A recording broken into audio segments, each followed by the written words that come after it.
All right. Good morning, good afternoon, good evening. A little disappointed because we got they gave us the roadmap for, oh well, the patch notes, not the roadmap. The patch notes for tomorrow's update. And apparently it's not shit. It's just back end stuff. Um There's Honestly, always an optimal I had a solution. relatively low We expectations, just play along with it. like as is, personally. And they still somehow found a way to like disappoint me, which is saying quite a bit because I had tempered my expectations pretty realistically. To be honest, I was like expecting no new class, but maybe South Vern tomorrow. Um,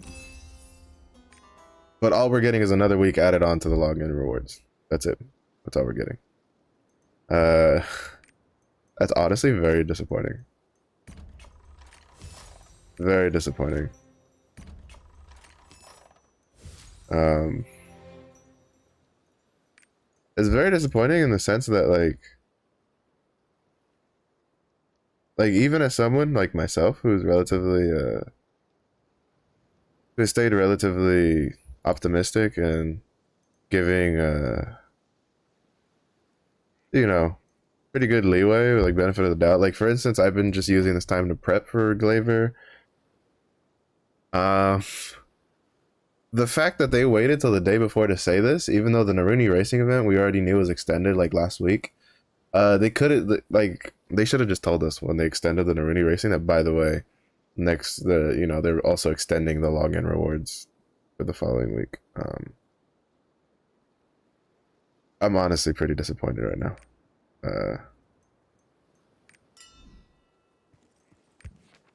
And I say this as someone who's relatively optimistic for.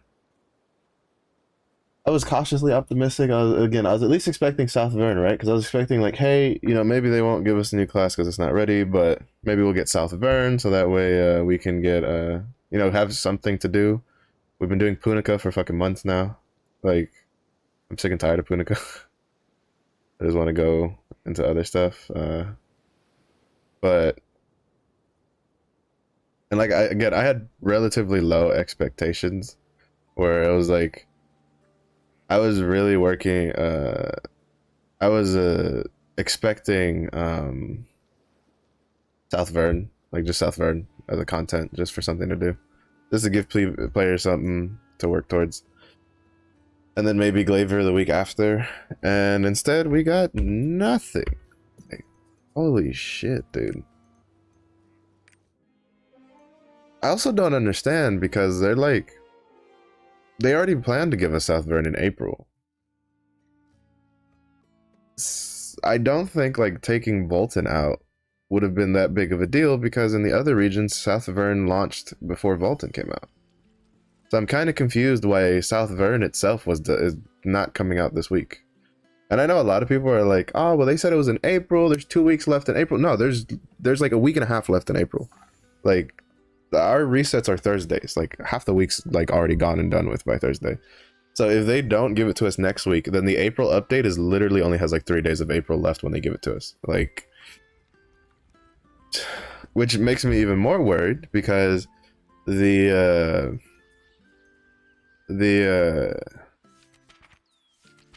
um the Challenge Guardians are supposed to come in May, and Challenge Guardians are supposed to help us with the some more materials, but they're also using May to see how, like, it's so weird. Like, I honestly, like, I have no idea what the fuck is going on right now with this game. Like, I've tried like kind of like figuring things out, but the fact that they're just like, we're not even gonna give you a new region. Like, what the hell? Like, honestly, like, what the hell? Like, it's so stupid.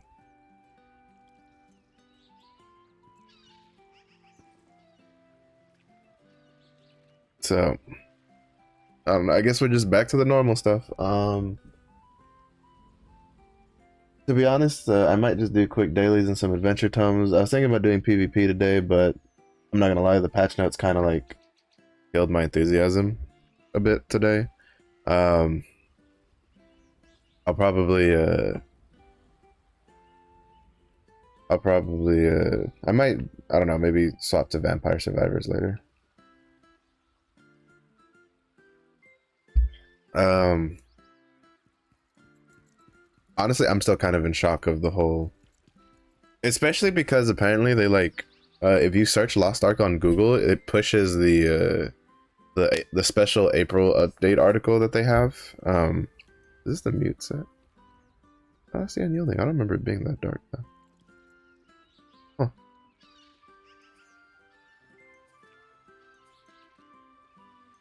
So yeah, to be honest, that kind of just shit on my parade personally. Um, Again, I was literally only like expecting like Southburn tomorrow. I had already like been like, we're not getting a new class tomorrow. Like, I know a lot of people when they extended the Naruni racing were like, oh well, they probably did this because that way you have more stuff you can get for the Glaiver when it comes out, and that'd be exciting and blah blah blah, ma ma ma. There's a lot of optimism there. Now, really, all it shows is that the reason the Naruni racing got extended by a week was because they don't have shit to give us this week, so they just extended it so we would have an event another week. Which, again, if that was going to be the case, you should have, like, if they had just said it, like, starting last week, they wouldn't have half the issues they're going to have now. Because, like, it's only been, like, 9 minutes since they put it out, or, like, probably a little less than that, or a little more than that, and the forums are already pretty boiling. But I feel like this time, they're, like, not a lot of people are going to defend them, to be honest. I know in other regions, Smilegate, well, like in Korea, I don't know about like Japan and Russia, but in Korea, apparently they don't say shit until they update. But I feel like with the current state of the PR for the game in the West, they kind of need to not be so last minute in conversations. Like, you can see people being excited and speculating, and yes, that's good for the game and talking and stuff like that, but if you don't know how to use it, i.e. as in you tell us last minute, hey, by the way, no, you're not getting all this stuff like tomorrow, and then you still don't give us a date either, because like I think it wouldn't be so bad if it was like, yeah, this week we're putting in the back end stuff for next week, right? Because at least you give people something to work on. No, they didn't even give people that. They were just like, hey, we're putting back end stuff for stuff that comes later this month. So it's like, it's still open-ended on whether we get it next week. And the point is again, there's people going, oh, well, there's 2 weeks left in April. No, there's 2 Thursdays left in April. But if we get it on the second Thursday, that's literally, you gave us a roadmap for April and May in April. And then if you give us April's content almost in May, it's kind of going to be like, then what was the point of the roadmap, right? Like, I expect to at least spend most of May doing content that was supposed to be released in May, not spending half of May doing the same shit I've been doing the whole time. I don't know. Like,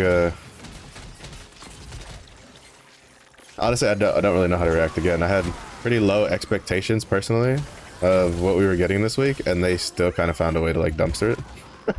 That's pretty skillful. That's pretty skillful in my opinion. But there's not much we can do about it. Not much we can do about it. Oh my god. They really aren't making the community managers' lives easy, are they?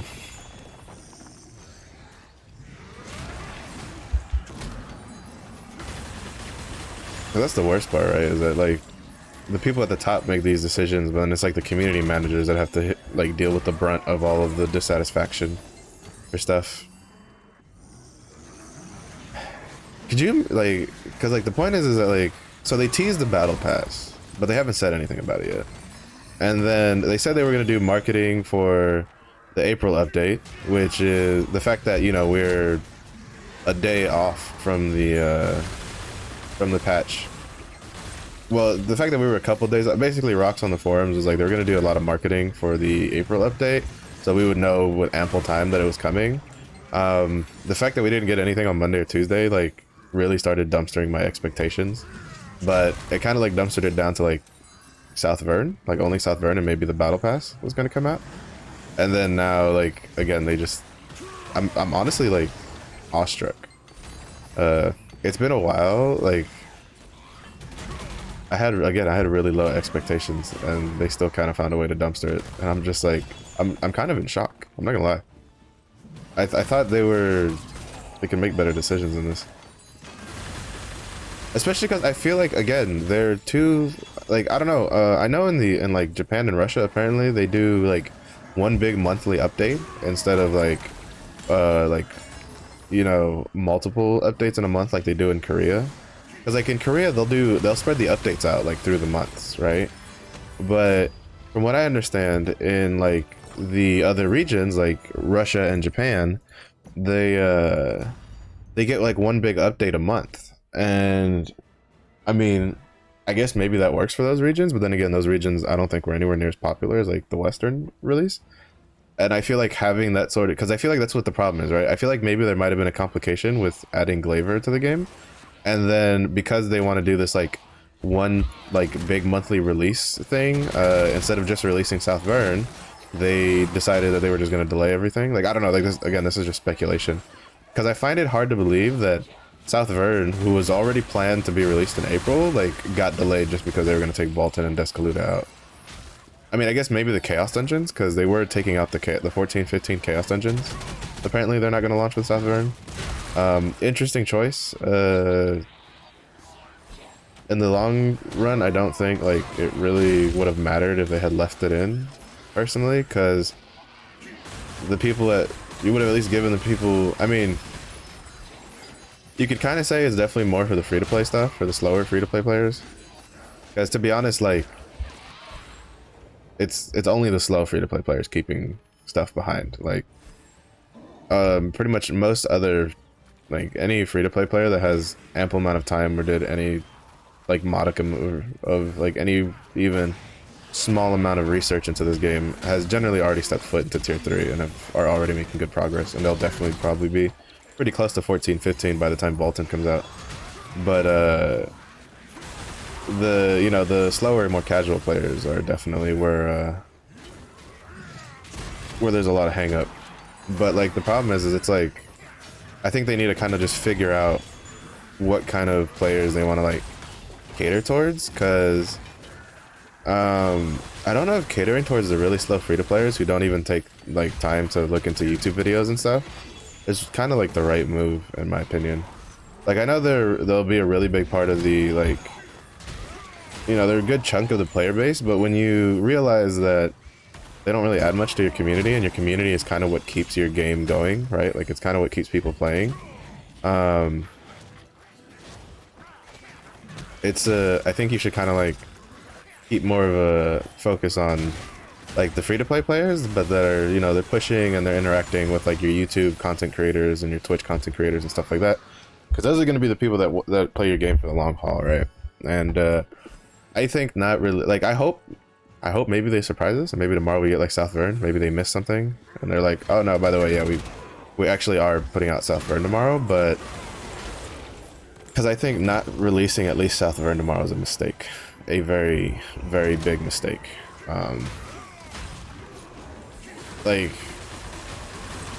I've been in Punica for over a month. I'm tired of being in Punica. Like it's like, you know, I still have stuff to do. I haven't done the Punica Adventure Tome and shit like that, but I am ready for new stories. Like, I'm ready for new questing. I'm ready just to go to a new region just to see new shit, get new dailies, like stuff like that. I don't know. I feel not releasing.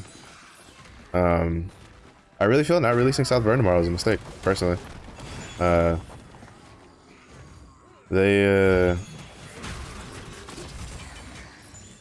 It's gonna be kind of interesting to watch people's streams, because even some of the more like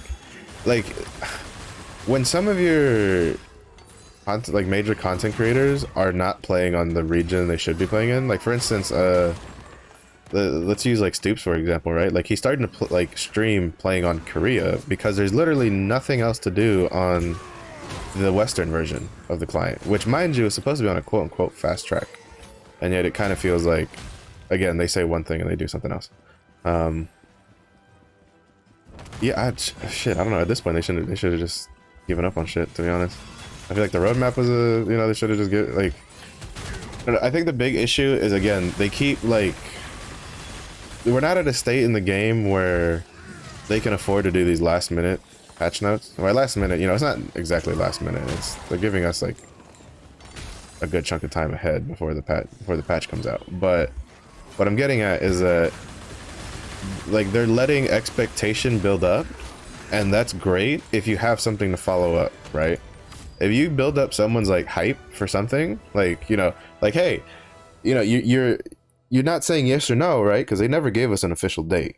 And a lot of people on the forums are kind of defending Amazon with that, and I'm like, no, that's not an excuse anymore.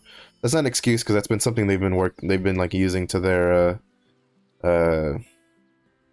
they've been using to like kind of shield themselves. And at this point, without having something tomorrow, we kind of need to be a bit more critical on them, like, in my opinion. They've kind of burnt through my goodwill a bit with this move they're doing. I understand porting a game over to another region is hard. I get that. But the only like new addition to April, from what we know, because the first the previous version of the roadmap got leaked, is Glaiver. So if Glaiver is a problem, why are you delaying the rest of the stuff, right? Or again, just give like explanations, like, hey, we're delaying it because some of the changes we're making, so that people won't feel that they need to like spend to catch up. Like, give reasonings. These patch notes where you're just like, oh yeah, we're just putting in backend stuff, so people don't have to like for future content later this month. Like, what is this bullshit? Like, why? Like, who thought that response would be perfectly acceptable for like already how critical people are of the game in its current state, right? Like, it's just like, I don't understand.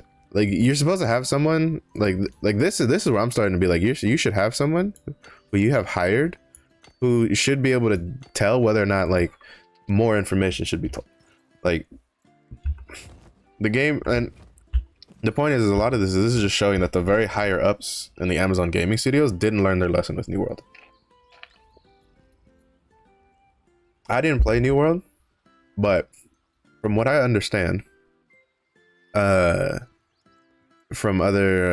people who did play New World, the biggest thing people hated about New World was the lack of communication.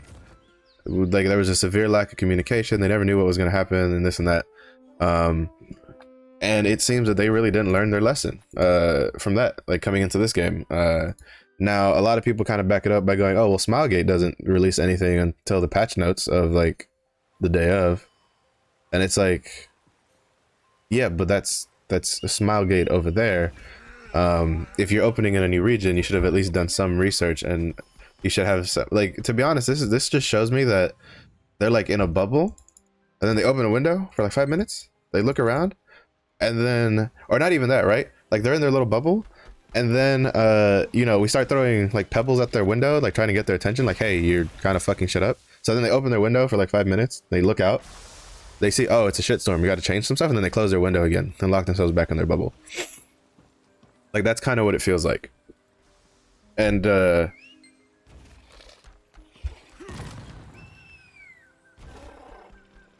it really kind of isn't boding well. I'm kind of just gonna double down on the advice I've been giving for like the past week, and it's like, reduce your playtime in the game until they release new stuff. Like, do the rest, let rest the crew, do like your Guardian raids. Even if you're on like 1370 with Night Fox Yoho, after you've done it a couple times, like, you can probably like just let that kind of start accruing rest. The first couple are pretty big because she's your only source of great honor leapstones until you get Velganus, and Velganus is much harder to do than Night Fox Yoho, from what I understand.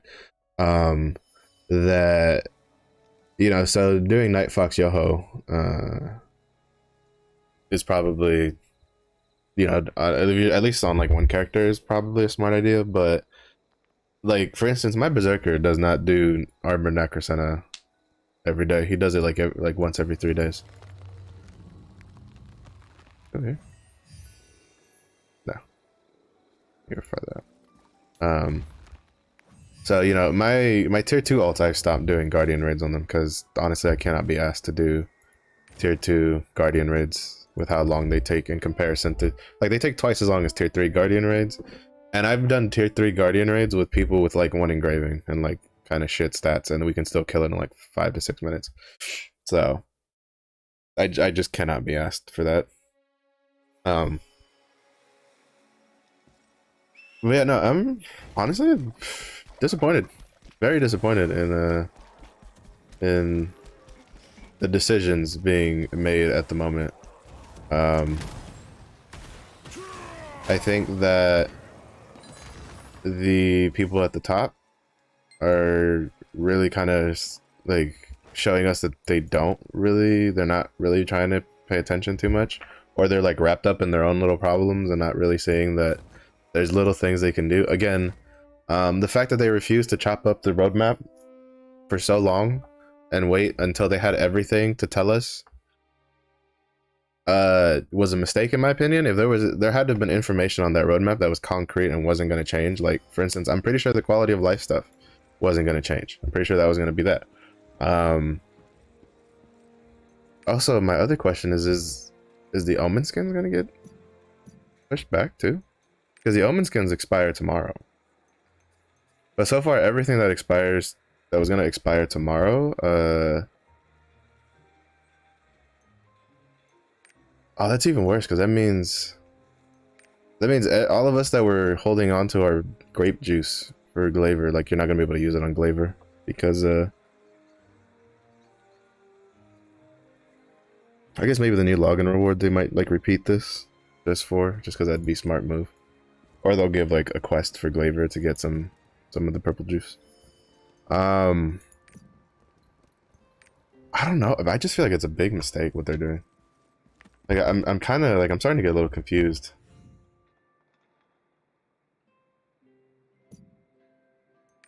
Especially because, like, there's been communication, right? They did this big hype for this PvP tournament, which, mind you, PvP in and of itself still has issues. With the MMR system and stuff like that. They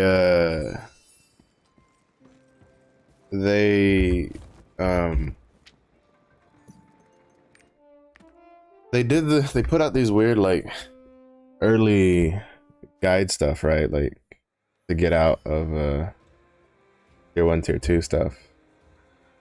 It's like, I don't know. Like, it's so weird. Personally, like, I find it so odd what they're doing. Like, the pacing is just weird. Like I have no idea what they're trying to do, what they're thinking of. Do I have enough? Actually, I should check if I have enough to buy I need a goddamn awakening stone that won't fucking brick. This guy. But like usually I kind of like try to get a feel for how the company tries to do things and stuff like that, and I don't know. I honestly don't know. To be honest, I almost feel like Smilegate bit off more than it could chew by pushing out a Western release around the same time as they were going to do like big changes. Because I think like part of the hiccup right now is also the fact that they're trying to do a big class balance patch in the KR side of things, and that usually takes a lot of like focus, and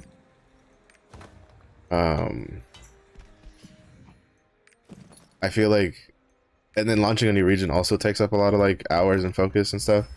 I feel like they bit off a bit more than they could chew. Like, I don't know.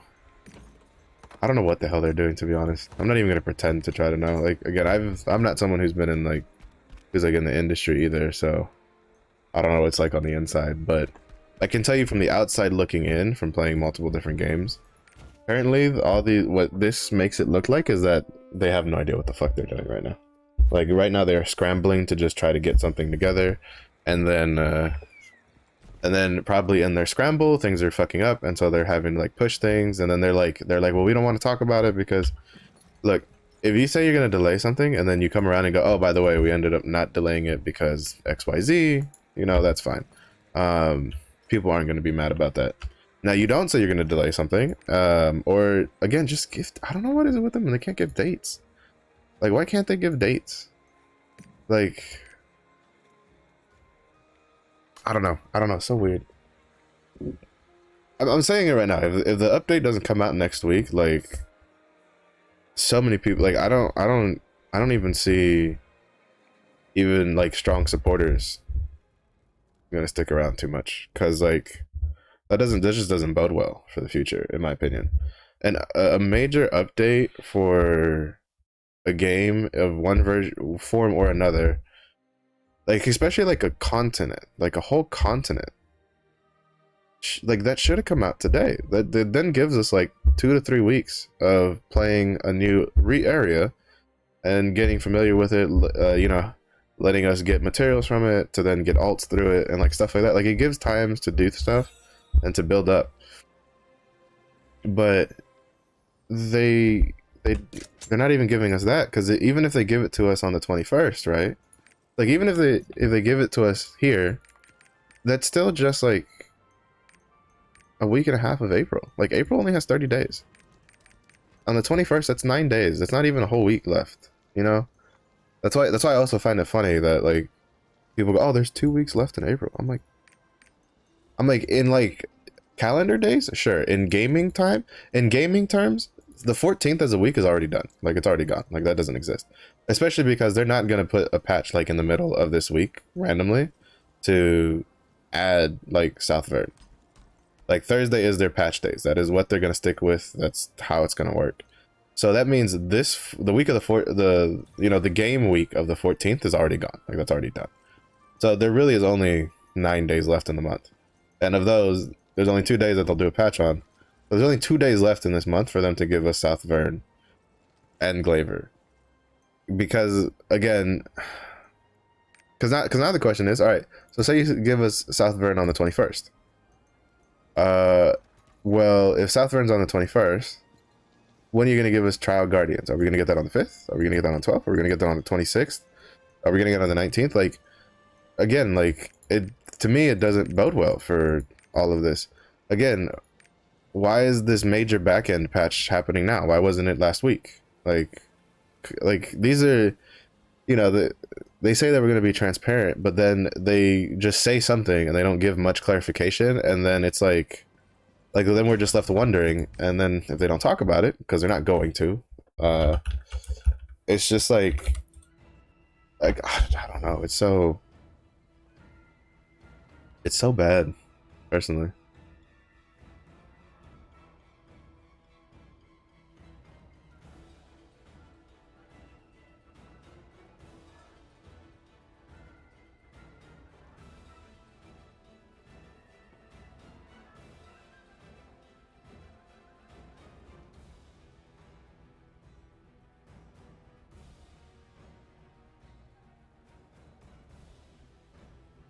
I have to go through the forums. Apparently there's more information from Rocks. Apparently they had originally planned to tell us earlier that there wasn't gonna, you know, the big update wasn't this week, but to be fair, I mean, it's to be honest, it's a little shoddy of an excuse, because they were like, oh god, again, I just don't know. I have no idea. Well, after this we'll look through the oh shit, store. Can we just lock the store while I'm in combat, please? Like, holy shit. I'm trying to put Shotgun Dominator back on.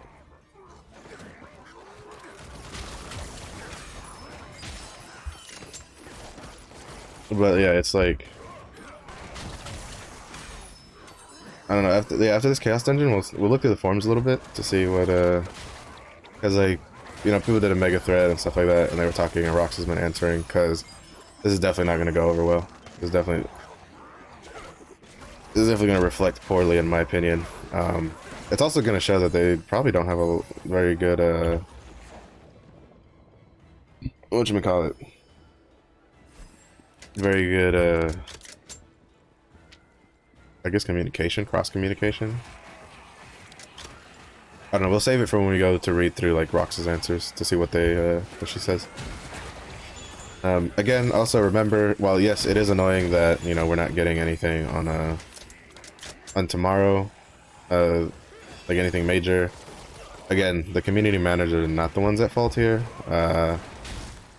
To be honest, I wouldn't even, I don't even know if I would say even Amazon's the one at fault here, because, again, they have to work with Smilegate to do patches and builds, and that's going across, you know, time zones on top of Korea in the middle of a lot of having to do a lot of work themselves, because again, overdoing an overhaul to so many classes at the same time is not easy. That's a lot of work.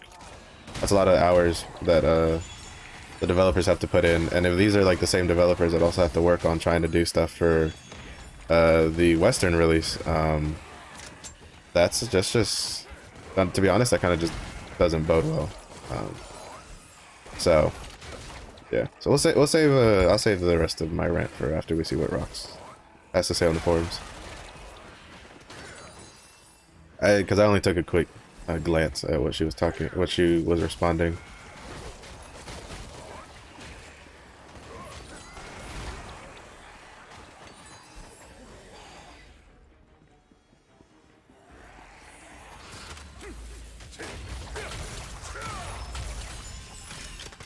And to be honest, I'm only gonna really read what her answers are, because I can already tell what the complaints are gonna be about.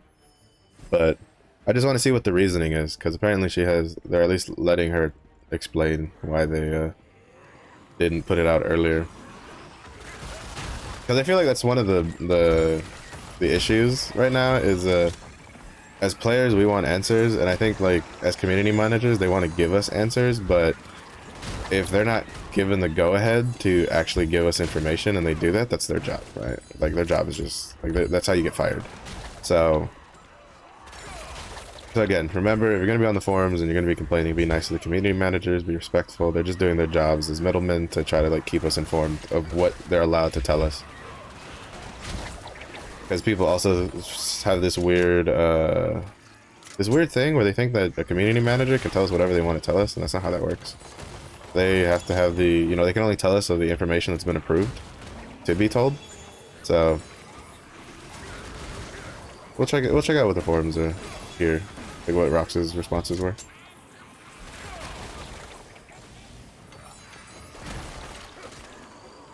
Whatever. I mean, all it really means is another week of just prepping. It's kind of whatever. I might push the scrapper to 1385 or try to, just to get the tier 3 honing research. Because you don't really need a week of a week's worth of mats, I don't think, to get to 1325. Because or like not a week, like 2 weeks worth of mats to get to 1325.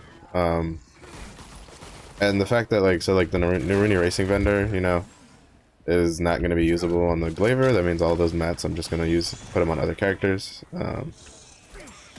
So that means at least for the event vendors tomorrow, that means tomorrow's another like honing stream, but it'll probably be a bit more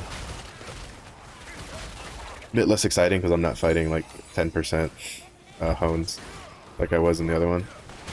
But the goal is tomorrow to get to as close to 1385 as possible. I don't know how close we'll get because today I plan on doing the second Oreha Hard dungeon, which will get me another 2 pieces of gear, and then in the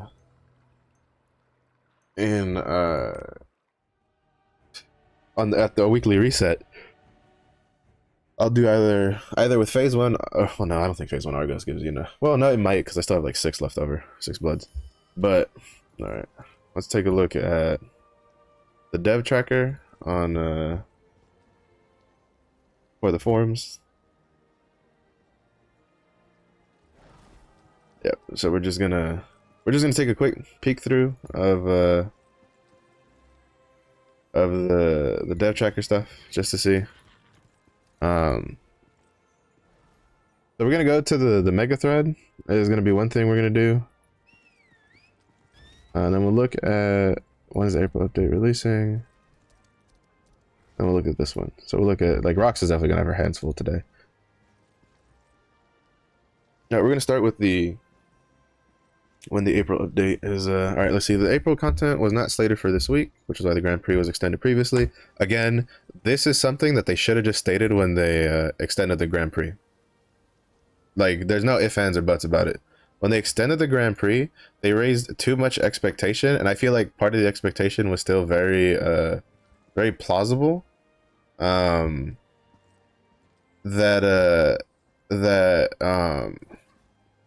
potentially, like, they could have extended it specifically to give us the extra week with Glaiver. That, in my opinion, that was honestly a very plausible expectation to have for Glaiver, specifically because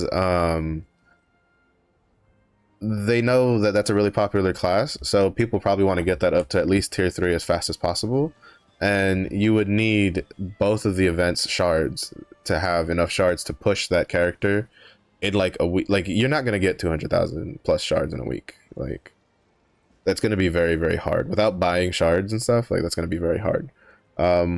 So I think it was a pretty realistic expectation that when they extended the Grand Prix event, it was for Glaiver coming out. The fact that they didn't say that, even though they, again, this is what I'm talking about, they knew the April content is not and was not slated for this week. Why is that so hard to say? Like, why is that so hard to say? Like, honestly, like, why? Like, you, if you already knew, just say so. Just be like, you know, the Naruni racing event was extended because things were delayed. Like, this just happens. We plan to share this week's maintenance much earlier on. However, in working through update builds, we discovered that additional changes and fixes were needed, and these plans had to shift. We're now planning on sharing that date as soon as possible when we are confident in the build we have. That is not a reason for not telling us that this that, you know, the April update wasn't planned this week. That's not a viable excuse, in my opinion. When you find more things to delay it, that's even more reason you should be like, all right, tell them now that they're not gonna get it this next week.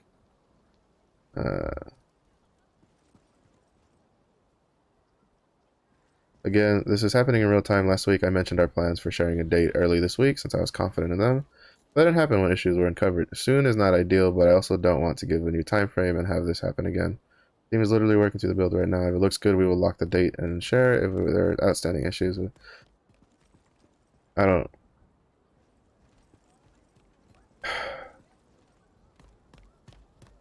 See, now I'm getting like two different like mixes from this, because here she says that the April content is and was not slated for this week. So that means regardless of whether they found issues or not, it wasn't coming out the 14th. They could have just said that. They could have just told us. When people were asking about the Grand Prix event, the people at the top should have just told the community managers, been like, yes, look, just explain to them that the reason the event was extended is because there's no major update on the 14th. Again, to me, this is not an issue with the community managers. It's an issue at the top. They're not calling the right shots down to tell their workers what they should be saying and what they shouldn't be saying.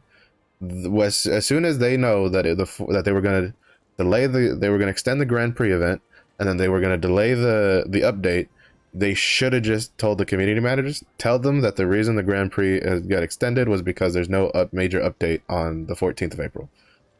Would have saved them a hell of a lot of the hassle in the long run than this. Alright, we're gonna go over here to why was it so hard to not tell us. Wasn't necessary, but sharing very well. We plan to share this building. Apologize for amusement for this week's update. This very much has been.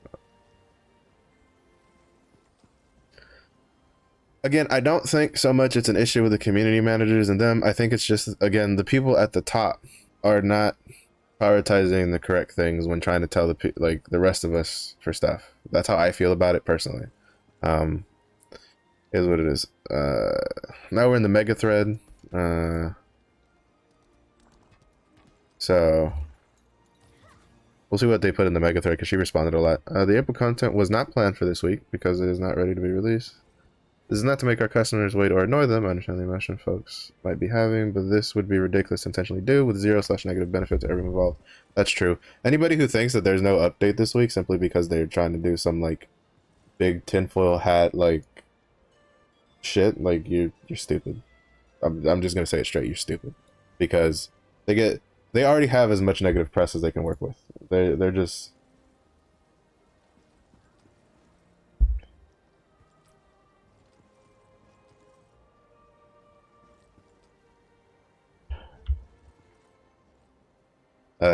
You're just. I don't know.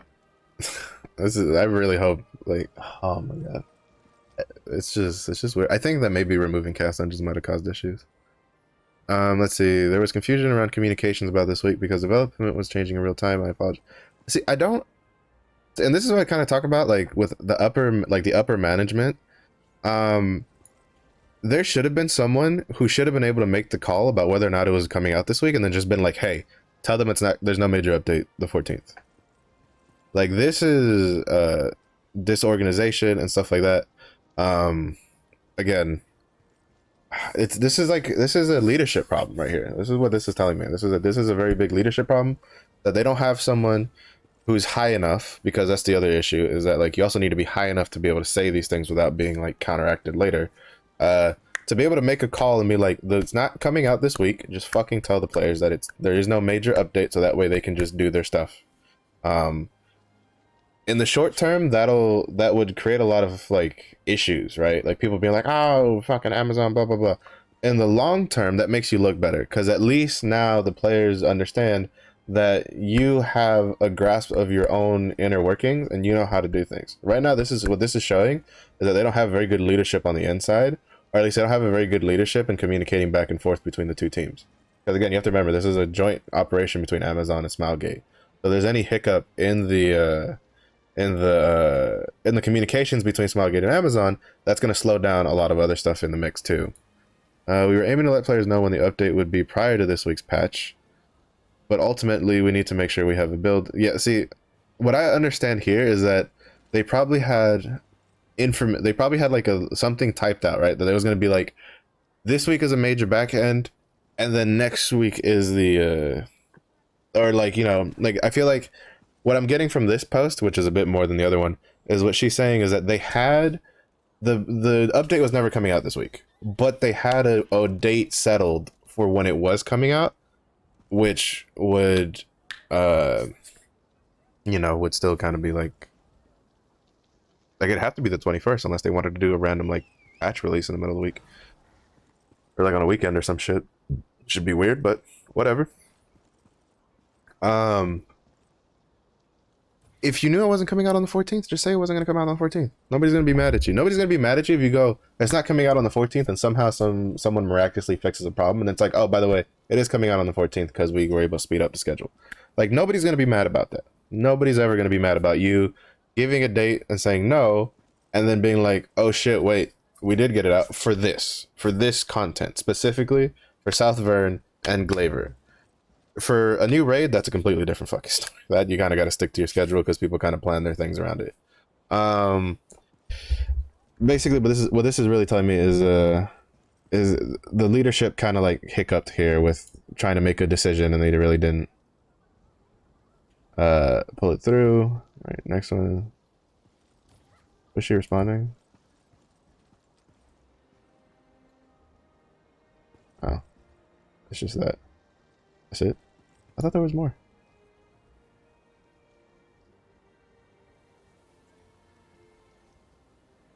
Basically, all I'm really getting from this is that there's nobody who's in a position where they can make a call for when things are necessary to just for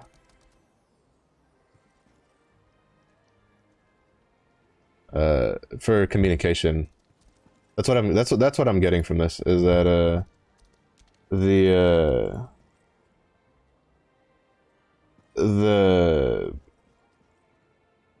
they don't have anybody in charge, like high enough, who is either willing or able to make the like this final decision of just tell them it's not coming out this week. That's what I get from that.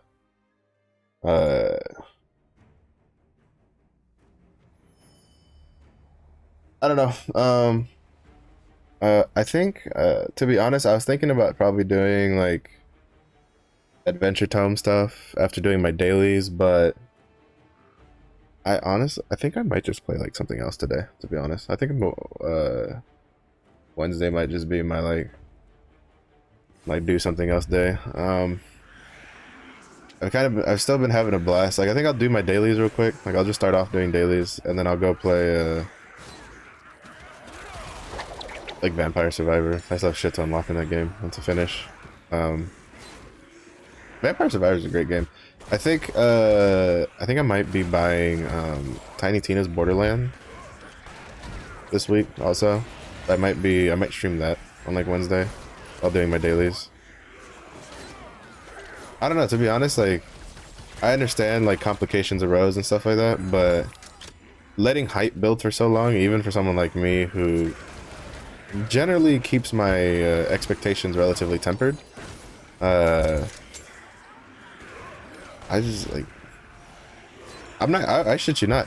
When I saw that the patch note was just a back end thing and just an extension of the like login stuff, I didn't even want to log into Lost Ark after reading that. I'm not gonna pretend like I didn't have that feeling. But you know, hopefully a couple months down the line or something, we can look back on this and be like, man, they had a pretty rocky start, but they kind of like brought it back in the end. At least that's the hope, right? Like, that's my hope for this game. That this is just like growing pains, because April is only the 3rd month the game has been out. You know, it came out in February, we went through March, we went through, and now we're going through April. I mean, like, it literally just hit the official, like, it only just recently officially has been released for 3 months. Well, not 2 months. So there's still a lot of growing space they can have. I will say it's kind of funny because a lot of people, kind of myself included a little bit, were saying about how that maybe we shouldn't have launched with tier 3. Maybe we should have done tier 1 and tier 2 for like a month and then go into tier 3, which I still think is a viable reasoning. Like that would have given them like a month's worth of like push, or maybe a month's more work. Well, like, because the point is that we know the reason that that Lost Ark got delayed was because Smilegate had decided, which more than likely so Gold River had made the decision that he wanted to launch with tier 3, and he wanted to have tier 3 ready, like get the tier 3 raids out ASAP to the Western audience. And in doing so, it meant that they delayed the game because they then had to go and localize all of that and make sure all of that was at least somewhat build ready for release.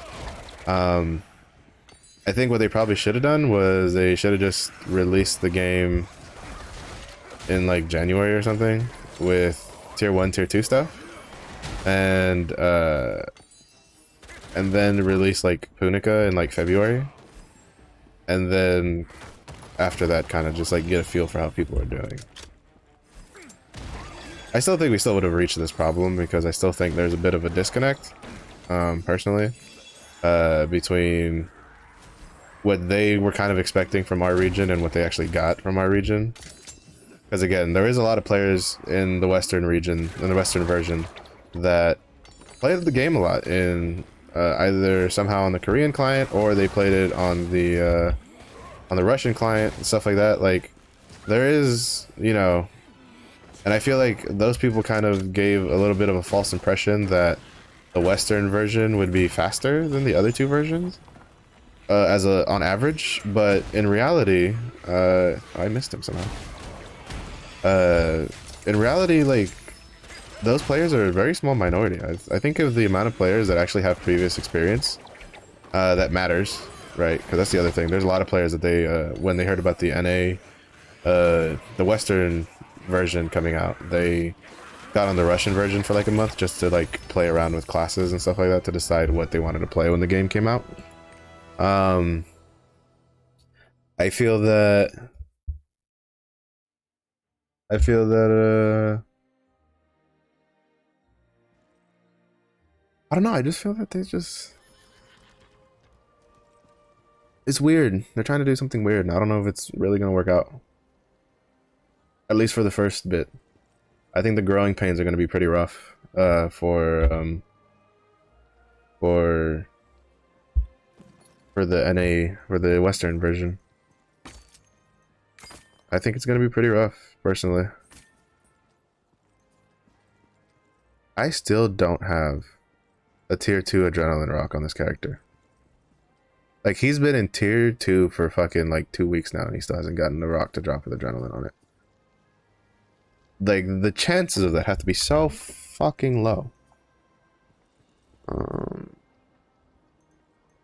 What's on the necklace? Nah. I need to get some swiftness now. Or some more crit. I have a lot of specialization. I have a good chunk of crit, and I have some swiftness because of the ring. I think his stats are alright. Probably a better, like, a crit earring or something would be nice. Or a swiftness earring, that would be usable. That's 154.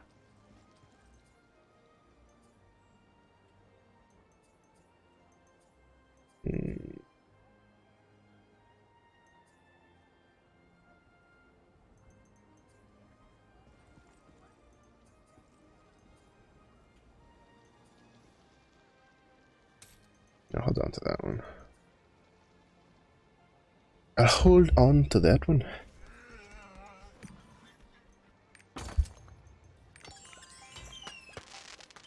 Well, we can go buy one legendary rock to see if oh, hold up, let's check what the I forgot to check what the Guardian event raid person is. Oh, Gaia. Let me get my let me gamble my rock, and then I'll decide if I wanna do that or not on this character.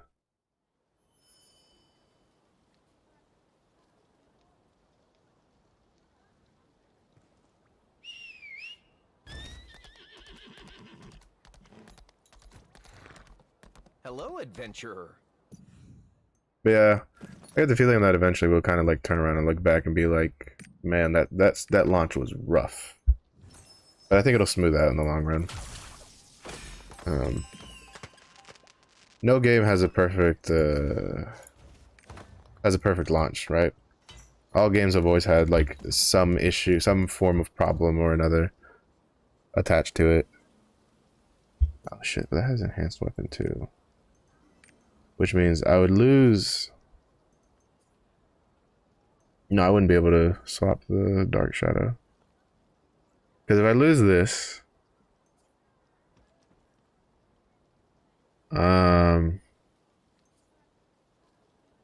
then I would have to swap my necklace, which means I lose out the crit anyway. Which I lose like 100 crit if I have to swap out my necklace to keep my level 1 enhanced weapon, so that's not gonna work. So we can go to the trader and like try to RNG some light earrings to see if maybe we can get a crit one. Some decent quality on it.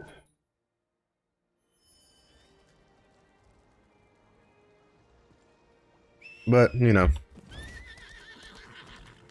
as disappointing as it is, at the end of the day, there's really not much we can do about it. It is what it is. The only thing we can hope now is that they'll give us something sooner rather than later. When to expect a date. To be honest, the fact that I'm very concerned at the fact that they can't even be like, yeah, it's coming out on the 21st. That's very worrying, in my opinion. That's, to me, that's more worrying than it not coming out to like this week. Alright, I can buy a couple of these. Crit earring, por favor. I guess swiftness. We could use swiftness. Alright. The game might be telling me something. There we go. Alright, we'll keep the highest crit, or the highest swiftness one. 40, 30, 0. Get the fuck out of my thing. Because I don't know if I actually want... So, well, this one has a lot of crit on it, though. So for instance, I run this, I have around the amount of specialization I want, which is around 600. Well, because let's see, if I put this on, I mean, that's 20% more, that's 27% damage. But that's not a big, no, it's only like 6%. But this way we get 16% damage of 16% crit rate with, so that's 31% crit rate. Yeah, so we'd reach like 50% crit rate as long as I keep my adrenaline stacks up. That's pretty good. Yeah, I think I'd go with that. Because it's either that or I run the swiftness one. Where... How much... No, not that. This one. How much... 6.27 versus... Oh, I think the swiftness might be the way to go. Like a 50-50 split with swiftness and crit. Because like... So yeah, I lose like 6% crit rate, right? But again, I'm running... So right now, with this setup, I have some more attack speed and move speed with 6% skill cooldown, which is 4% more, which is actually a pretty big chunk. While getting plus 15%, so that's 25%, or 35% there. And then... Wait, like, I'm still at 55% crit rate. No, 45% crit rate, which is still pretty high. It's still pretty close to 50, in my opinion. So I definitely think that dropping the, because the whole point is that, like, so you may have been looking at like the pistol, like the handgun skill crit damage and being like, well, that's a lot of crit damage. Yeah, but you have to remember that your crit damage is at 200% from the get-go anyway, so 260% is pretty big, but 280% is, I mean, it is bigger. Actually, is it 280% or is it? Yeah, I mean, it'd be 283%, but that's only with your handgun skills, but the issue is that most of your damage comes from your shotguns, and that's like a 6% is what you're trading for more cooldown, and then with the crit I have. Yeah, we'll try this build. I think this is pretty good. I think this is pretty solid. We'll try it out on the event. The event's a bit like to try it out on, to be honest. Actually, did I do my? I don't remember if I've done Sieve Indolence on this character yet. No, I haven't, so I need to do that today sometime. So I can at least get him another piece of gear. That way he can get his 2-piece.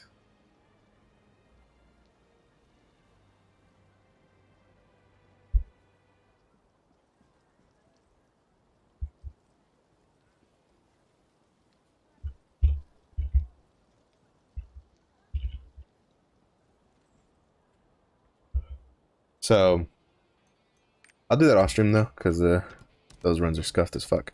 But alright, so we'll do this. I would normally skip Helgaia, but I think on the Deadeye I should be able to, with the shotgun stagger, to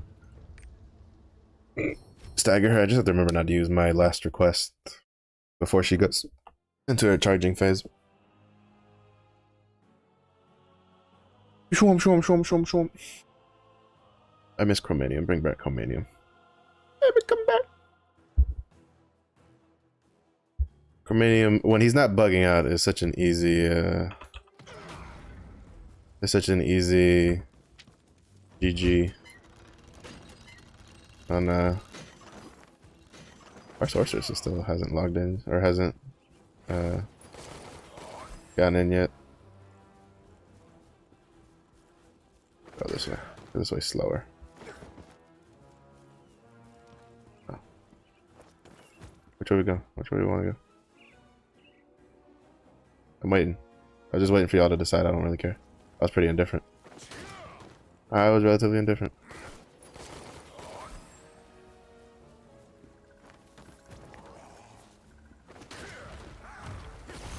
It's Erno!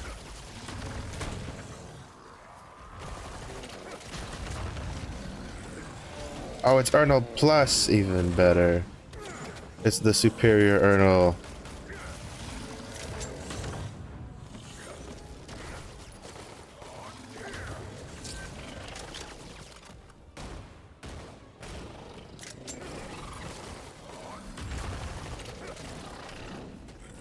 It's the Omega Ernal.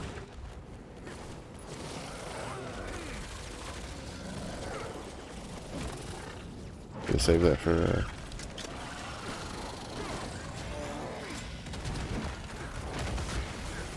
beautiful.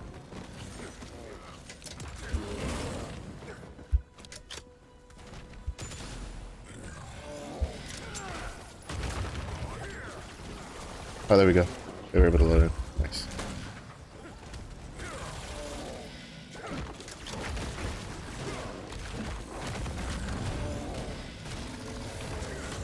Yeah, I think I like the swiftness, the extra swiftness a little bit better.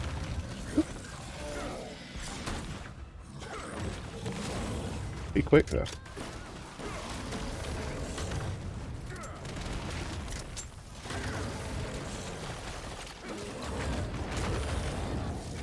Ernal, you're a bear, not a dog. Don't roll over, just with the slaps.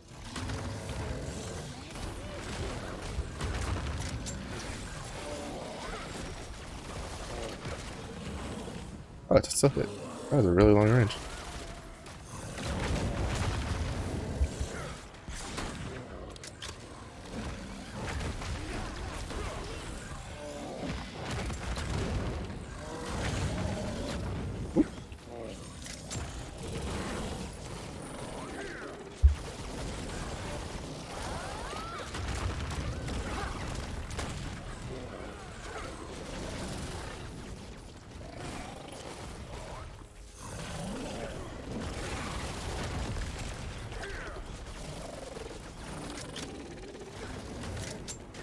Ah, Ernal, please.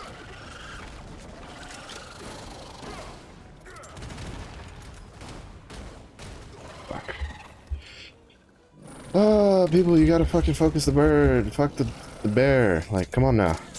This event's been out forever now. There's no real excuse to not know how this works.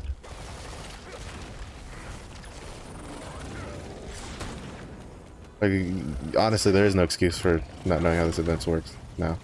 We've seen all the different combinations possible. We know how everything works.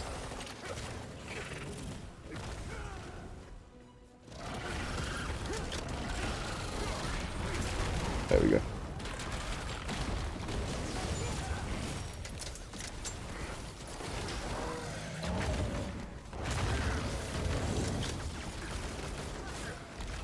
Yes.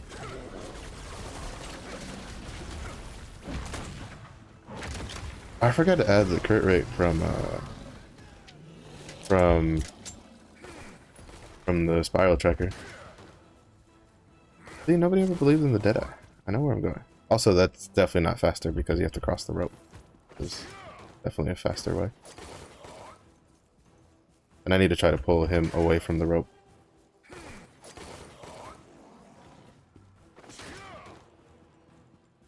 Come here. Come here.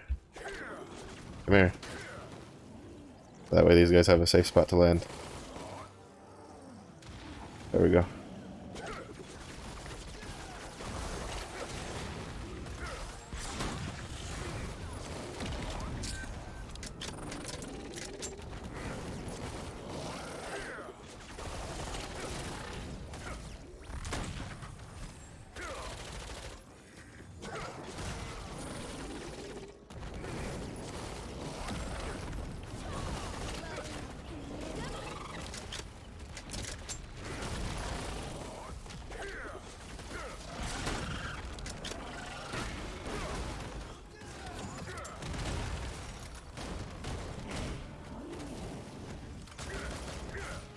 Woo. I have to get used to the swiftness, because swiftness also speeds up my the charging.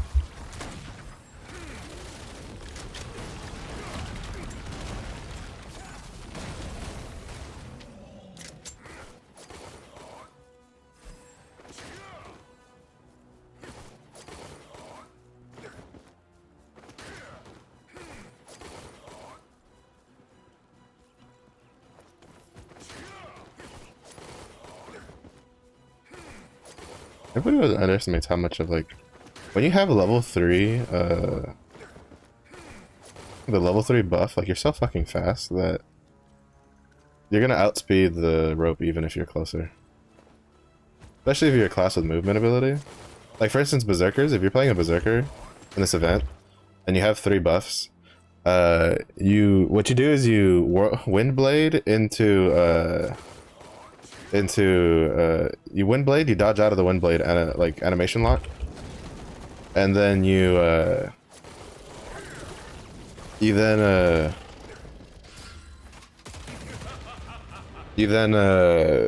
so what you do as a Berserker when you have like level or like 3 levels of the buff for this event, you Windblade, dodge, shoulder tackle, and then usually you wait like a second. You can Windblade, dodge, shoulder tackle, and that's just you're just like zooming. Especially if you're Mayhem, because if you're Mayhem, you're fast as fuck. Regardless, if you're in Berserker's technique, you're still pretty fucking quick. Yeah, I think I like that swiftness though.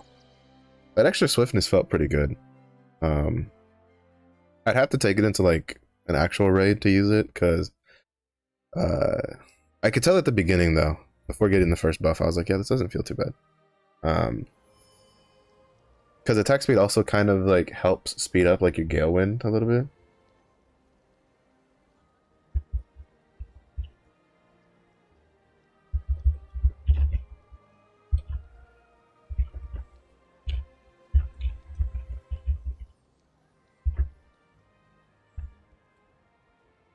So yeah, I think that's definitely like that was definitely the way to go. Get like a swiftness one. That way it'll so basically, so that means this is what I need to like aim for, right? When we get into like higher, because I had forgotten about, so we have 10% here, 15% here, so we're at 25%. We have 20% here. So we're at 45%, and then we are at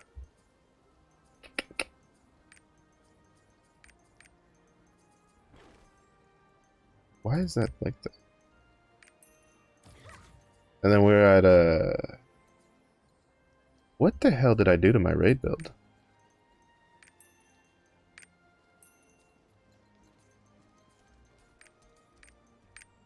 Oh, I remember now.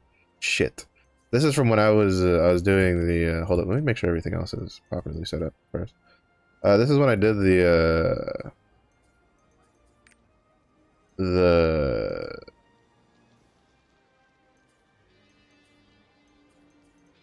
this is when I was doing the Lush Reed Island. I forgot to swap it back because I put Swift Fingers and then like the grenades for range. Let's see. So yeah, so then another 10%. So we're at 20, 20. We're at like a lot. We're at a lot. We're at like 45. We're at like 65% crit rate with all of our buffs active, with this debuff up. So yeah, crit rate is definitely something that's not very high prioritized. I mean, I could even drop this. Like, I could even probably go like specialization swiftness on the necklace to get even more swiftness, or go yeah, basically just cut out the crit, because the crit's like 10%, right? So with the weakness, that would just be down to like, so we do the weakness exploit, we just take this out of the equation, the 10% out of the equation, because we can supplement that with this. And then especially in tier 3 with 2-piece Argos, that'd be another like 15%. You could then like, you'd have so much crit, like you have way too much crit, so you definitely need to be running like, you need to go like specialization, probably like the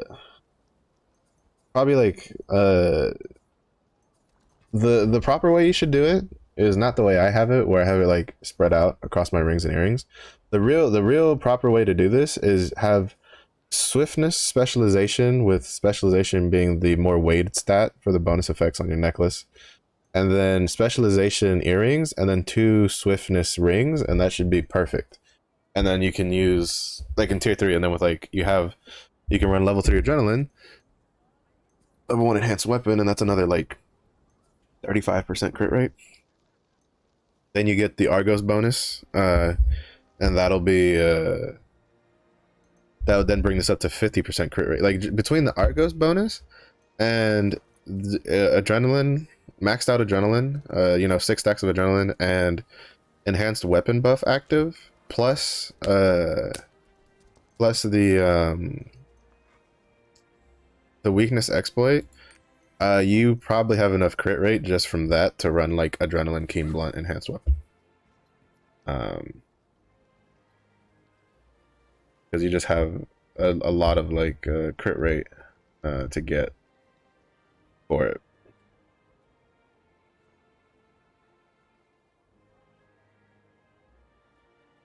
Yeah, I think that's what I'm gonna try to go for. I think when this guy gets to tier 3, I'm probably gonna aim for level 3 Adrenaline, level 2 Curse Doll, or like level 3 Curse Doll. You know, get 3/3 with Adrenaline Curse Doll, and then, or actually no, what I could, and then like maybe like level 2 Master of Ambush with like a level 1 enhanced weapon.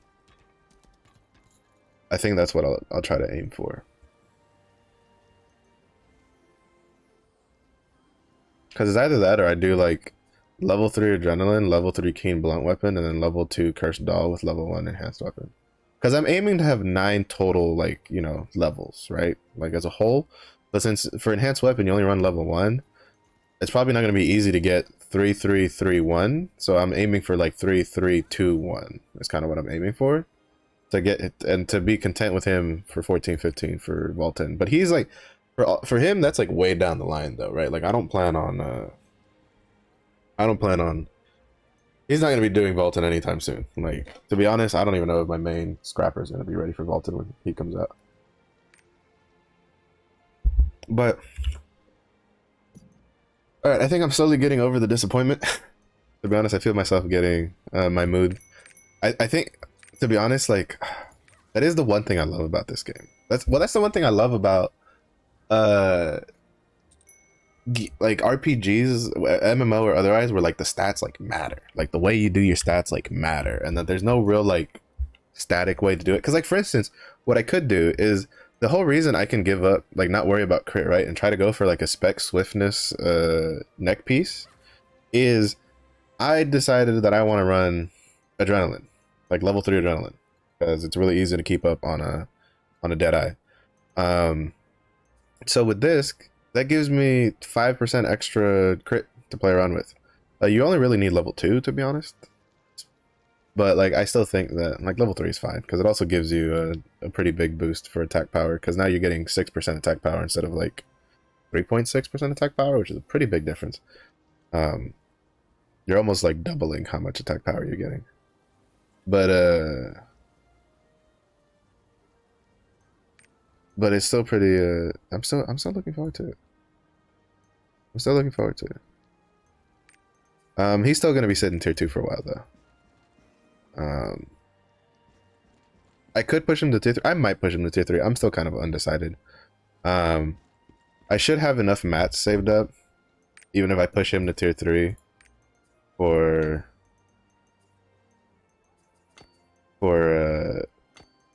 basically this is what like 2 weeks ish of map farming for tier 2 looks like. I have not, I have 2 tier 2 alts, they're both at 1,000 eye level. And I have not like upgraded them at all recently. And this is basically what it looks like. This is what their shit looks like. This is what like just 2 days of like 2 weeks of hoarding looks like. I've got 316 life leap stones because I haven't been doing it all that consistently. I just don't care. But he himself has 800 plus leap stones. So I think what I might do is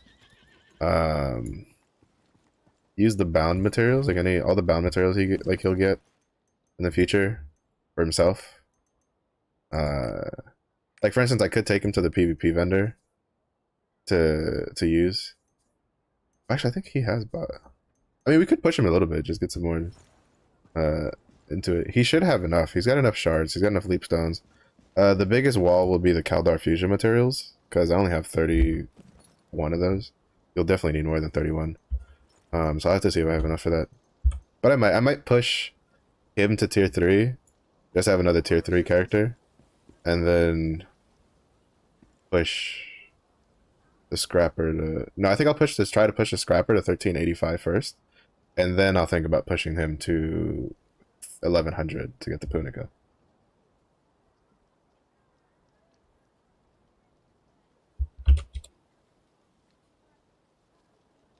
So yeah, unfortunate that, you know, no new class this week, no new content this week, but basically I would say take a break, do real small dailies, don't get too crazy. Just, you know, get the frustration out. Like I did it. Like I spent the first like hour of the stream just bitching and moaning, right? You got to get the frustration out of your system. Get the frustration out, vocalize it constructively though. If you're going to do it in a public forum. Like if you're going to do it on Reddit or on like the forums or whatever, remember, don't be attacking people, don't be whatever, put out the frustration. If you're going to be with your friends, bitch and moan about it, you know, just get it out of your system. And then come back down, like woosah that shit, right? Just woosah, you know, bad boys, you know, woosah, and tackle with the next one, right? Tackle it with the next one. Just tackle the next thing you can do. If anything, this just means you either take another week of building materials if you so desire, if that is your desire, or you could do you could do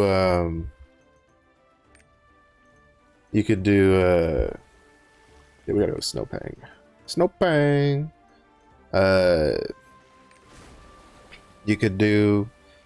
You could push another character up, because if you've been doing like I do, where I've been hoarding materials for like 2 weeks, you definitely have more than enough materials to push a character and still have like you have enough, depending on how long your character has been sitting at tier 2, especially at 1000.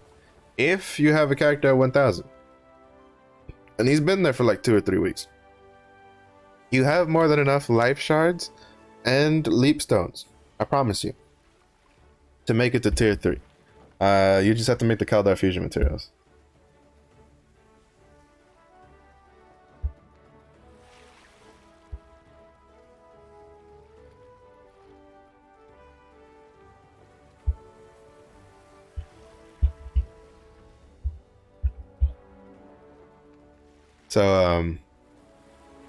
So you know, plan it out.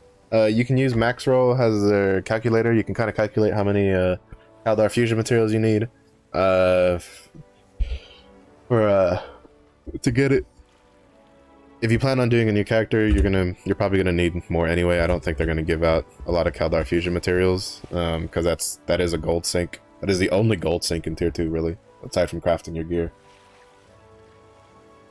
Which, if your goal is to get to tier 3 as soon as possible, you're probably not going to craft any gear, because you're probably not going to run Gate of Paradise more than just the first one.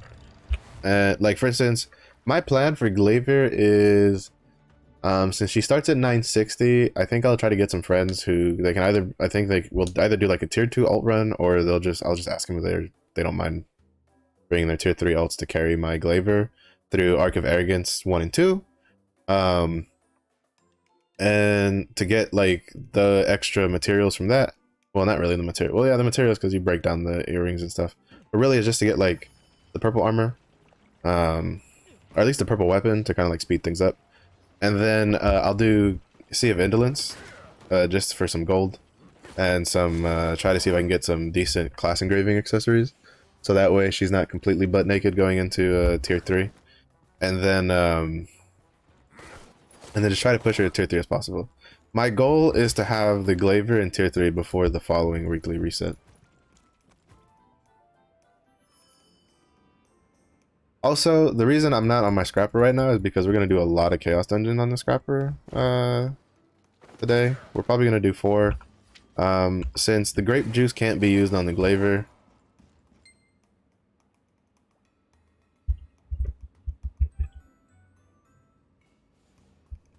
that means I'll use it on the scrapper, try to get her, you know, this way I can try to get her a bunch of like leap stones and extra shit, so that way she can comfortably push to 1385 and be happy with life.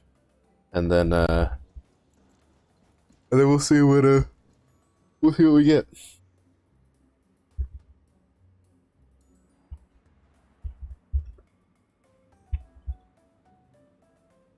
So we're gonna be in the Chaos Dungeon quite a bit today. We're gonna do 4 runs. I'm not gonna do all like 7 runs in one day. I'll do 4 runs today. I'll kind of like spread it out. 4 runs today, 4 runs tomorrow, and then 1 run on like the weekend.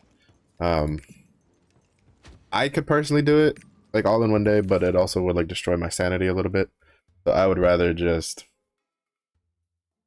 you know, spread it out a little bit, especially because I have a whole week to use the grape juice anyway. So yeah, so the plan is we're gonna do quick dailies on quick dailies on all the characters real quick. Uh, we're gonna finish up on the scrapper with having her do 4 chaos dungeon runs. I'm kind of tempted to just let Night Fox Yoho rest accrue today, even though Night Fox really isn't that hard to do. Nah, I'll just do it. Night Fox really isn't that hard to get done. So I really wish it was a Yorn Lopang, just so I can finish, like I can park my characters at Yorn instead. But no dice, baby, no dice. Maybe there'll be a South Vern one. Maybe. We can hope. Yeah, like both of my tier 2 characters, like I have enough materials to push both of them. Like enough like well, again, when I say materials, I'm not talking about like the fusion materials. I'm talking about like the grindable materials, like shards, leap stones, guardian stones, destruction stones. I have enough for all that to push both of them to tier 3 at the same time if I wanted to, so I could have 4 tier 3 characters. But again, uh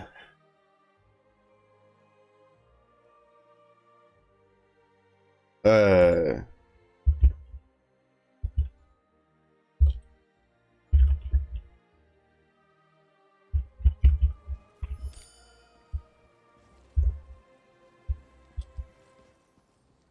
uh I want to push the Glaiver up quickly, so that's going to take a lot of silver. That's going to take a lot of resources. I want to push the Destroyer up quickly the month after, the following month.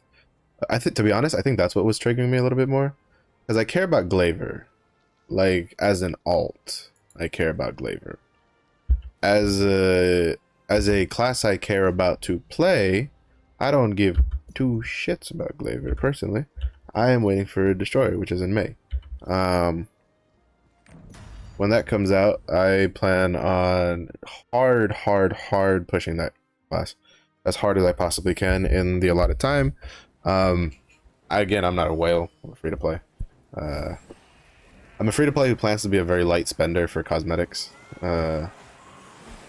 It's one of the main reasons I haven't bought like anything super expensive. Like for instance, I want to play Tiny Tina's Wonderland. I haven't bought it yet at $60 because my brain's going, that's also $60 I could put into Lost Ark for skins and stuff like that.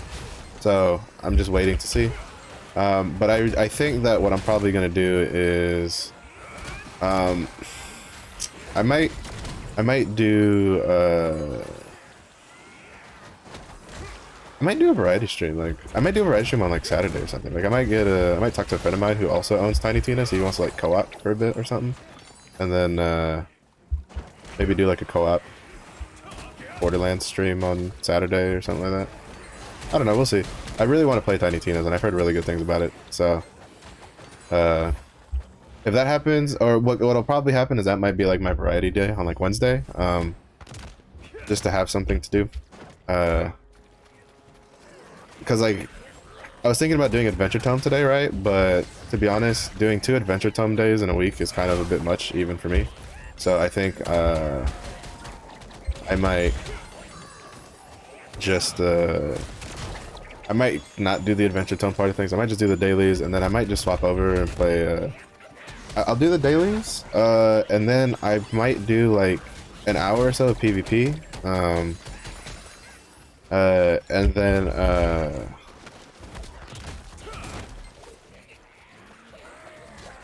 then I will well, I might do like 30 minutes or so of PvP. I don't know how much PvP I can stand, to be honest. And then after that, I'll do and then I might do some Vampire Survivors just to mix it up, but it depends on how much time, you know. This is taking the like an hour to kind of like vent my my emotions. Kind of I was hoping to have like I wanted today to be like, you know, a hype day, right? I wanted to be like excited. I wanted to be like, yeah, we're getting a new continent that we can experience. I'm so excited. The story's gonna be really good. But instead, I basically had to go through the 26,000 stages of depression in like 40 minutes.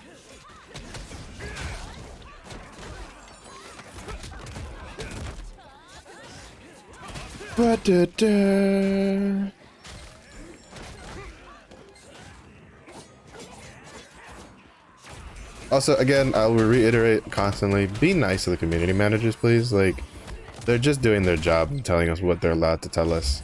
There's lots of things they're allowed to tell us, and there's lots of things they're not allowed to tell us, even if they want to tell us. So, be nice. Nobody likes, you know, the community managers, especially for Lost Ark, are honestly like top class for all the community managers I've ever had experience with across MMOs and stuff. They're top class people. So, be nice, be respectful. Getting mad at them helps nobody. You know, like, in the grand scheme of things, while, like, you know, it is frustrating, and as consumers and customers, because that's what we are, even if you don't spend money, you are a customer of this game. We have a right to express our discontent with certain things we're doing. Like, you know, still not really giving proper whatchamacallit, proper communication for what should be stuff that I feel like should have been spoken about sooner, like, again, whether or not the update was this week, because from what it seems like is, like, regardless, the update wasn't coming out this week anyway, so they should have just said that. But at the end of the day, Lost Ark is just a video game. Even for those of us like me who are trying to make a livelihood off of Lost Ark, like, it's still a video game at the end of the day, and there's no justification for attacking people, especially like employees of Amazon, just because they didn't release the class that you wanted or some shit like that on the specific day you wanted, when they had never even said it was going to happen. Is it disappointing? Yes. Do you have a right to be disappointed that we're not getting anything like major content wise tomorrow? 100%. Like, that is like, that is completely acceptable to feel disappointed, to feel slated, a little jaded maybe, but it does not give you the right to then go and attack people for it. So though I will reiterate, those of you trying to defend the whole, like, well, April has 2 weeks left, can fuck right off, in my opinion. Like, you can just fuck right off. Like, that is not an excuse that they can play with. That is not an excuse Amazon is allowed to have right now. Just saying, like, if you're gonna be one of those white knights that are blind and can't even, like, tell when a company kind of needs to be called out on what they're doing, then just go sit in your corner with your, you know, your Daki Makarov, like Jeff Bezos or something. You know, don't like, you're just as useless as the guy who just sits there and, like, cusses out Amazon on the forums with no real constructive, like, criticism to be had, like, no really constructive, like, brain process in the mix anywhere found, you know? Like, you're both basically just as equally useless, in my opinion. So that's just my 2 cents on it. Just try to be the best thing you can do is try to be as objective in these things as possible. Again, games aren't exactly the easiest thing to develop. You son of a bitch. So, you know, I do kind of feel for them. To be honest, pretty much all games that get launched in a new region, you generally tend to have a pretty rocky start. From what I remember, Black Desert had a pretty rocky start. A lot of things really didn't work out properly. Aside from, like, the other, like, stuff that was issues with Black Desert at launch, like, you know, being $60 for the Western audience when it was free to play in all the other regions. That kind of shit. Which, in my opinion, Lost Ark could have easily done and justified, personally, to have been a buy-to-play game over a free-to-play game. But they didn't. They kept it free-to-play for our region, so that's a win right there, right off the bat. Because, to be honest, a lot of, like, let's be honest, a lot of the Eastern MMO companies, like, instead of actually trying to make a game that people like in the West want to play, you can tell that they just try to get as much money as they can before people realize that it's not a game for them, and then they quit. That's why they add like buy to play price tags on free to play games for our regions, because they want to at least get that first brunt, like, you know, anywhere from like $60 to $30 off, like up front, and then when people quit, they don't care, they just close the region because they made the money that they wanted to make. So the fact that Lost Ark didn't go that route and like is actually trying to make a game with systems and monetization that we as a Western community consider acceptable, which sometimes is a bit ridiculous what we consider acceptable and unacceptable, is praiseworthy in and of itself. So keep it polite, be nice. Oh well, don't be rude, be professional, I guess. I don't know. I feel like another thing is a lot of gamers, especially the type that write on the forums a lot, most of them probably don't have any real like work experience of like sending emails. I mean, like, because there's a lot of jobs you can have where you don't have to send like emails to people that you work with, and you have to follow certain regulations so you don't get in trouble. Because you can't just cuss out your coworker when he fucks up and doesn't tell you something, right? Like, because in the end, you get in more trouble than he does if you send him an angry email with a bunch of cuss words in it. But basically, try to, you know, if you do have experience in that job, then you should know better than to, like, on the forums, like, cuss people out. So, be professional, be constructive. If you want to vent, like, get some friends, go on the Discord, go on the Lost Ark Discord, stuff like that. Like, go on to, like, go find other people to vent real quick, because it is important to get those things out. I feel like if you don't at least, like, express yourself in a way that is, like, you know, doesn't really hurt people, again, like, don't attack people, but, you know, also don't kind of keep it bottled up, because that's not healthy.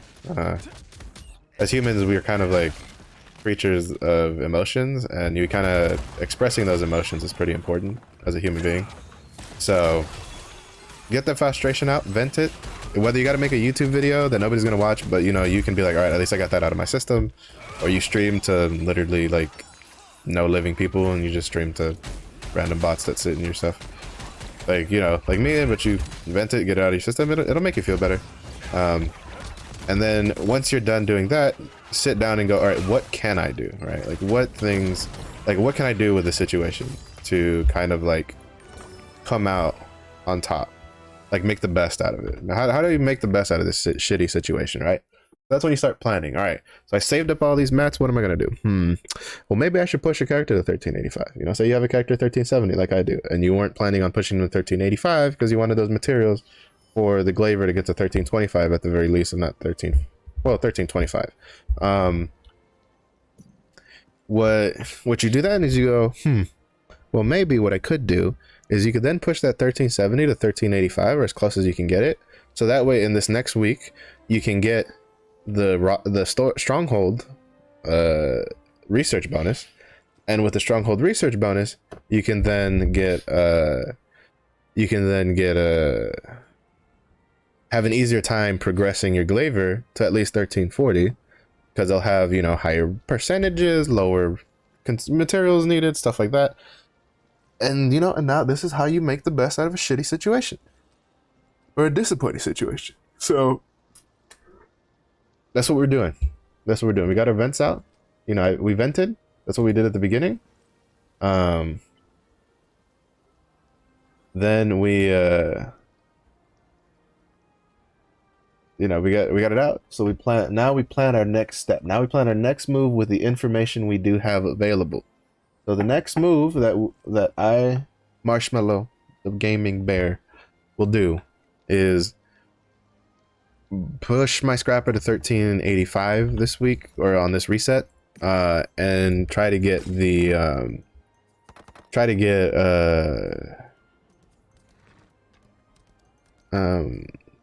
just try to get the stronghold, right? Like, just give yourself another goal to work towards, you know, that way you can at least get on your main character or whatever, you know, do some dailies and get stuff into there. So that way when Glaiver does come out, you're doubly set, right? You're like, I got You know, it didn't come out last week, but it came out this week, and now I have the stronghold bonus, so now we're good. You know, that's the kind of things you got to tell yourself.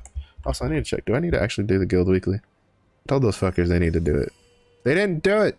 You bunch of hookers. My guild mates. I whooped their ass. I need swiftness earrings. I need good swiftness earrings. Ooh.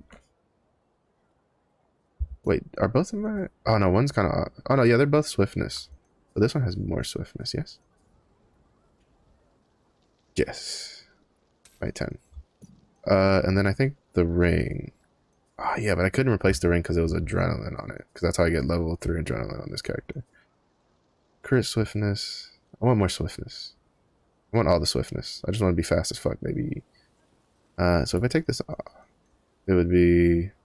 I would lose... I would only lose like 100 because I have to have crit on something else. Okay, I have crit on a ring.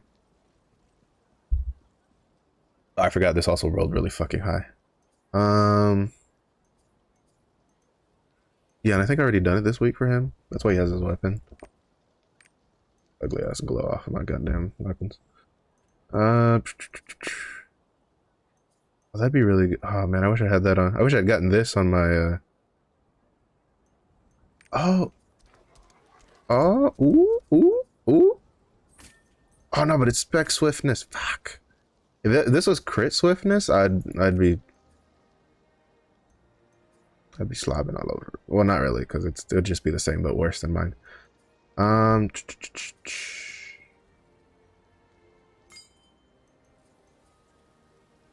me see. Is there any... I don't think I have any swiftness rings. Oh. I'll just wait for... I'm not trying to gear him too hard, personally.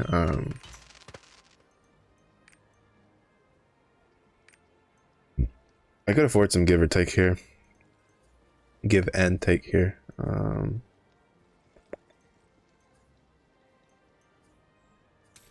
We have this one that has a little bit more swiftness on it. What does this have? That is crit, but that's kind of whatever. Ah, but this has... That also has crit. But this has swiftness, so what I could do, right, is... I could swap... Alright, yeah, see, both of these have crit. I could swap this. Actually, why am I even worrying so much about it? Because I have extra esoteric flurry, right? So now we have more swiftness. Yes, I like this. With adrenaline, let's see what else. And like we still have like 3 extra points we could replace. That's a crit one. I think I might have thrown away the extra ones that I could have used. Oh well. Unfortunate. Unfortunado.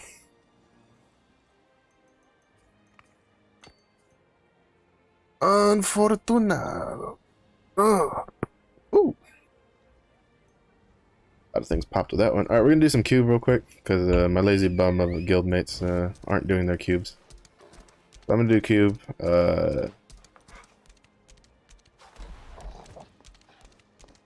I'm gonna do a tier 1 cube and then probably a tier 2 cube on my other characters. Easy cubes, easy life, baby. That's what I gotta say. Chaos and then preemptive. Yeah. Oh, shit. Well, we're gonna see what it's like to do cube solo, and hopefully I can get a silver chest. I thought I had matchmaking. I hadn't.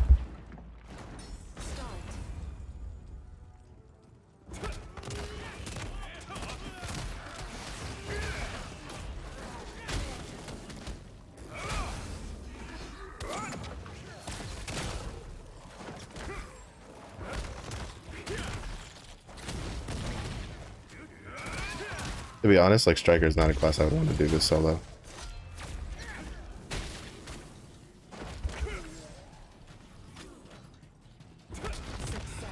Personally, this is not a class I would pick to do this solo. Deadeye would be something I'd pick to do this solo because you have a lot of range and just a lot of abilities.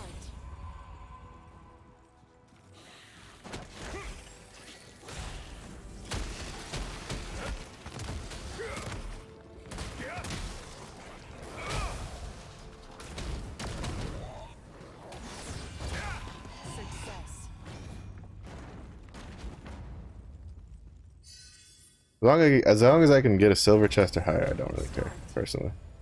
Ooh, move speed, beautiful. Exactly what I wanted.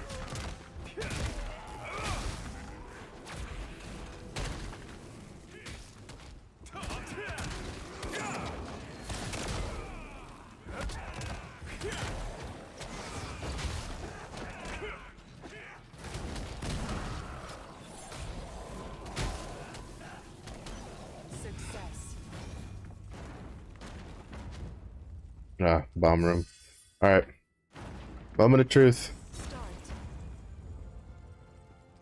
We have the whole room to ourselves this time, though, but that means everything and its mother wants to kill us. We should be fine, because it's tier 1.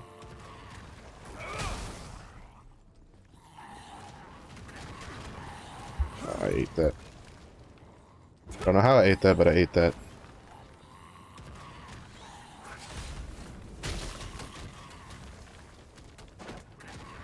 Whew, got out of that in time.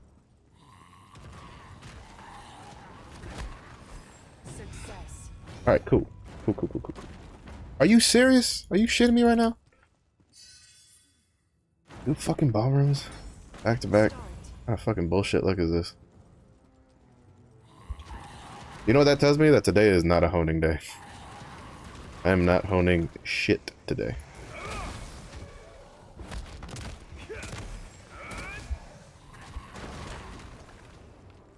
That is bad juju.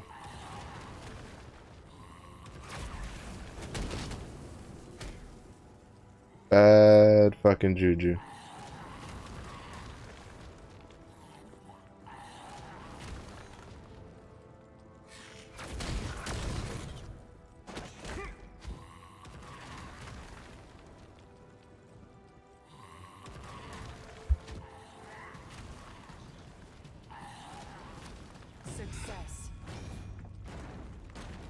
All my training in the tower. Sorry, I get a little focus on the bomb rooms because I have pretty bad. They trigger a little bit of my PTSD from from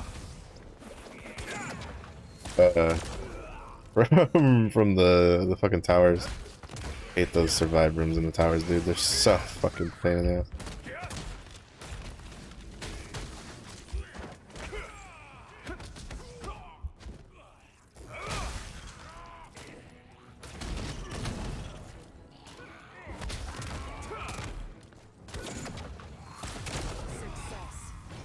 So I kind of focused a little bit, but you know, that was that's what the towers were training for you for. The towers were actually training you for. Oh, gold room, shit, nice.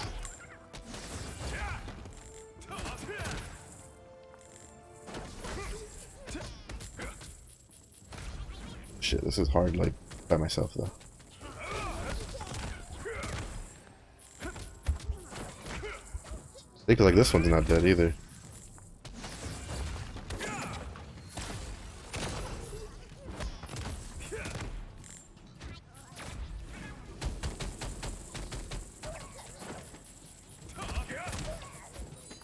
Bleed comes in handy for these because the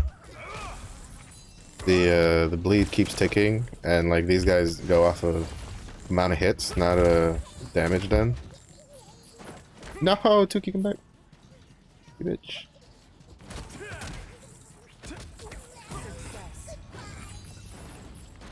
We got a good chunk of it though. That's all good. We got a good chunk of it.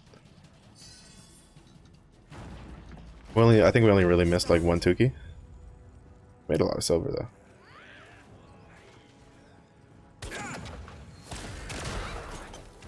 So these are the strats, baby. You stay in a corner, you get the guys the far away to come to you.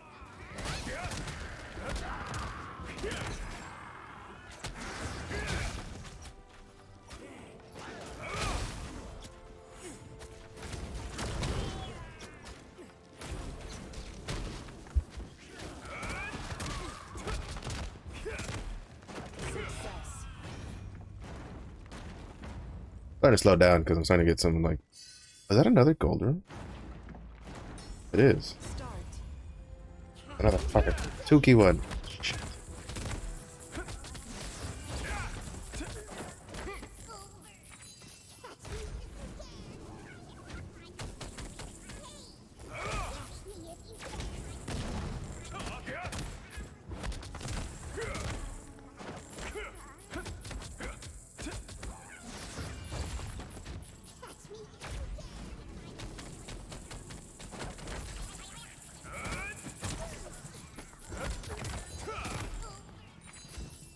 Kind of just gotta try to get what you can get, right?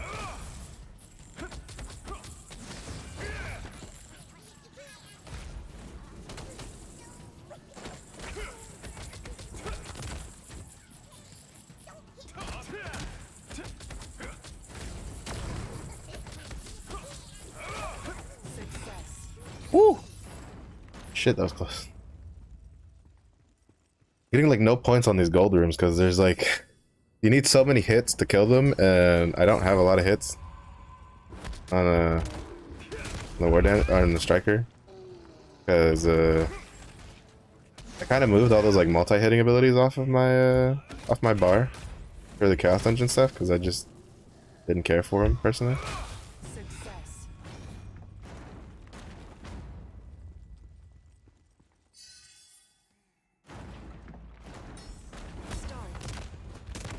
The burn one is one of the worst. Oh, with ranged enemies?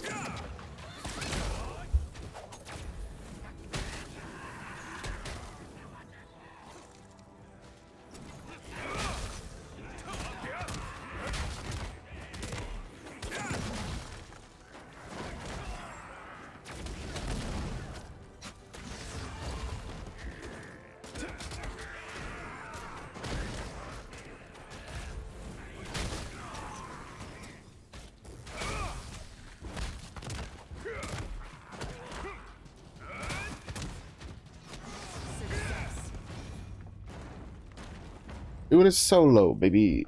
To be honest, like I think when it gets to platinum, I might just like dip out because it's taking longer than I care for. Oh.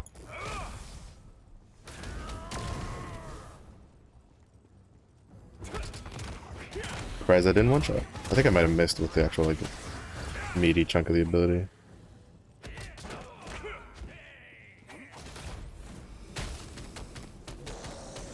Oh. Yeah. Shush. This is a library. Shut up. Not really, but that's the excuse I'm using. And that's the excuse I chose, and I'm sticking with it.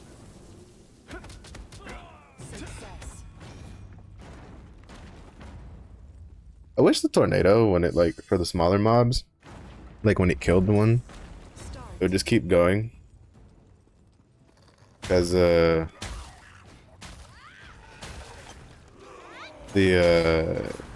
lot of times it'll like track a bit, but then as soon as it kills a couple enemies, it just stays still. It doesn't move at all. It just wastes time there, and it's like, I wish it would like move.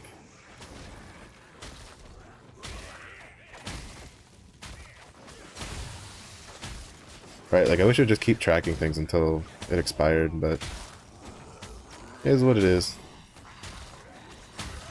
To be honest, the reason I use I don't use the charge one, the hold down and charge one on my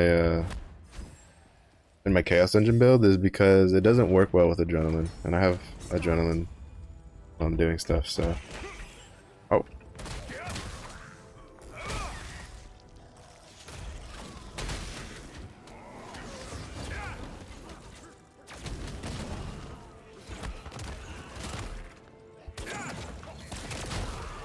Yeah, because like, so for instance, the tornado, when you have it on the charge button, it doesn't actually like you don't get an adrenaline stacks until you let go of the button, and like it's kind of sucky. And yeah, I'm just gonna call it quits there because this is taking longer than I care for. Stop. Taking longer than I care for.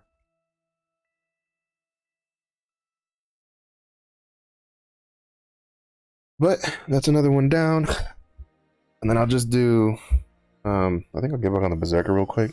I think he has a tier 2 cube ticket left to do, so he can do that really quickly. Let's get that done. Just to try to get this guild weekly done. Everybody, so we can all get our rewards.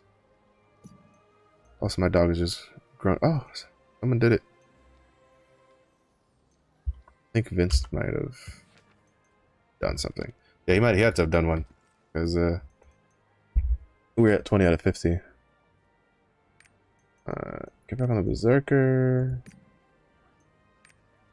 I think he might have a tier 2 cube ticket left. I don't remember if I did all of them on his or not. all of his. Did all of them on him or not?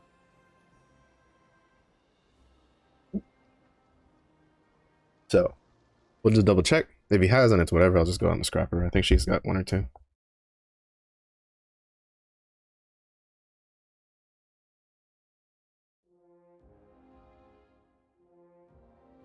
But yeah, hopefully tonight. So I plan on doing the hard mode tonight for Albion. So like the part 2 of the Oreja, because we did basically on Monday we did the first Oreja hard mode dungeon. On Tuesday we did phase 1 Argos, and then today we're hoping to do the second Oreja dungeon to get the last piece of gear we can get for the week. And then on reset, do it all over again, right? And just hope for the best. Matchmaking. But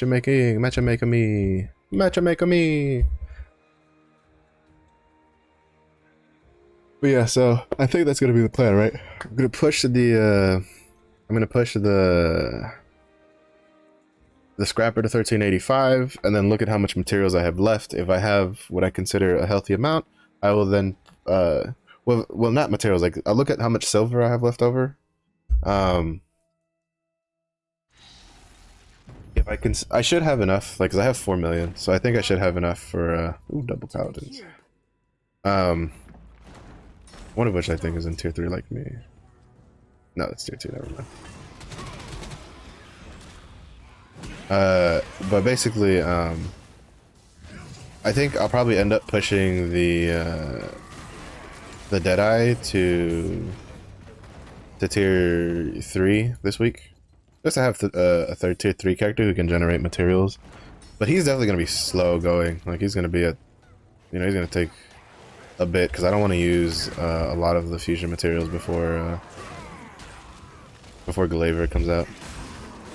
Unless we get some sort of heads up where Glaiver is not coming to like the 28th or some shit like that, then I'll probably push him to 1325, like the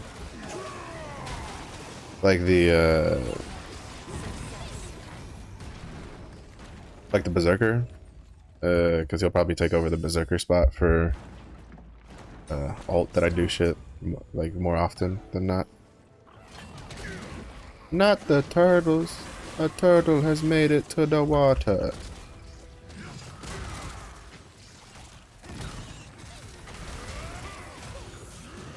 But yeah, so we'll see, you know. I was kind of hoping that at least having a roadmap would kind of like give me more, put me less in flux with planning, with like what plans I wanted to do. But it seems that it's kind of just not done much for that, because it's still kind of in flux, because we can't get any like actual dates of when stuff's coming out and stuff like that. So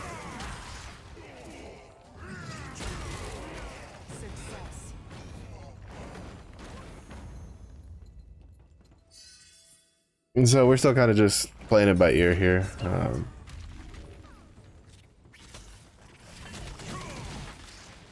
All right, this one's the we have the ticky ticky tick tick.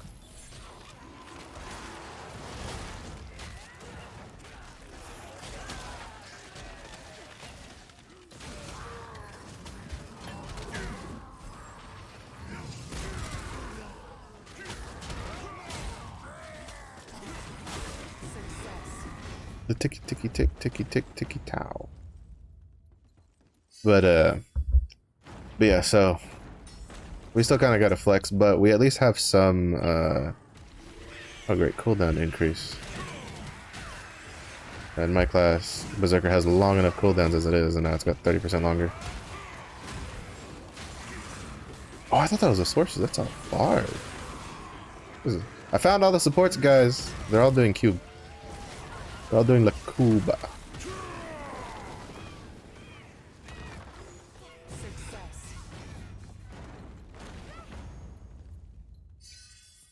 But yeah, so we'll just flex. We'll kind of do stuff. We'll try to kind of just flex things how we have it. Just react, make plans as we go.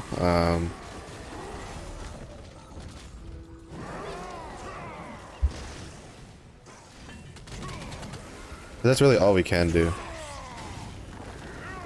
Is just kind of just figure things out on the go, and stuff like that.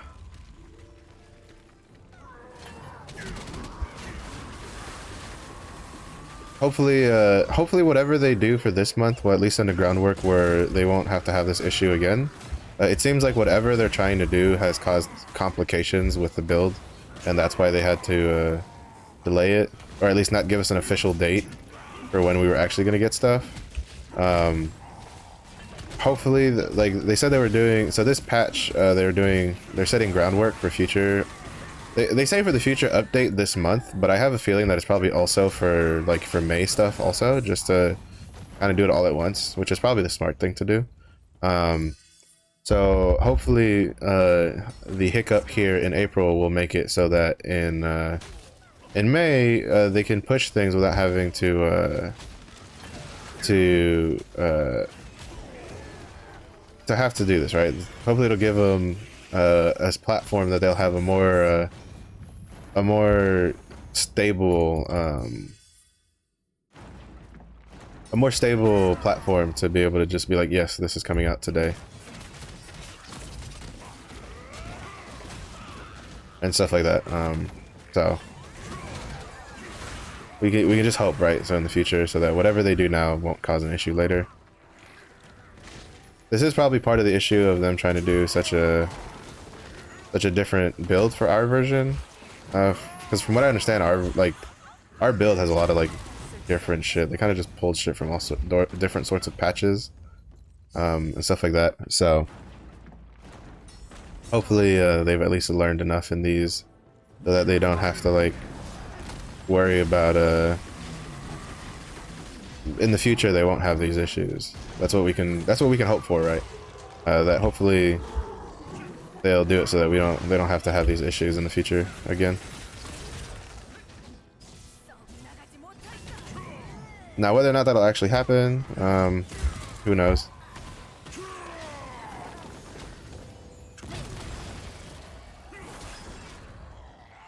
So we'll just have to wait and see how things pan out. I think, to be honest, I think the thing that made me kind of freak out the most from this delay is now I'm like, shit, do I have to wait till end of May for Destroyer?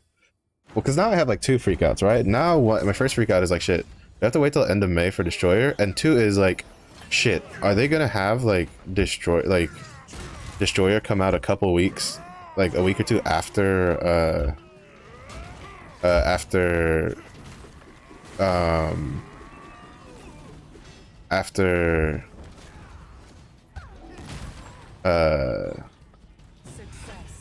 after Glaiver? That's gonna be such a huge resource hog, depending on what events they have out.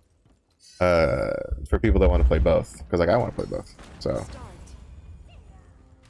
really, again, getting real tired of your shit, unlucky rooms.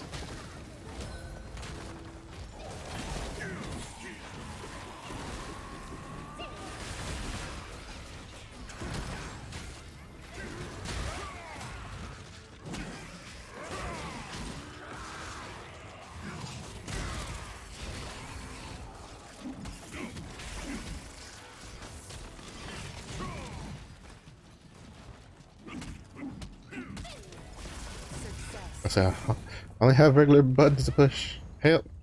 Help me! Help! Alright. Continuous HP recovery.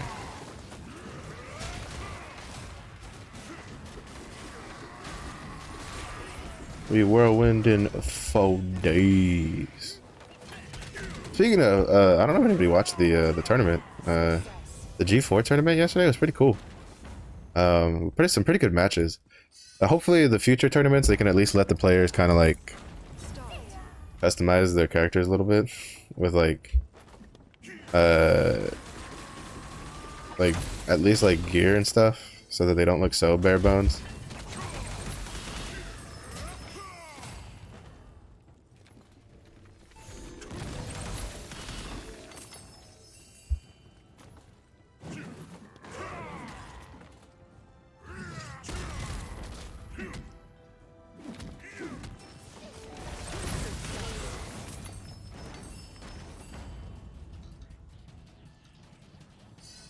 But it was pretty good. If you didn't watch it, St. Tone's team won the whole thing from top to bottom.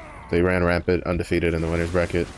They ended up having a rematch with Bajira's team. They knocked Bajira's team into the losers bracket, and then Bajira's team climbed itself out of the losers bracket. But St. Tone had some really good players on his team, and he himself played really good to the best of his ability. Virus is a fucking monster. He usually plays like DPS characters, but since his teammates didn't play support characters for the tournament, he played Paladin. I think he spent like a week or two, like on stream, like practicing Paladin PvP to prep for the tournament. Starly, which is who was the Shadow Hunter. Apparently his main is a summoner, but he was still like wrecking shit with Shadow Hunter, like insane. Like these are monsters for like PvP players. But it'll be pretty cool. It was pretty cool to watch. I'm hoping that that we can get a pretty decent PvP scene going for the NAEU. But I think in order for that to really happen, they kind of need to, in my opinion, they kind of need to restart the MMR. Like, just, they gave us the old system, the old shitty system that nobody likes, and they try to use some like shitty excuses like, oh well, we were doing this so we can collect information for our region. I'm like, you have 3 regions worth of information for the PvP MMR. You've changed it in every single one. None of them have that MMR system anymore because it's terrible. It's a really bad system. Like, so what makes you think that it was gonna fly any better in the NAEU version? Like, that's one where I'm like, they really should have like talked to some of the PvP players who've played a lot in the other regions. I mean, like, do you think that we should launch with the old MMR system? And they would have probably told them hell to the fucking no. Because from what I understand, even the top end players hate the current MMR system that we have compared to the revamped version that the other regions use now. So I think that they probably won't do it, but I feel like they need to.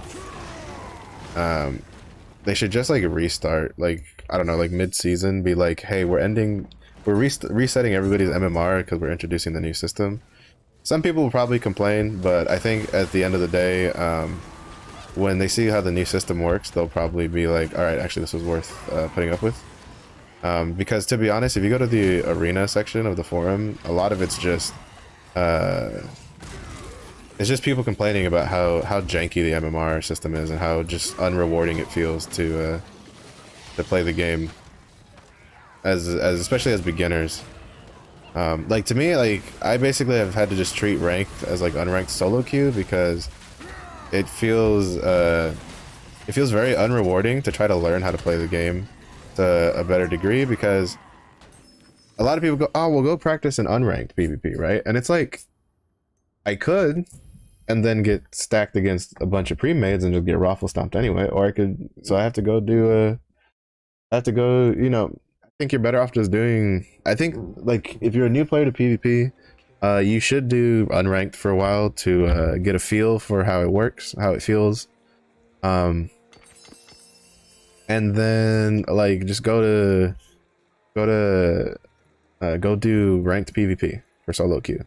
Because if your goal is to be really good at ranked PvP, it's completely different than if you're doing like pre-mades and stuff. Like, it's a completely different field and how you play and stuff.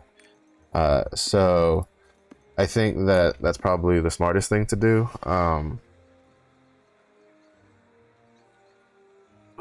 Sorry, I was stretching. I don't really know. I mean, I personally don't know what else you could do. Because scrims are kind of where like the more top end pre-made guys are at. You know, like that's where they go. I forgot to put the They kind of make scrims and they scrim with each other because they want to do more organized stuff. Because you can't really do there is no pre-made queues. Hopefully they'll add those for the people that want them. I personally don't care for the pre-made queues, personally. I'm just like, kind of whatever. Like I'll probably do predominantly solo queue anyway. So it is what it is. Alright. The time we've all been waiting for. Scrapper time! Let's go punch some shit, baby. It seems it'll probably take us a bit to so we still have like 2 hours left in stream. For at least how long I plan on streaming. I think I should be able to knock out all of the stuff in like maybe 30-40 minutes. And what I might do then is I might do no, because Vampire Survivors I'll get caught up in enough. Miss the timing. Because I can't really afford to miss the Adventure Island at the end of the stream of Snowpang, because I have raid after stream, like an hour after I finish streaming. I eat food at that time, so something didn't sell. Yep. What was this again? Crit with level 3 Taijutsu. I might put it up again for like 50 gold, see if someone buys it then.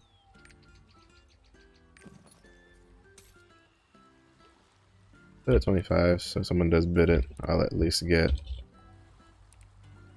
something.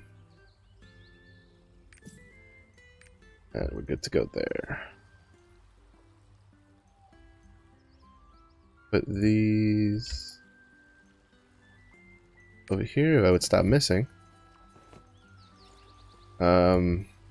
We have, yeah, see, so we have 6 Argos's blood, and then 1 left over from the Oreja's Empyrean stuff. I should get another, what is it, 20? From, I don't, no, we get like another 19 from the hard mode, I think, so I can make 2 more pieces of armor. And then tomorrow I can make, after reset I can make the last piece I need.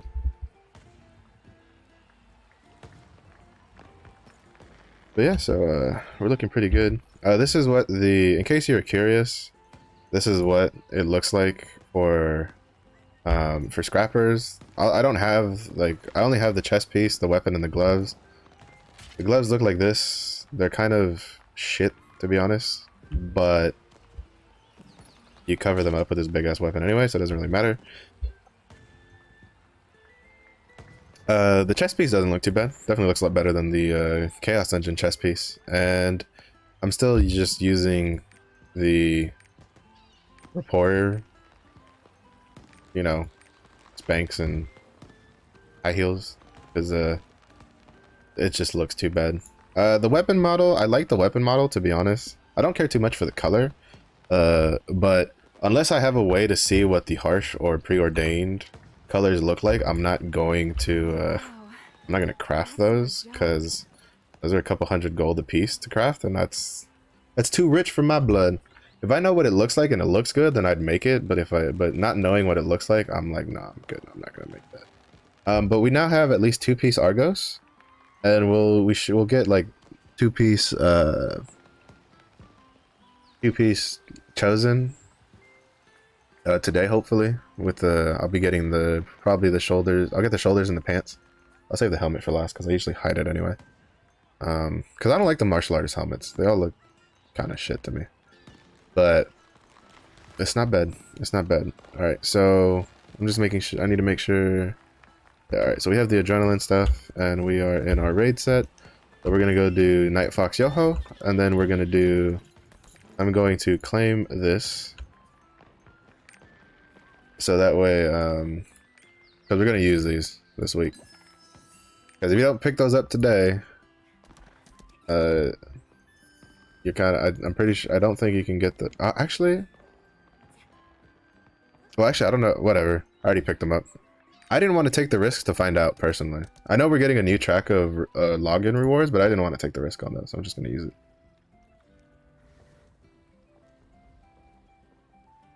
So.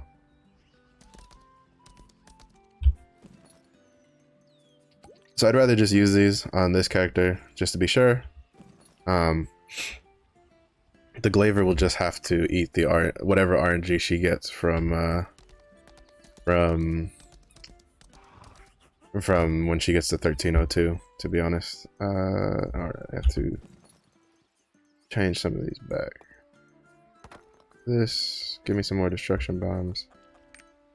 I was using protective potions because they're pretty good for I could take some flares. Since I can't take a pheromone bomb, I'll rather at least take some flares. They're pretty good for Argos.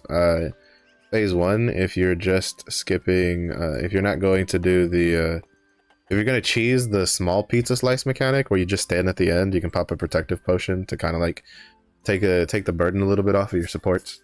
So they're pretty good. Alright, we have the flares. I need more potions. I need more potions, and I need to pull more boxes out of my storage. Give me actually, because this is a main, I'll take 10. I usually do 5 for the other ones. I could have restocked everything, but I'm a little lazy. So we'll do our Night Fox Yohos, get our Great Honor Leapstones. I had to convince, like, some of the other guys that I play with, that play on a different server were like, no, we're doing a Grexion. I'm like, why the fuck are you doing a Grexion at 1370? Right, like,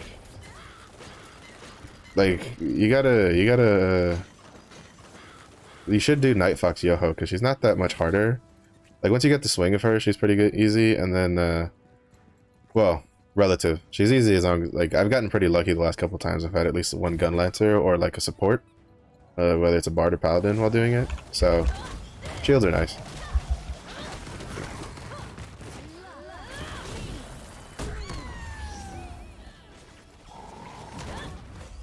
Gee, I hate that.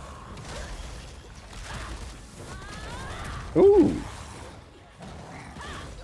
You didn't miss the, Spirit Bomb, it appears. It would appear.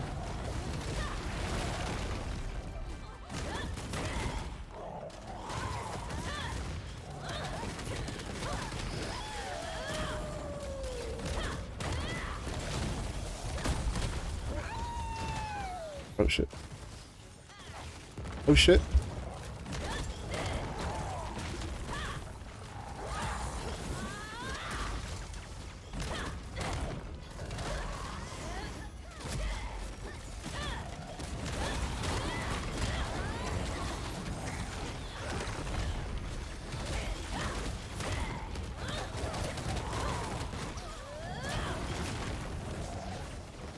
I still feel like I should probably put a protection rune on that. On the chain destruction fist. Okay.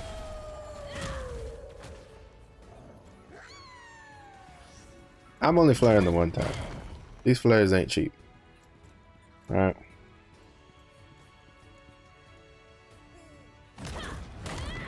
Y'all don't want to bring, you know.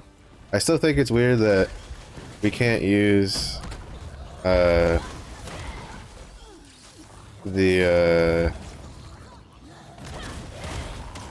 pheromone bomb with a destruction bomb, seeing how they do different things.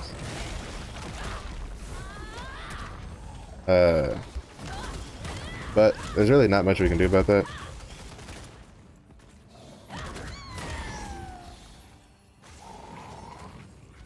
So, you know, if people are gonna do the whole #1 flares, then the rest of y'all gotta carry your weight too. Woo! That was nice.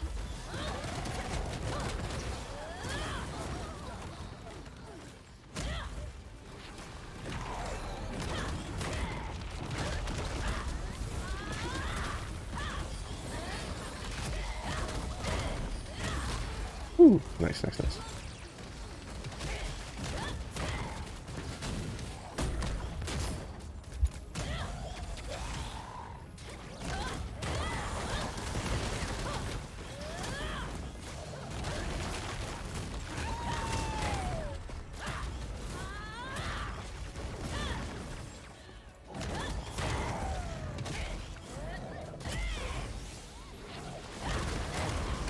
Yeah, see, I always forget the death rattle, but I'm just...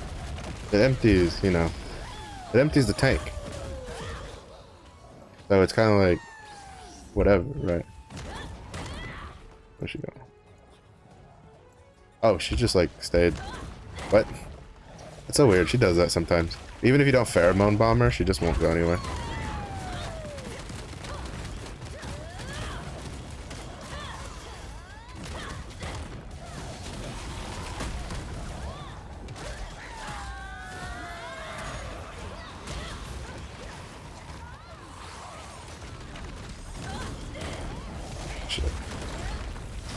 I healed myself into the freaking flare thing.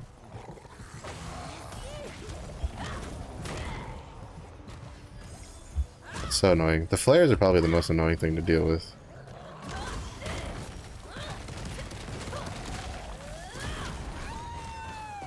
Oh my god, please stop! Please stop! Holy shit. Dude, like the amount that she juggles you is insane.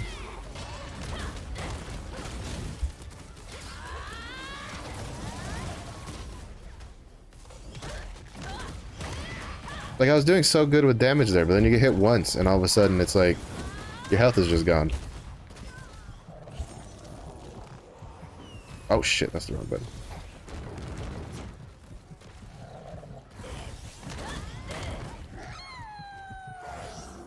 I'm gonna go back. Oh. This is the perfect time to go back for potions. For me. Personally. Because... tornadoes. Yeah, like that is like so Night Fox Yoho is definitely easier than Flame Fox Yoho. In the sense that you don't have the burn ticks and a lot of her moves are definitely more straightforward than they were before. Rest in peace, our Soul Fist. But the problem is that she still has the issues where you can get unlucky with the RNG of how projectiles drop because they didn't put any like safety net for that. And if you get launched in the air, you just continuously get juggled because, like I've stated before, this game, your model never leaves the ground. It always, oh shit, we missed that.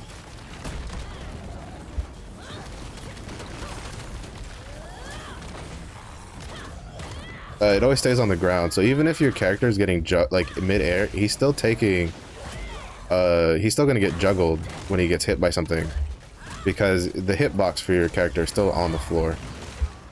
You gotta be kidding me.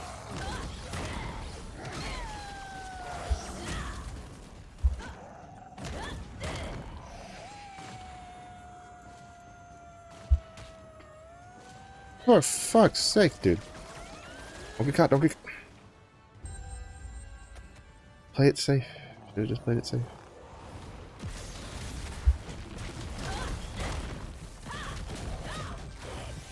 I think we saved everybody. Yeah, we saved everybody. Yeah, she's a little rough without a support, but still. It's like... Oh, her tail like insta broke. Oh, it must have been, we must have been just shy of breaking it last time. And so then it just like insta broke this time at the slightest whiff. The slightest sneeze. Yeah, she can be a little rough if you get unlucky. I think like there, I know for sure I got a little unlucky getting juggled with projectiles. Cause like I had a pretty good, oh shit, 55! Fuck yes! Awesome. Fucking level 55, let's fucking go! Now we can upgrade Death Rattle, Supernova, and Chain Destruction Fist to level 11. I'm so fucking stoked, dude. So fucking stoked. We need 6 points each. Holy shit, that's a lot. Wait, my Supernova has been at level 10 this whole time?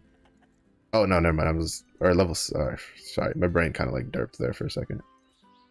This... Oh, that's so nice. So nice. You love to see it. You love to see it. Alright, so those are going to deal a bunch of damage. Yeah,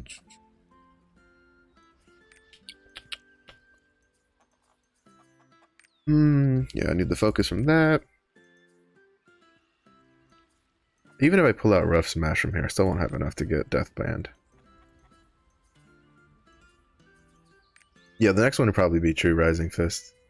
I don't think there's much warrant in leveling up Roundup Sweep because it's not a lot of damage. At least not like this, like at this point, right? Like maybe when we get to like level 60.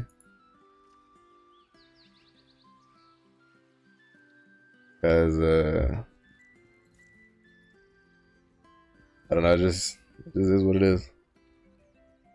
The most important thing for charging blow is definitely the very first tripod of getting ready attack for that damage up.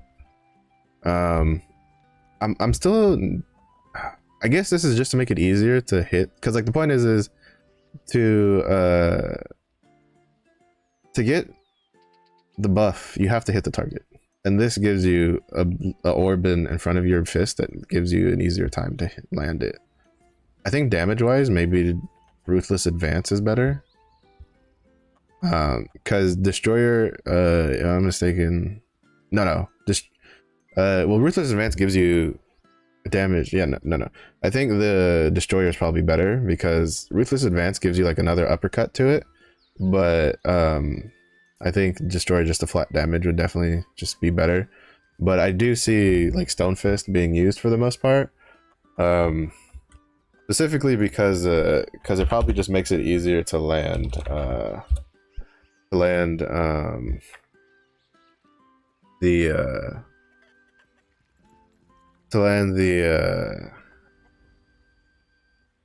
to get the buff active, right? Because like you have to hit something to get the buff with charging blow. So with scrappers, let's see, shark training. What are they running for the skills?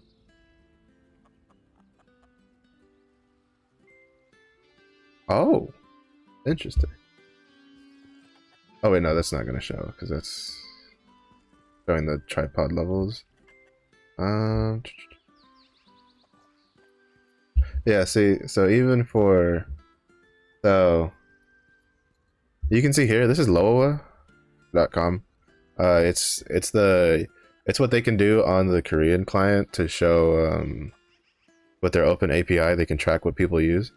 As you can see, for charging blow, so he's using follow up. He's kind of using the other setup, but he's using 322, which is it's ready attack, the attack buff, the orb, you know, the pull, and then the death band for the attack speed. I don't know. It's always seesawing which one you see up here between like ultimate taijutsus and stuff, because there's some fights where taijutsu is definitely, oh wait, also I didn't like, where taijutsu is definitely pretty helpful. I'd forgotten to stretch it out to, I'd been looking at another set for like skill stuff.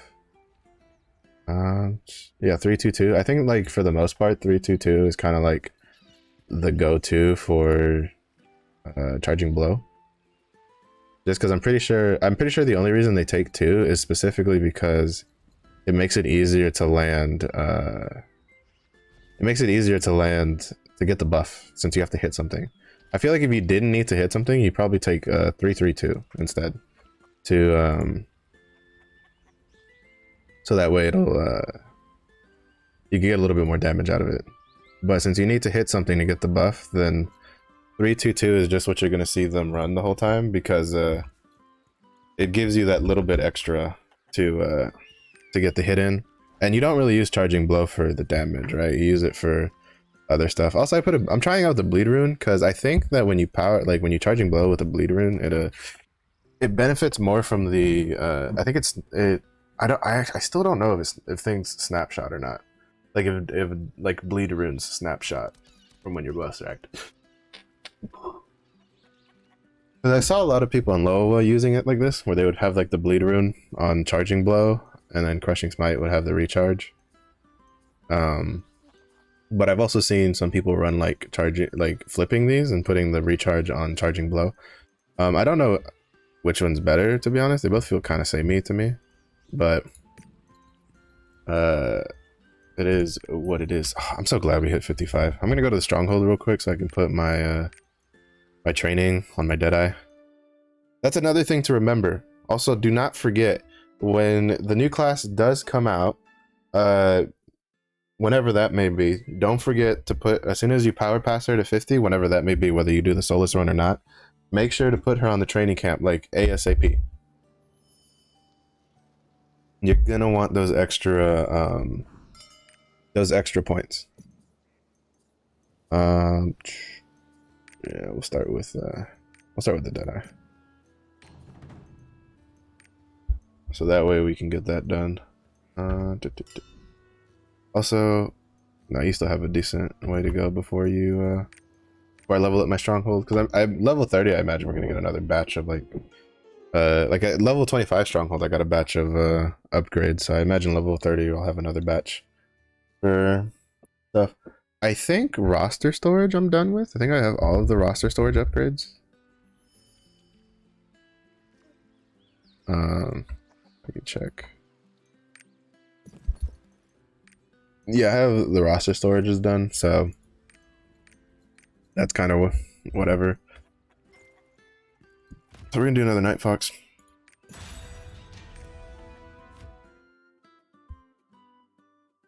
Hopefully this one goes a little smoother, because that last one was pretty rough. We got pretty...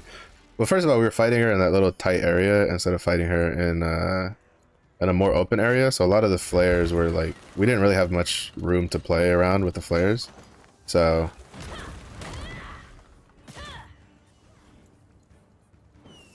Oh. Interesting. The sorceress is using like their mana shield, which they don't. From what I understand, you don't normally like there's a specific build in Korea that uses that, but for the most part, like from what I understand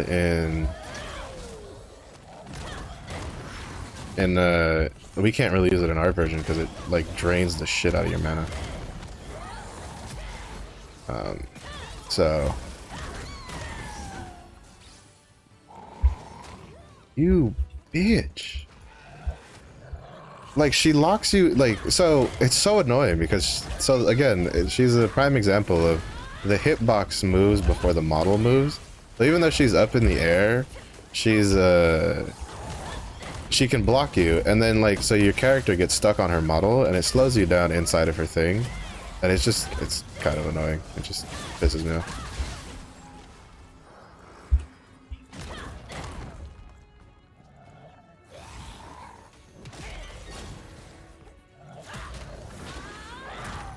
Oh my god, why are you here? You have a red health bar. Like, do you want to die?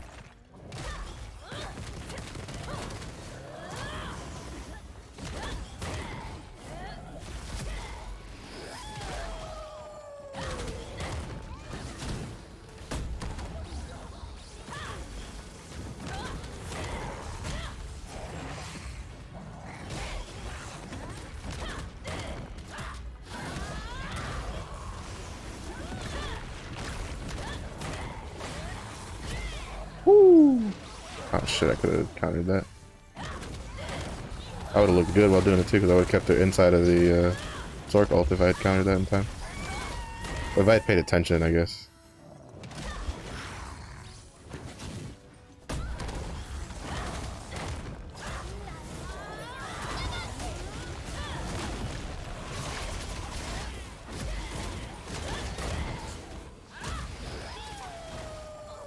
Oh, thank you.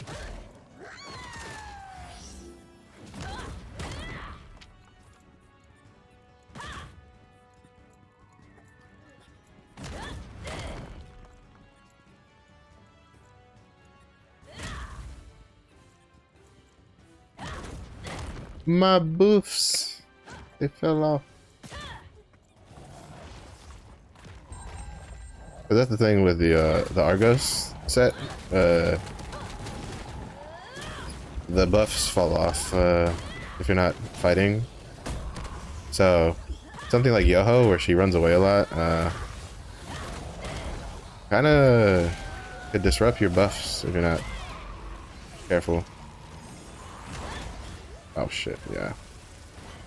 And again, that's a prime example of what I was talking about earlier of how your model's in the air, but you're still gonna take damage because it never leaves the ground. So, you know, my model was in the air, but the flares kept hitting the position that the game registers my model is at. So it's like, it just, you know, you just get juggled, and that's really what makes Yoho dangerous, is when you get juggled. Fuck. All of my shit on like cooldown. Woo! That was very close. We almost didn't make that in time.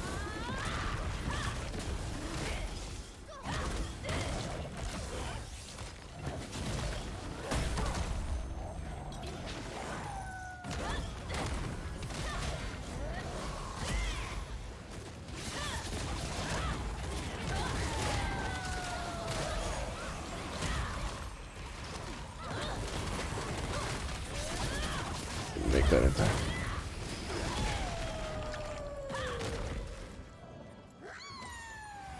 Oh. Someone does have a pheromone bomb. Beautiful.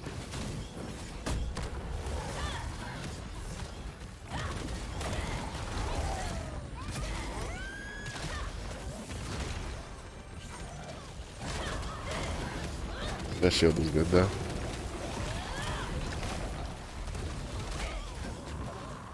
What the fuck? That move is like so bad as a melee player. Oh my god, dude. That one too. Like, I was spamming everything and I still... What even hit me there?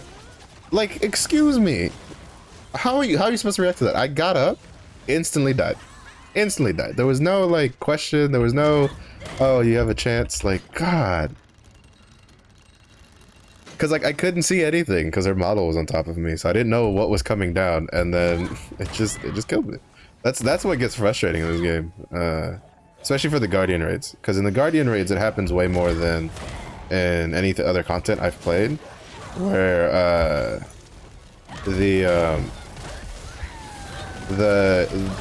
they cover up their AoEs. Like again, I got hit there because to me that flare didn't look like it was gonna land on me. I thought it was going to land on somewhere else. So I didn't worry about the flare. But lo and behold, that flare landed on me. And it's like, it's just frustrating. And that's not a Flame Fox Yoho like specific issue. That is a just a Guardian raid issue in general.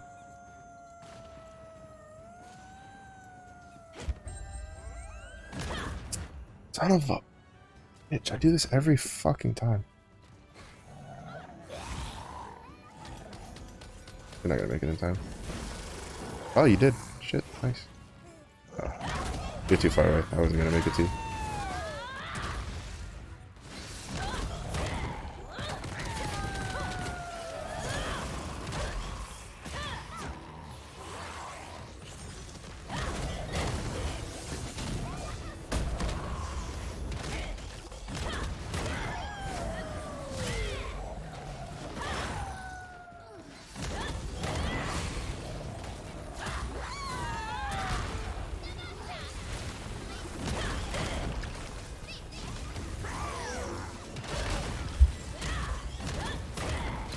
Going in. Oh shit, that was sexy. 10 million? 10 fucking million on the fucking double dragons for the Dragon King's Awakening? That was juicy, dude.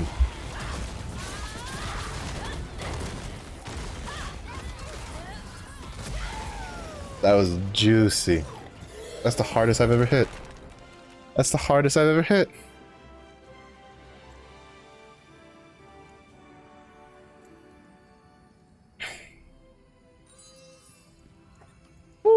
Shit, dude. That 10 mil, that was fucking insane. That got me pumping. Oh, beautiful. Level 55, baby. Oh my god. Oh, this is why you can't take shock training away from me. It's too satisfying. too satisfying. Oh my god, it's just too fucking satisfying. Like, oh shit, dude. I'm definitely gonna like clip that later. All right. We get anything good? I don't really need a preemptive strike stone because this is good enough for now. And especially because there's like grudge on it. I don't care for.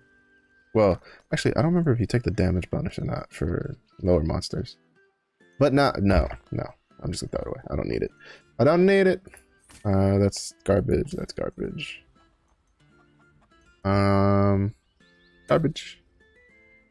Garbaggio. Garbaggio. Alright. So now we go over here. I need to level this. Now this one is where you get this to level 11. Then Death Rattle. Let me save.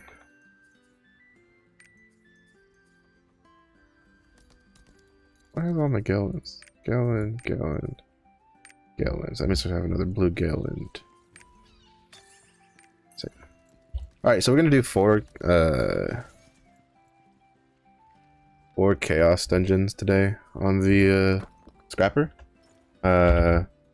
Just the two normal ones we get, and then on top of that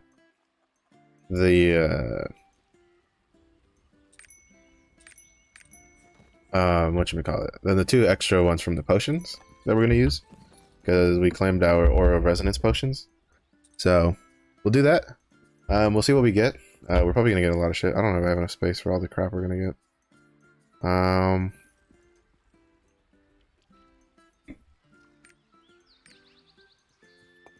Put that over there. That's just a random ass treasure map that I still haven't done that I need to do. These are all the foods I need to like just cook. I need to see like how many of these I need for Punica stuff that I have enough of. Because you need a lot of them. That's one of the reasons I haven't really pushed too much into Punica stuff. Is you need a lot of the cooking stuff, because you need a lot of like different assortments of materials. So I've kind of just been saving those up as I go.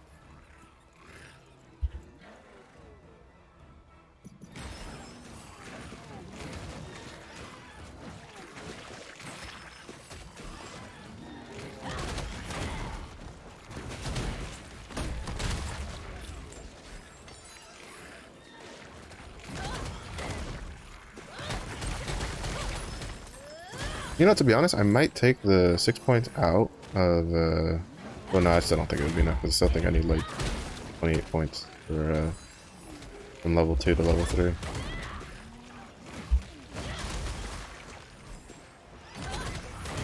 As for Chaos Dungeons, Roundup Sweep actually deals a lot of damage, especially if you have Preemptive Strike. Because with Preemptive Strike, it's a guaranteed crit, so it's a guaranteed reset. So it tends to do a lot of work by itself.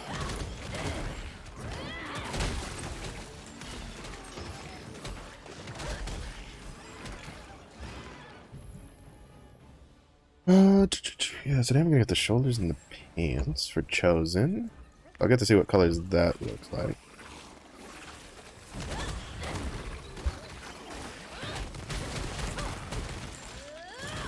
Because the stupid frog over here doesn't want to fucking move. He's just sitting there the whole time. I'm like, could you bring that ass here, boy? You know, like,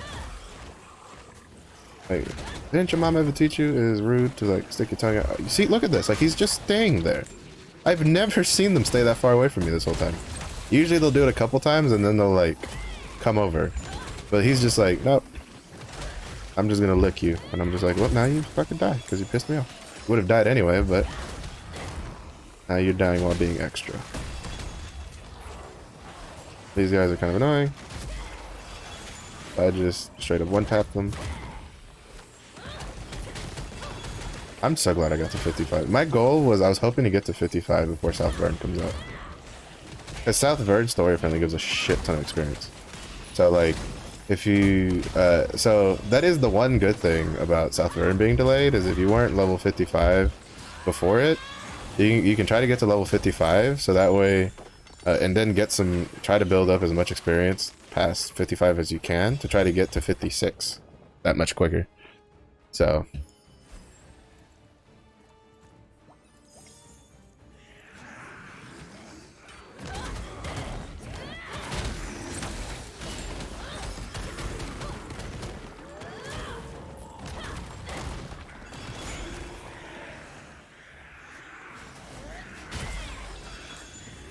gotta keep up all these stats.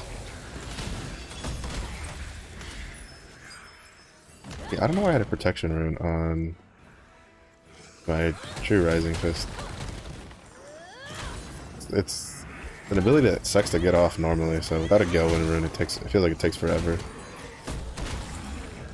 Now that makes me want to check like what rune I have on it for. I have the Overwhelm rune on it. I don't want to change that. Granted, in raids, it's not that big of a deal.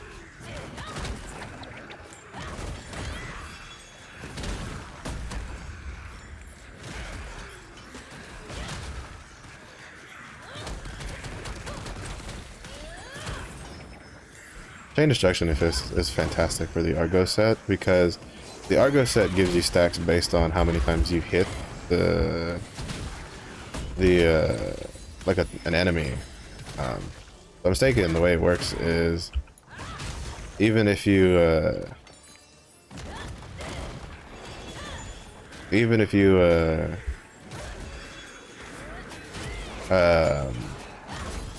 like it's not like per ability cast. It's like it's just per damage. So if you have anything that deals like damage constantly, it's just like it stacks it up because I think it's every like 2 seconds. So and then the question lies, right? So there's a bit of a contention back and forth on whether it's actually worth going to 5-piece of the preordained set, of like either or of the harsh or the preordained set. I need to go buy potions. Specifically because the 5-piece consumes the crit rate or crit damage buff. If I'm saying it does give you a little bit more. I don't actually remember off the top of my head. Oops, wrong button.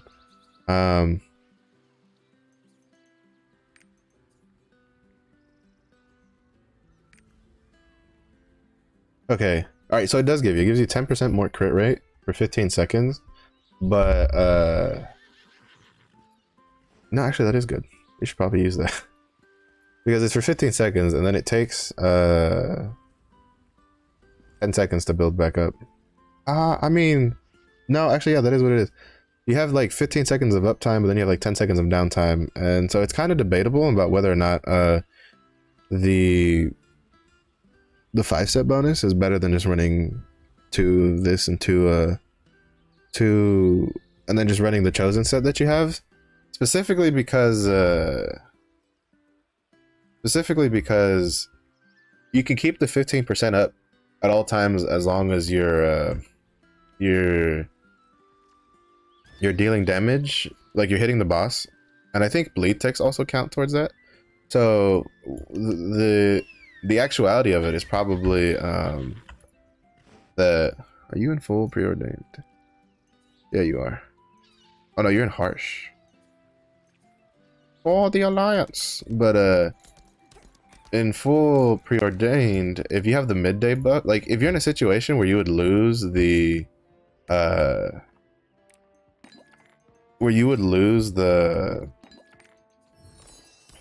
your buff from your 5-stack buff, it would be the same thing as losing your midday buff anyway. So while yes, it is 10% crit rate more, you're also trading it for a 10-second downtime every 15 seconds. So I think like it's always better if you always have someone with a harsh set in the group, but if not, then it actually comes out on par with like it's not that much better, from what I understand. I don't know if anybody's ever actually done the number crunch on it. I know right now all the number guys are kind of like focused on the whole efficiency, like most efficient way to get to 14, 15 stuff. which I think for the most part they've reached a general consensus on that. Which the general consensus is keep your weapon at 11. Like, that's the one piece of gear, you just leave it at 11, and then there's a bunch of different combinations you can do that are effective on the way up for saving money and not losing out on attack power and stuff. So that'll be pretty interesting.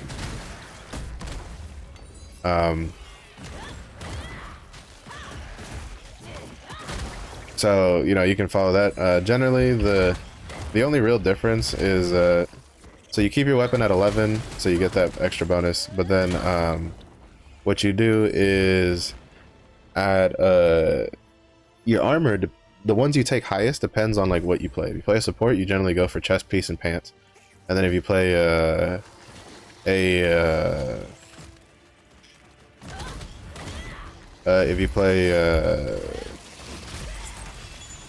whatchamacallit, a DPS, like everything else, you go, you take your gloves and your shoulders higher. Is the general consensus I've seen on that they've reached an agreement on for efficiency stuff. As long as they don't introduce honing rates. You have to remember when you're doing the efficiency stuff in that you see on like the Reddit forums and all of that is only good until they add honing buffs. So to be honest, it's probably only really good for the first like couple of characters that you get to 14, 15, because I don't think they'll wait too long after Volton gets released to add the honing buffs, because that's really where that's where they keep their highest retention, and the more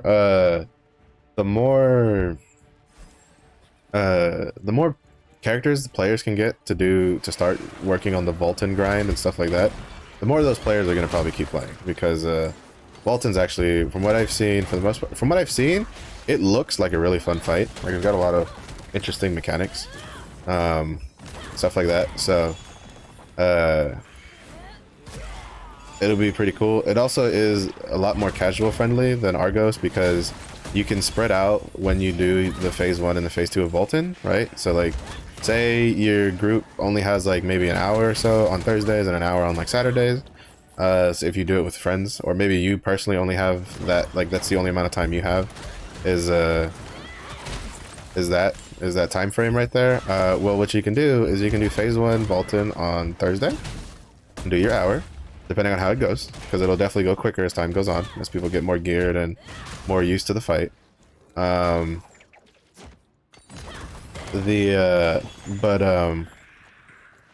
But basically the nice thing is you can do phase 1 on Thursday, say like that's your first free day, and then your second free day is like Saturday. Then you can do phase 2 on Saturday, and you can split that up. You would just have to do a party finder for a phase 2 group, or set up your own phase 2 group on for when you're trying to go do that. So it's actually really nice. It is a little interesting that for our version they didn't like try to change Argos to be something closer to that, but I think it just really wasn't high on their list of shit to worry about. So which happens.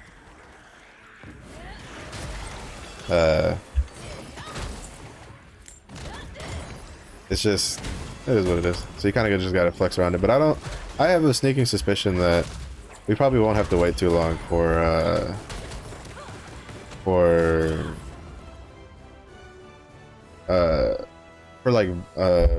the hunting buffs to come after Volton. Again, sneaking suspicion. Nothing official. We don't have any words on it or anything. I just have a little sneaking suspicion in the back of my head that they might give us the honing rate sooner rather than later once Volton comes out. Right. Repulsion precise dagger. Most of these are probably garbage. Let's see, there's any +2s in here we can sell for cheap.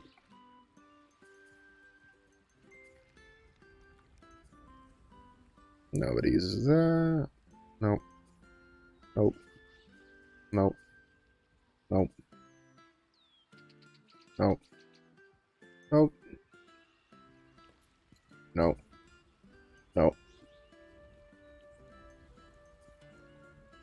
No. No. I haven't gotten very many +2s in a while on this character. Even on like the legendary pieces that'll drop sometimes, like they'll drop like a bunch of like it'll be like 3 level 1s, and I'm like really? Alright. So we're gonna go again? Last 2?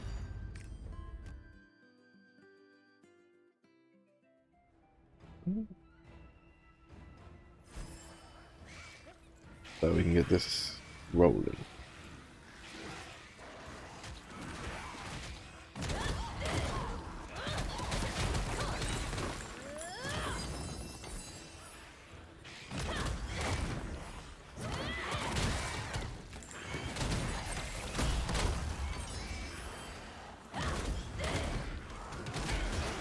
I will say there is a, because I was also thinking like a good counter argument to the to using the 5-piece is that it is for melee classes it's a bit more forgiving on bosses that have a lot of things you have to that you have to get away from, because you also only have like 5 seconds to hit the boss, and sometimes like just doing Argos, sometimes the order of like attacks he does, like you don't have like you go longer than the 5 seconds, while if you run the 5-piece you'll have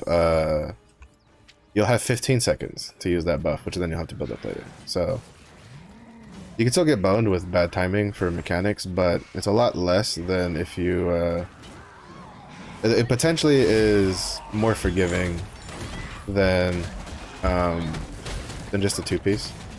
I think I'll probably end up running the 5-piece anyway, just because I like uniformity in my colors for my armor.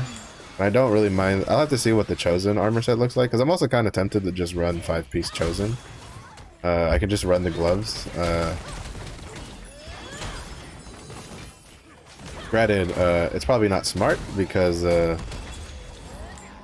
this armor set's like really like the only real form of crit that I have for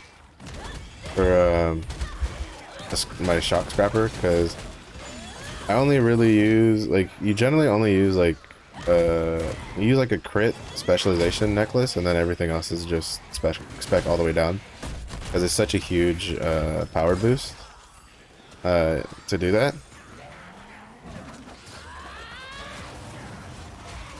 And so it's just like the chances of ooh, cube ticket.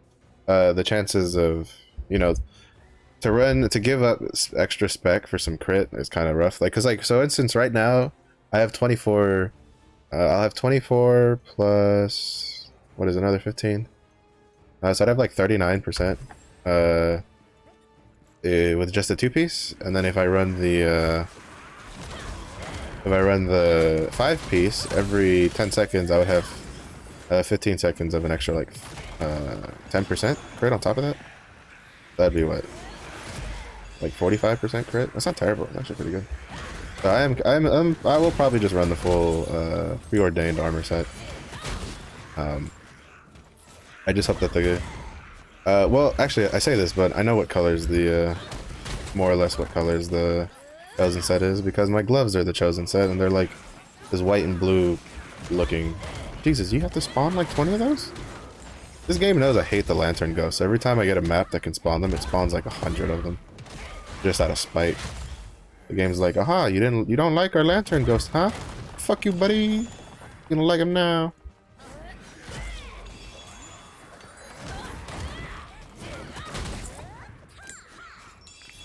Level 55. I'm just glad I hit level 55 today. I knew I was pretty close. I was pretty close yesterday before doing like Argos and stuff. So pretty excited. And now I have another week of like combat XP to build up with more raids. So that'll be pretty nutty.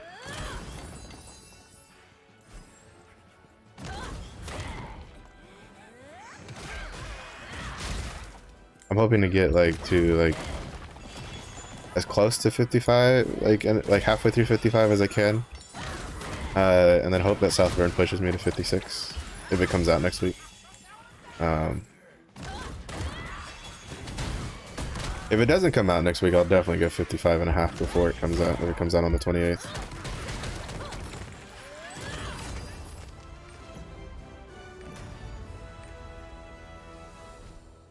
So that'll be fun. That'll be very, very fun. Getting a lot of silver today, though. We got the silver rooms from the tier 1 on the striker earlier, and now running 4 1370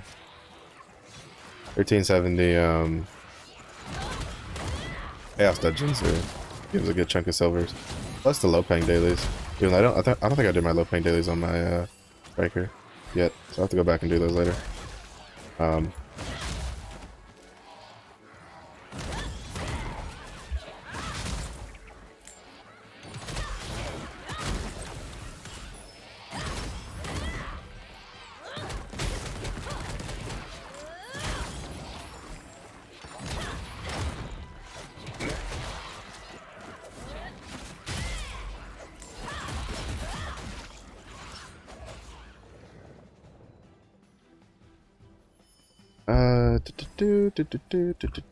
Yeah, so I think yeah, on the reset I'm gonna push the 1385. I'd say I don't really have I don't have much of a reason not to with the extra week and for the extra week at least, if not extra 2 weeks, because at this rate we might not be getting the April update until the 28th of April. I don't want to jinx it, but the fact that they don't want to commit to the 21st tells me that we should mentally prepare for the worst, right? Like, we should be mentally prepared to not get the patch till the 28th of April. You know, the major April patch on the 28th of April.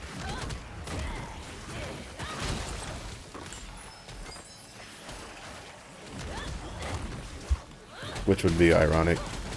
Again, if it does happen, hopefully it'll be for a good cause, and they'll at least set the groundwork so that they can, so that May and onwards will come out smoothly, and then they can get on a fast track. As doing a slow month, right? So like April being like very late for so that, you know, the future updates will be that much smoother. I think is fine. As long as we can visibly tell, right? So, like, what I don't want to happen is that April had this super late-ass update, and then May also has a super late-ass update, because they're just, like, still behind. And then June has it. Like, right? Like, I don't want to see that. Like, what I want to see is that we have this good chunk of waiting time in April, so that way May, June, like, all the months going forward have pretty good release schedules. That's what I want to see.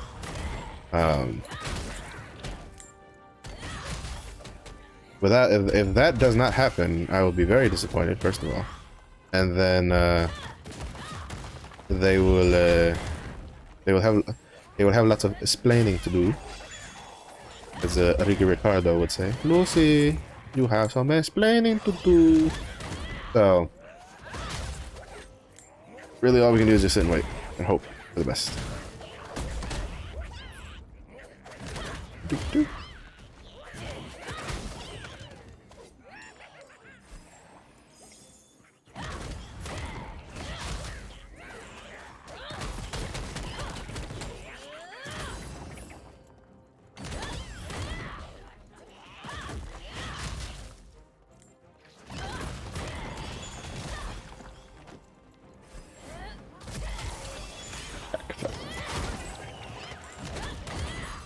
Gotten a lot of yellows this time around, but none of them have had any, like, at least not that I've noticed. They haven't had any of the icon, the tripod armor, like the armor icons, telling me that, hey, this one has something you want on it. A little disappointing, because I could still use, I'm like, I think there's a couple +2s left I could still use that I don't have. Alright, so we did our 4 for today.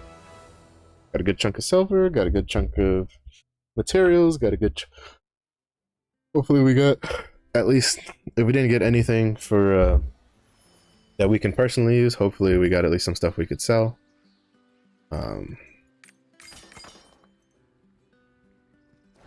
So let's see. Dredge, increase mass, crisis evasion, while attack King Blunt. Raid Captain, Master Brawler. I didn't get any purple Billy Stones this time. Interesting. Any of these sellable? Do you use Dangerous Advance? Again, I don't think Continuous Push is the most popular one. Wait, what? I said Continuous Push, correct? Yeah, Continuous? Oh, Violent Advance. I don't know why I read it as Dangerous Advance.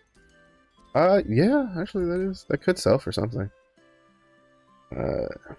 Dangerous Contract, I definitely don't think you use. Yeah, you definitely don't use that. We can try to see if the Continuous Push one will sell. I would, shit, fuck it, I would use that. Furious Hit, I don't think we use that. I'm pretty sure we don't use that, because if we did, it would pop up for me. Yeah, that's the upward when HP is below a certain amount. Stamina control, no. True Sight, I think. No, True Sight is the attack speed one, right? Yeah, that one's useless. Nothing good on that one. Great Explosion, nope. Use Shaking Earth. And that's storing them, saving. This back down. Nope. I don't think accessory wise I'm using any purples anymore. Except for the necklace, yeah, so. We'll see if any of these have any level 2s worth selling.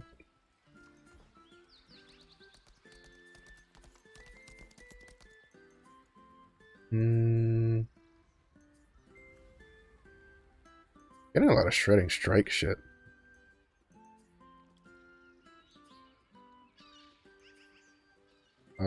Shot control. Power strike? Is that the stomp? I think that's the stomp. Yeah, it is. You don't use that. Use blindside. If you're gonna use the DPS. If you're gonna use it for like raiding stuff. Unfortunate. Fortunately we didn't get anything we could kinda like make a couple pennies off of it. We'll see if this one sells for a little bit. Probably not. I don't have high hopes for it. But we can try. Also, I don't know why I held on to these for level 1s. I should have just... At the very minimum, I should definitely be storing up level 3s, not level 1s. Because the goal is that for all the classes I do enjoy playing, that to get them level 5 gems. So I leave it at level 3, it'll give me level 3s to level 4s to level 5s to combine on those classes that have yet to come out, in hopes that I will get something that I like, or that I'll get something good while upgrading them all the way up.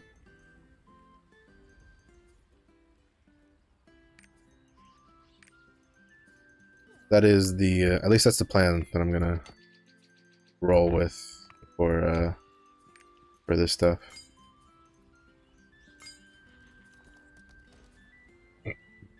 Yeah, we'll get rid of the blue one. Which one of these necklaces are better? Crit Dom. Vex Swiftness. Oh, I think I was using that because I wanted to go. I wanted to go back to Swiftness on the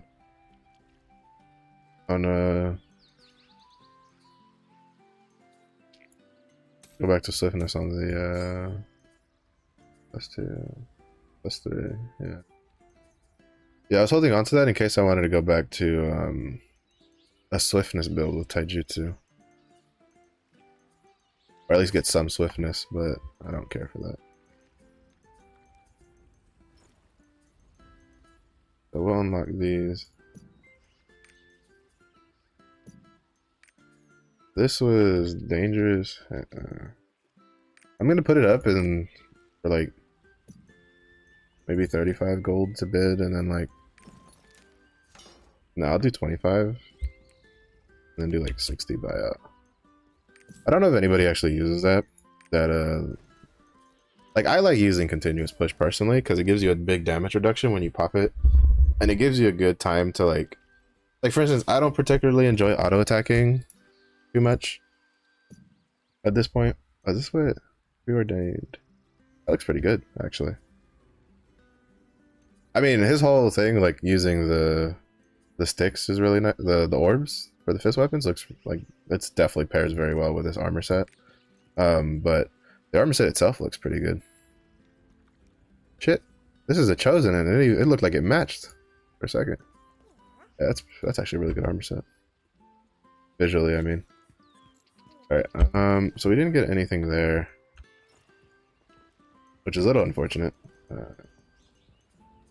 Got plenty of stuff, but I'm gonna wait to get the legendary gear today, later after stream when I go get the last two pieces of the chosen set. And then hopefully I can and then I'll push. I think I could also actually I could just push now. I can just push my weapon at least. Yeah, I think I'm gonna do that. I'm gonna try pushing my weapon, see if I can get it maybe like +8, +10, somewhere around there. So that way we can make some just some progress there. Get a little bit more of a damage boost for when we go into Albion later.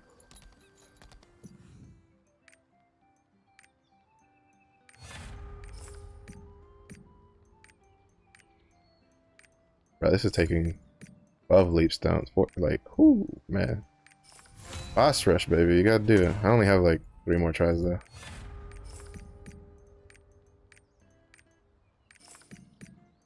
$672.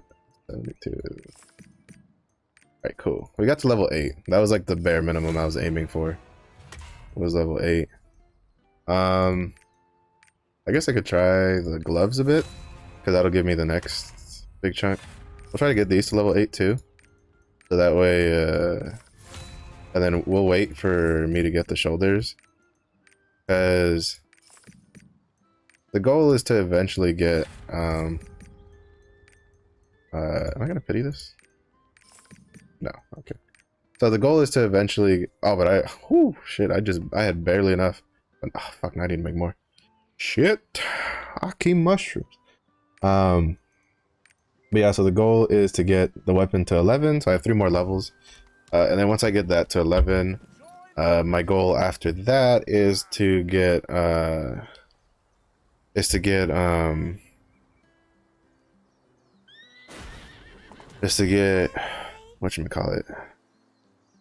is to start getting the armors up, right? So like I'm gonna get 11.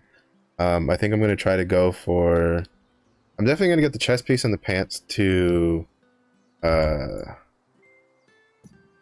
yeah, it's a chosen set, to like +8 at least. And I don't know if I want to go like the route where you have +8 armor and like chest and pants, and then get the like other stuff to like +17, +18 instead. But we'll see. That's for the future. Yeah, 1373. Yeah, because our goal right now is to get to 1385, which is +9. Oh no, yeah, it's +9. So we're being really held back because we can't go past 1370 on the purples. So even if these are 1380, 1385, I have to wait for these. So my goal is I'm gonna try to get, after I get the rest of these, I need to go do Eldar fusion material real quick. Wait, let me see how much. I have 12. I need 6 more. We're gonna go do my farming run real quick. So I can put 2 more Oreha fusion materials going. Because my goal is to at least today have get all 4 of my legendary pieces to +8. And I'll use this next week's worth of like bound materials from the vendors to try to get to +11 on the weapon. The thing that'll probably hold me back is the vendors don't sell great honor leapstones for the event vendors. So it's like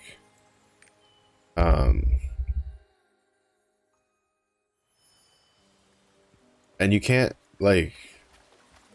you can't trade up bound leapstones. You can only trade up unbound leapstones.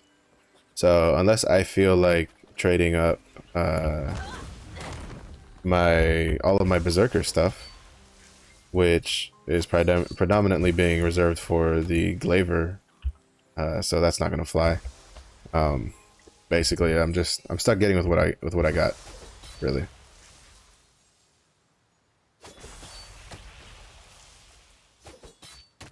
Because the big thing is that since the Glaiver won't be able to use the Naruni vendor, cool, done with that. Also, I don't know, like, I can't stand having any more of those. I have like 20 of them taking up space in my fucking bank that I can't even use yet. I still have like four more levels of hunting before I can even start using them, and they have a 15-minute cooldown, so they'll take forever to fucking work through. Nope, I don't care. But yeah, it'll be slow going. 1385 is like quote unquote faster to get to, specifically because of the percentage rates, but you still need a lot of materials per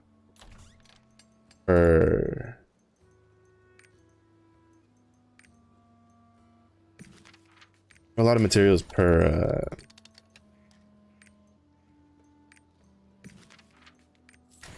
click, right? So it's still gonna be a slow process. So really, again, as unfortunate as it is, right, that we have to wait at least another week for the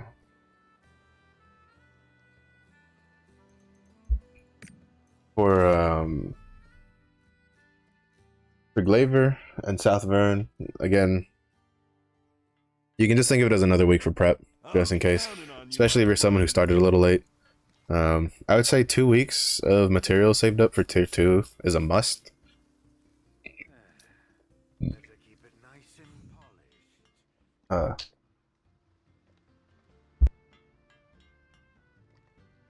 Like, is a must. There's no real way around it. I don't know if they're gonna give us any sort of support for like the shard pouches and stuff, because the Guardian Raid event, I'm mistaken, gives you less shard pouches than the Naruni Grand Prix event does. So, you know, it kind of just is what it is.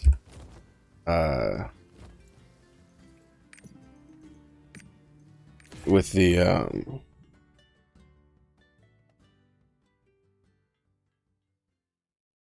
so all we can really hope is whatever event replaces the Naruni Racing event is ends up having a lot of shard pouches on it.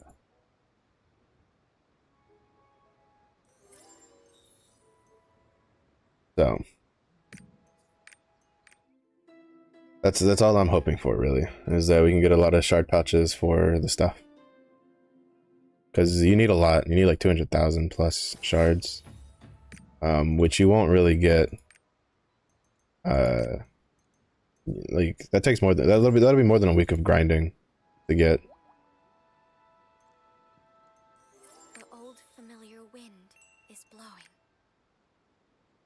Acronis.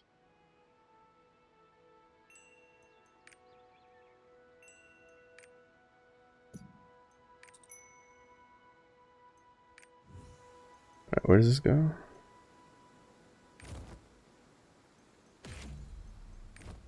Take my cuteness. So, how was it?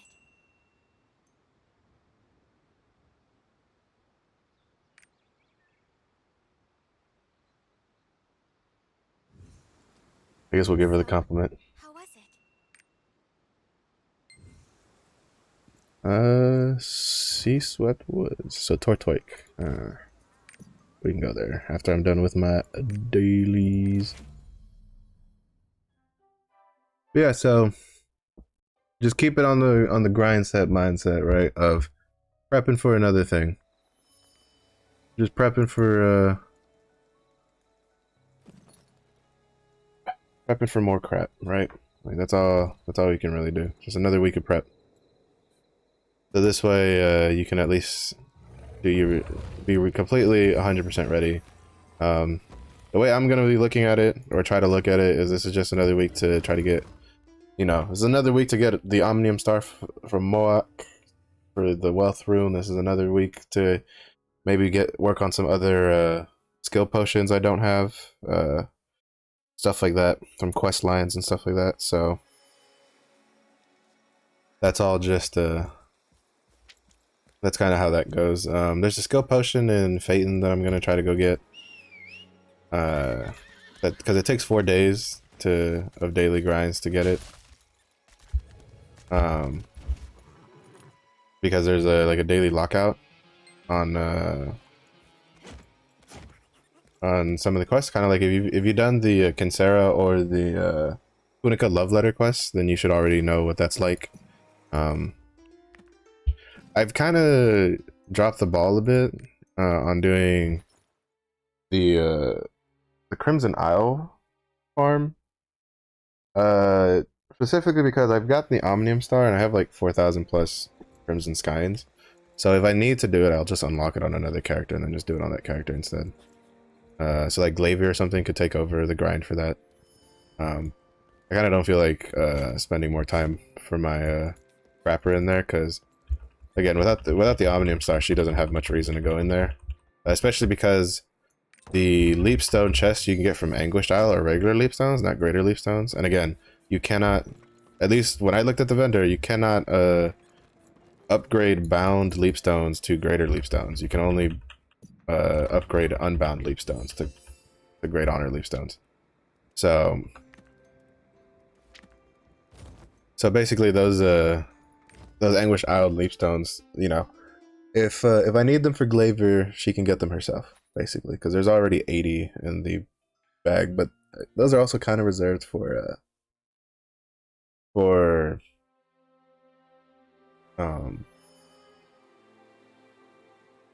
it's the island boy, but those are kind of reserved for Destroyer, the bound chest Leapstones that I have for tier 3. Come on, hurry. So, but for me, like prep for Destroyer is super early. Like my main concern is that the May update is also like late, because like the problem is they want to use like April to May to try to see if players can get to 14-15 to drop Vulcan in May, but then they delay South Vern, which is a big influx of material just from questing and XP, plus a weekly content with a weekly dungeon. Then they plan on doing the Trial Guardians in May, which the Trial Guardians are another big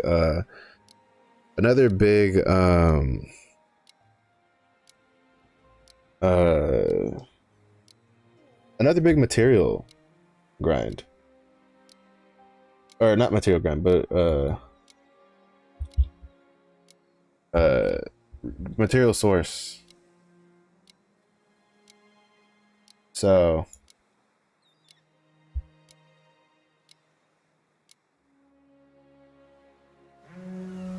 it's kind of like, if you're gonna add, unless part of this, like so like part of the quality of life update that they were planning on dropping was whatchamacallit, improvements to the Book of Coordination. The improvements they're talking about for the Book of Coordination is only effective for Trial Guardian raids and for Legion raids. So this kind of stuff, it's gonna be, can I talk about all this?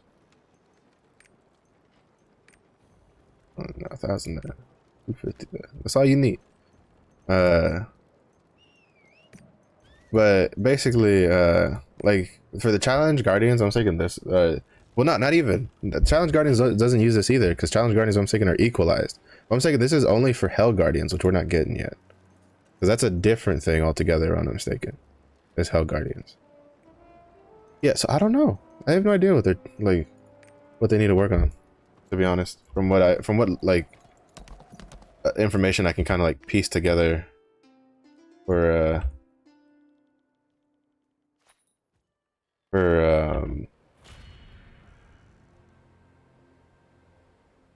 for this stuff, right? I'm kind of just like I'm trying to find something to kind of like help me kind of figure out the like what they're thinking to try to do, but I just can't. Like I keep coming up with blanks from my side of things as a customer, as like a player of the game. So at best, most we can do is really just wait and hope that maybe like Friday or something they'll have figured it out and they'll have a. Oh, you son of a. I was trying to line those up so that way I wouldn't get. Yeah, no, fuck you. I'm not gonna be nice. You killed the last ones I needed to finish it early. No. Now you can be. Now you can wait. I am a spiteful person today. So we're kind of just gonna try to figure things out.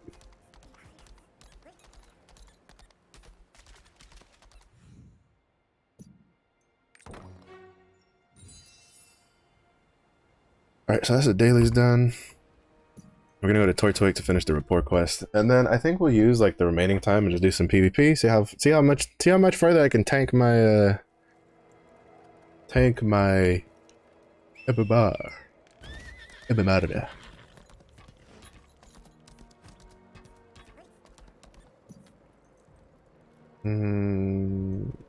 Who's closer, Lutera or Anika?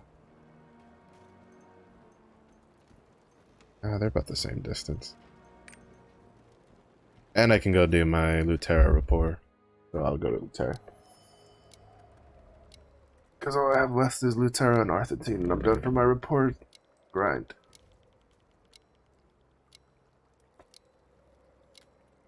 But yeah, so yeah, I think I'll do this. I'll finish my report grind real quick, and then we'll just do a couple PvP matches. At the end to kind of just get it rolling. Just kind of like, actually, I don't even want to do PvP. I don't think I'm in the mood for PvP right now.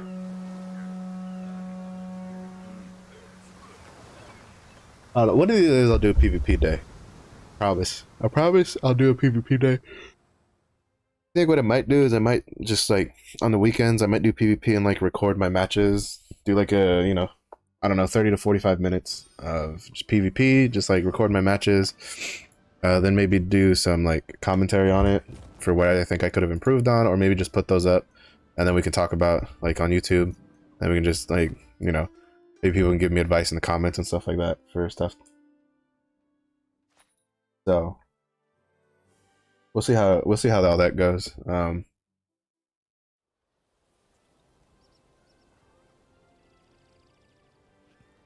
All I know is that today is going to be a bumpy ride all across the board. So,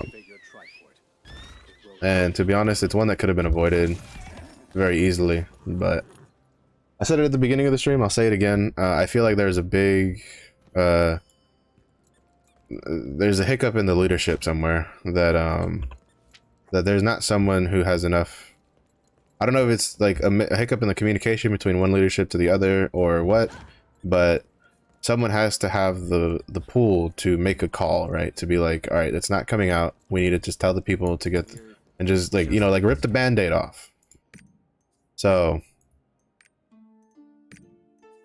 we'll see how it goes. We will see how it goes.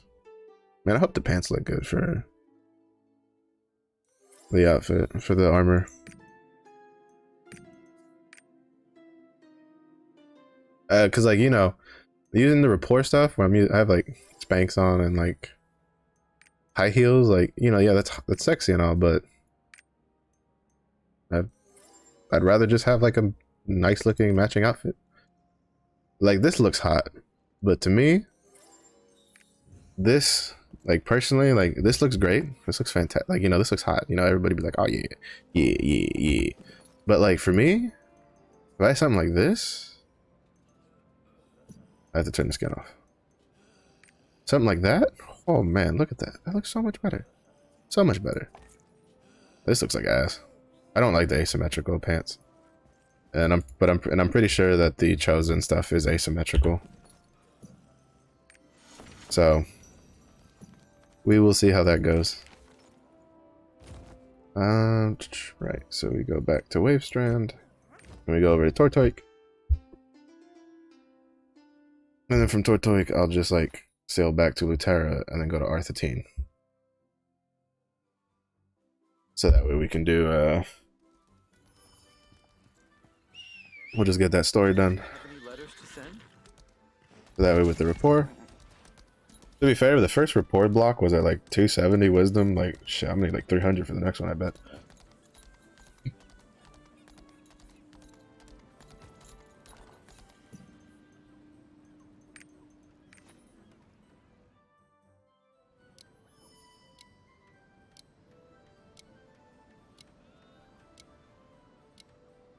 Yeah, but tomorrow's reset. For in my opinion, I mean, I've been speaking my thoughts the whole all stream, but in my opinion, I guess a roundup at the end, for my opinion, is unfortunate, but use this to just prep, like push a 1370 to 1385 if you were waiting. Maybe push an alt to tier 3 so that they can like grind. Like don't push them past like 1302, right? Like maybe get them like 1310 or something so they get an actual chaos dungeon that gives a decent bit, at least get them at least a 1302, right? So they can also buy the pirate ship coin, the pirate coin like mats to like give to like hoard for Glaiver and stuff, because that's what I plan to do on my berserker later today, is to just alright, she hasn't loaded in yet. Is to just go and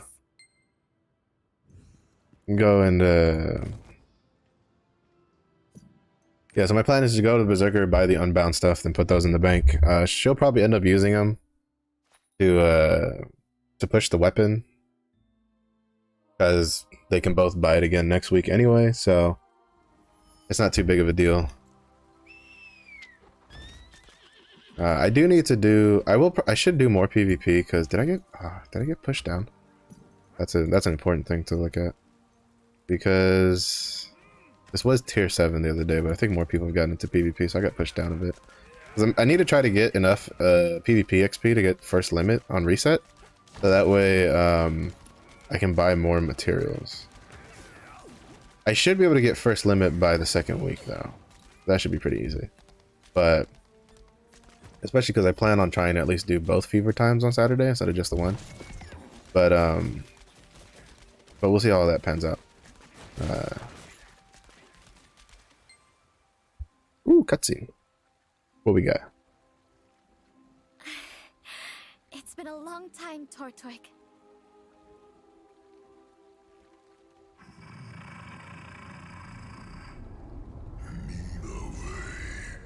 Ninove. It's good to see your face, old friend.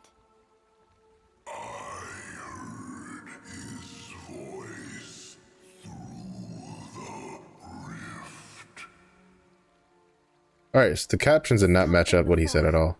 And we will again.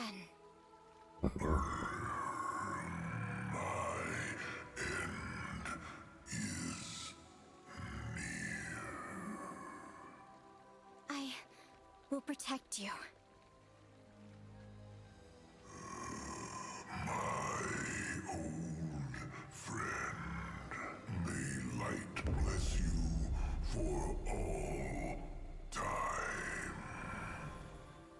Nothing of what he said matched the captions. At all. Caption guy, you had one job. Did they not give him the script they gave the voice actors?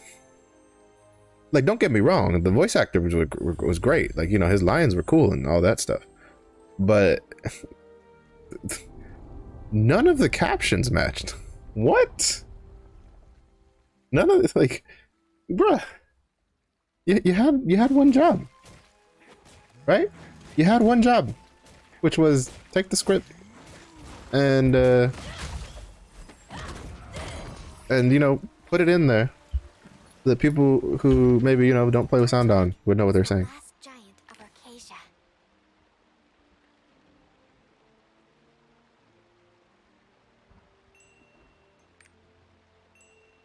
Well, she says he's the last giant, but I'm mistaken. I think Wisdom Isle tells us that other giants survived. It's just that they're sleeping or they're resting or hiding.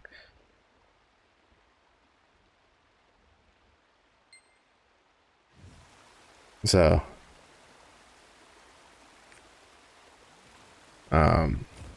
interesting. Because, like, if I'm mistaken, it's so I think there's 15 giant hearts we can collect, but I'm mistaken there was like, wasn't there like 18 or like 18 to 20 giants though in existence? Which means that because like the giants hearts we're collecting are giants that have died. The Saccharine priest killed one a long time ago, and then the other ones died in the chain war. And then so there's 15 of them that we're collecting, and yeah, the all the ones I'm missing left are just from rapport, and then the last quest. So, and I'm thinking they said there was like 18 or 20 of them in existence, so there has to be some more giants alive somewhere. Yeah, I'm like this hurts me a little bit because I'm so close to the skill pushing it so far, because like all I have is like the only ones I have left are rapport, right? I don't have anything else from that. I don't have enough of these to get anything else. I've had pretty bad luck with the world tree leaves. Sea bounties, kind of whatever. There's a lot of sea bounties from stronghold merchants that I've just been avoiding. I have enough for the silver though, and I think I still have like, I have 2 more I can do.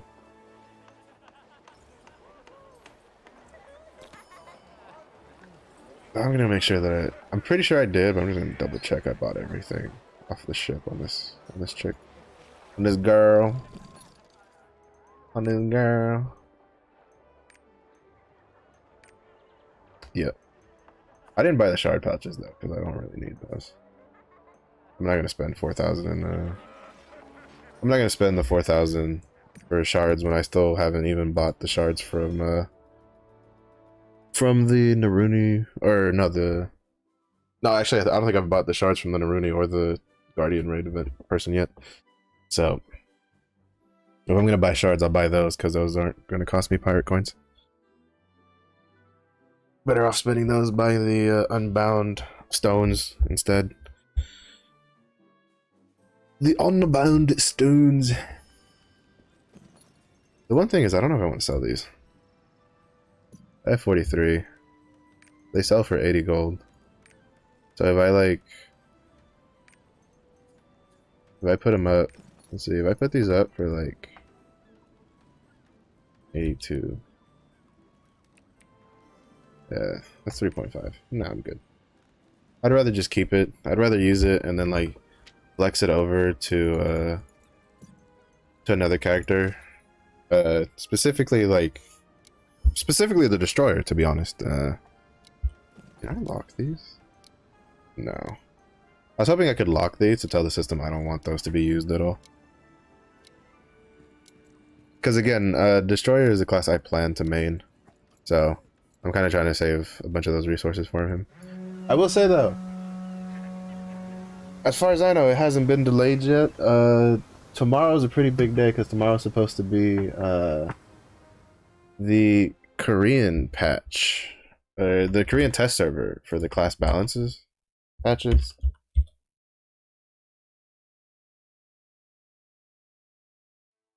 Because it was supposed to be on the 15th for them, when it opens. So, and the 15th for them, they're about like 14 hours ahead of us. So I don't know how early they'll open it. And I don't know if they allow people to stream it. but I'm sure we'll at least get information from it. So I think it'll be all right. I think we'll have some. We'll at least have something to chew on while we wait for Glaiver. Part of me thinks that's. Part of me thinks that's one of the reasons they hadn't planned on releasing South Vern the 14th, because since they were planning on releasing the class balance patch this week, they probably want all of their developers focused on that. Like all their like pretty much the majority of their team focused on that, which would kind of conflict with uh with launching a whole new continent and a whole new class, which could also potentially have a lot of bugs. So I think that's why that's the main thing that they had decided not to do. But again, that kind of goes back to the whole, well, if you already knew that you weren't going to do it on the 14th, you should have just said so from the beginning, so that way people would have at least avoided this shit show at this point. Because at this point, there's no defending Amazon and Smilegate. They fucked up with communication, like royally fucked up with communication. So, I'm gonna give her some gifts just to speed this up.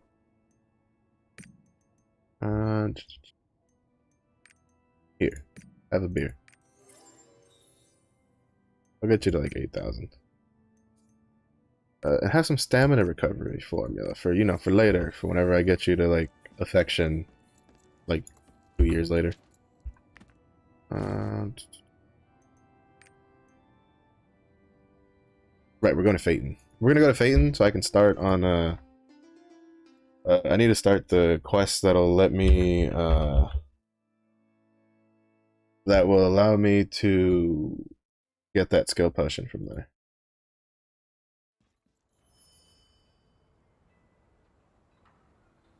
That's one of the few skill potions I'm missing.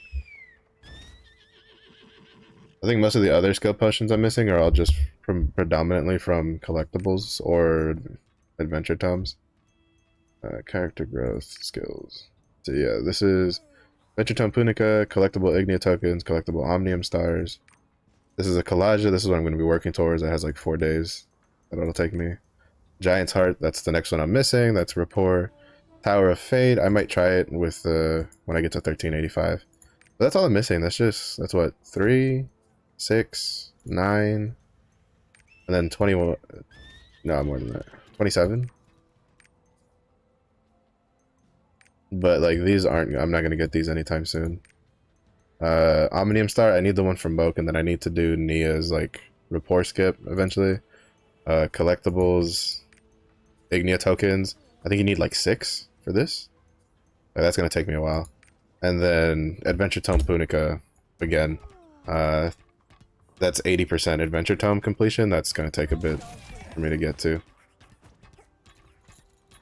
Granted, it's not as difficult as because I saw someone who had 80% the other day on, I think like on Reddit or something, and they showed like their Adventure Tome or what they were going to have at 80.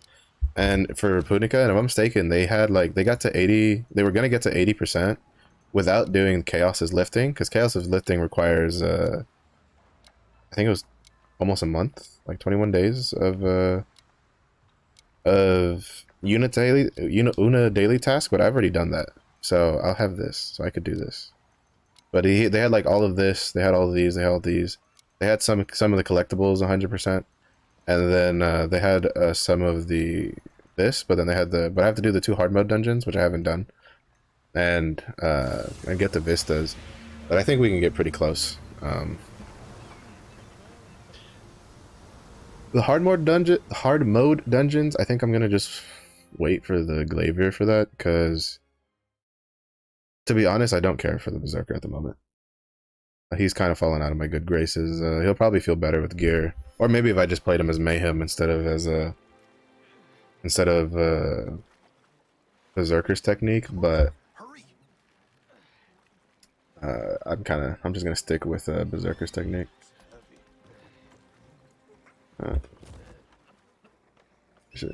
Where's market investigation?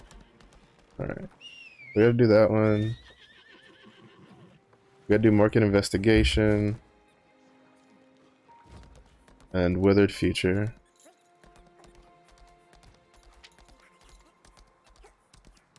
We're kind of just. I was gonna do PV. I was thinking about doing a couple PvP matches, but between the queue and how long the matches can take, I'd rather just do this questing real quick and then go to Shoeshire at like the 55.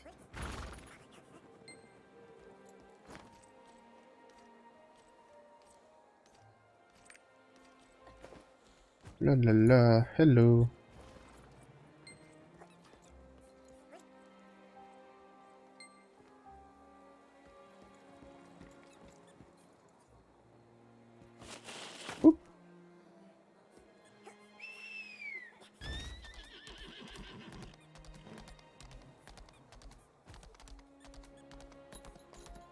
Do I have this?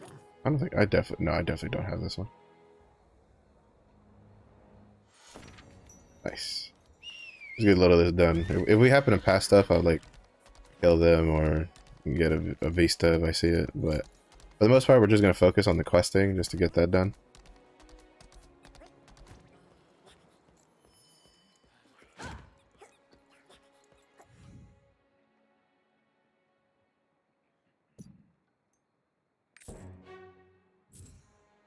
Okay, so now we need withered future.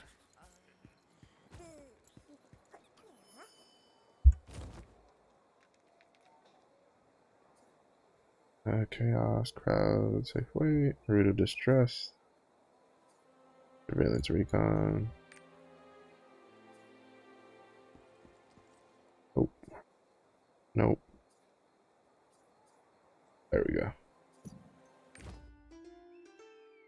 And we already did the Kinsera stuff because that's how you unlock the one where you throw the where you pick up the pieces of the watchers. So that's one that we've already completed.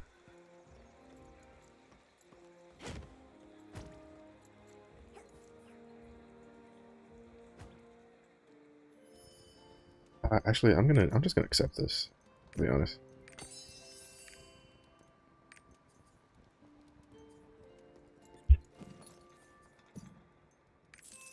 And then I'll do another attempt on the weapon when my fusion materials finish. I'd like to get it to +9, but probably won't happen. We'll try.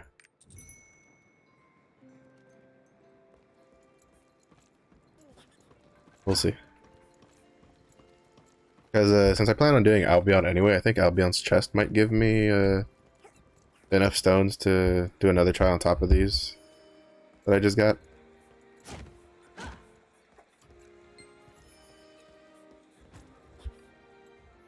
Like, I was about to be like, do they really need to tell me where the crematorium is? They already showed me once. But then I realized that this might be like a pretty early quest.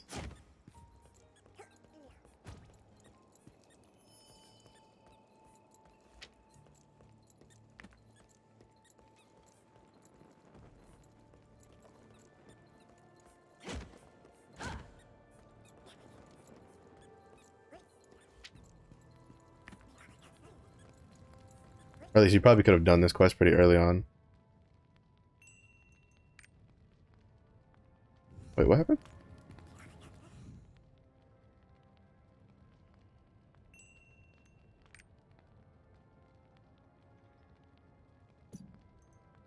Oh. Fortunate. Alright, then we need Lonely Nights, starting from Lucas.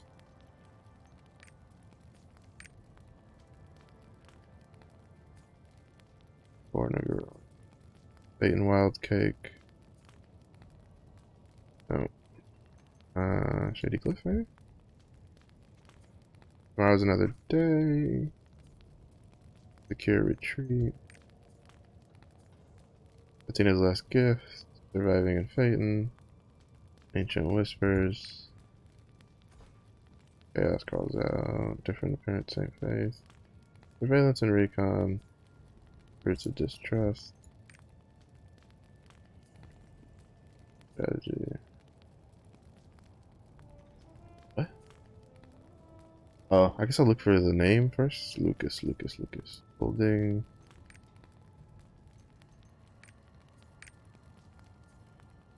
Kaldar Tyrus. This is Kyle. Kale. Luke. Oh, we gotta do the one from Kale anyway, so we'll go grab that too.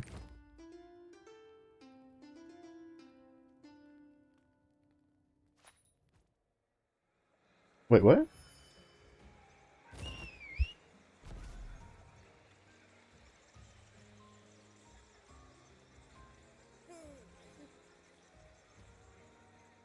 I already have Den of Buried Sins.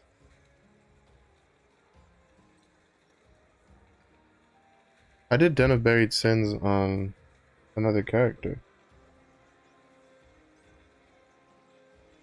I don't know, we'll continue this. I'll do Den of Buried Sins here in a second. But, like,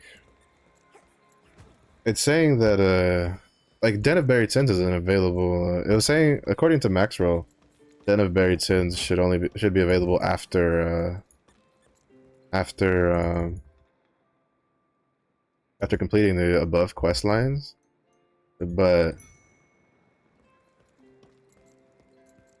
like, Den of Buried Sins is already available for me. I don't know if that's a bug or maybe they changed something. Whatever, I'll have to look for Lucas here in a second though. I'll go check on I think I did it on the Berserker. The Den of Sins one. I'll see if maybe he has the follow-up quest for it.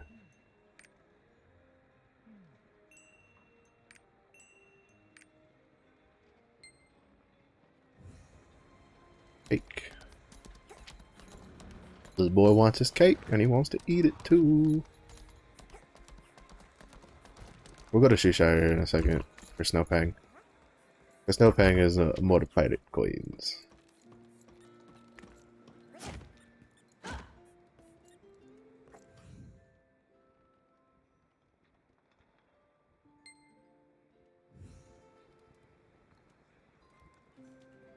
Looks like a murder recipe.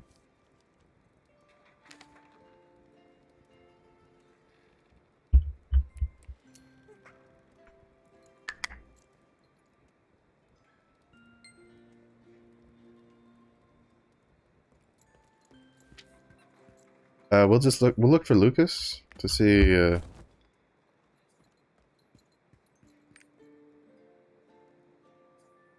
we can at least grab the start. Lucio.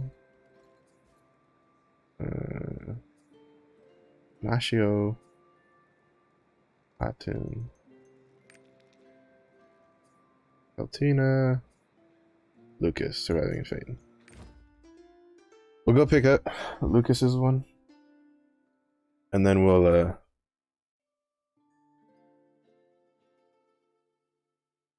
and then from there we will go over to Snowpang to go do the Snowpang Adventure Island, and that's plus 10. Hey. Oh, see, everybody like wears the skin over it, so I can't see thing. But yeah. Oh yeah, see they got there, so plus 11, 1395, plus 10, plus 7, plus 10, plus 10, plus 10. Interesting spread.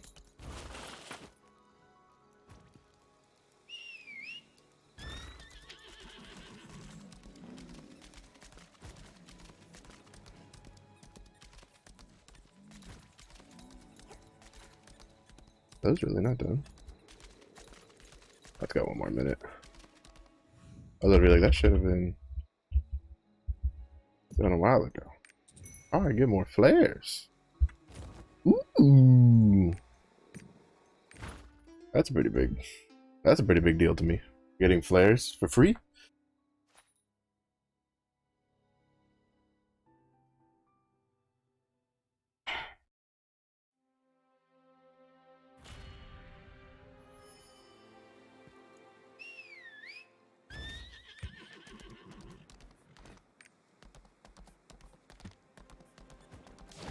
Alright, so now we're gonna go to Snowpang, because that's gonna be the adventure island we do, because that is pirate coins, which we need more of. One of the other benefits is to remember with the Naruni Racing being extended by a week. That means we get another legendary card pack, we get 10 more card packs, we get the blood claw coins for pirate coins. You get, we get all the bonus, more engraving pouches, more, another week of all the free stuff that the Grand Prix gives us. So that is one positive of this whole ordeal.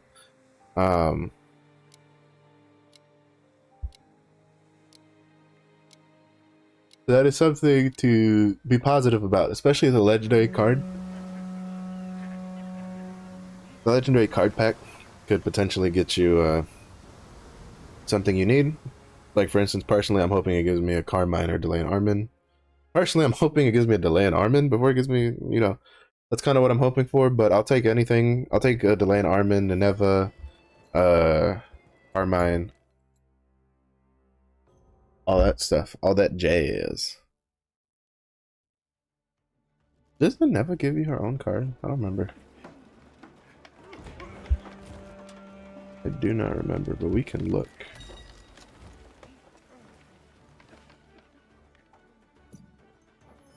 Nineveh. She does indeed give you her own card. Nice. That's good.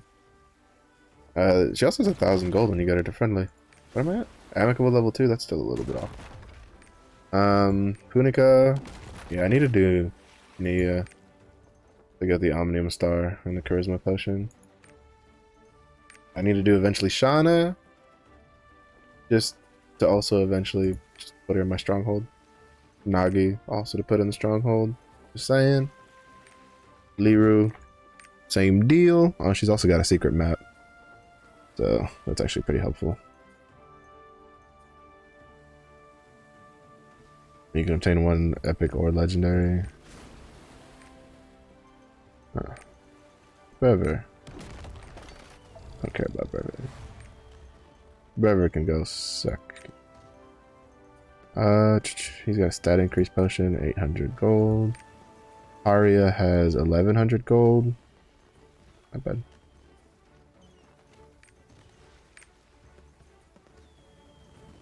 The Sapiano is at 1,000. That's 1,000 gold right there.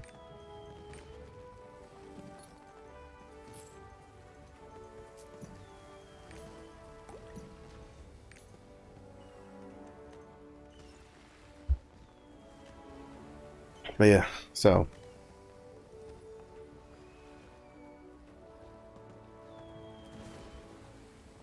I guess while we can do some more forum dumpster diving while we wait.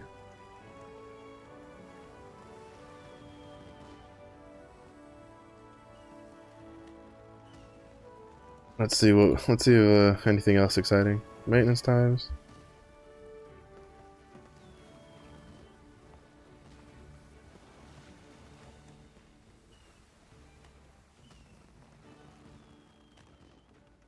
Let's see what we got here.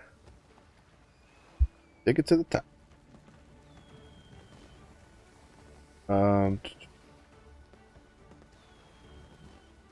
Let's see. Also, we do get to this, so this is pretty nice.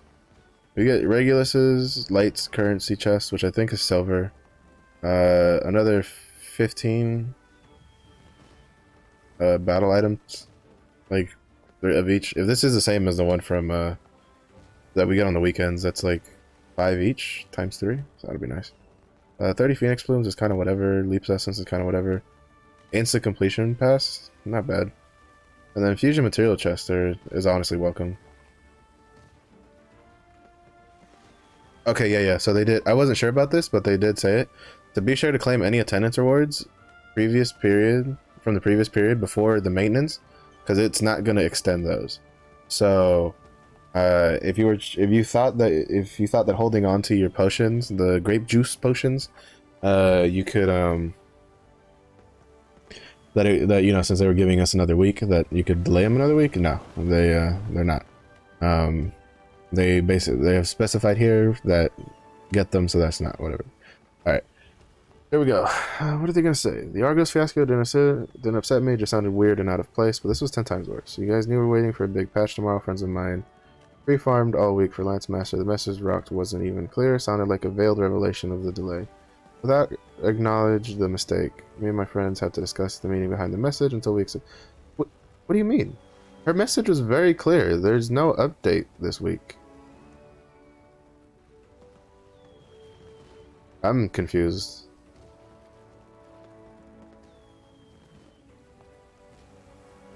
What do you got here?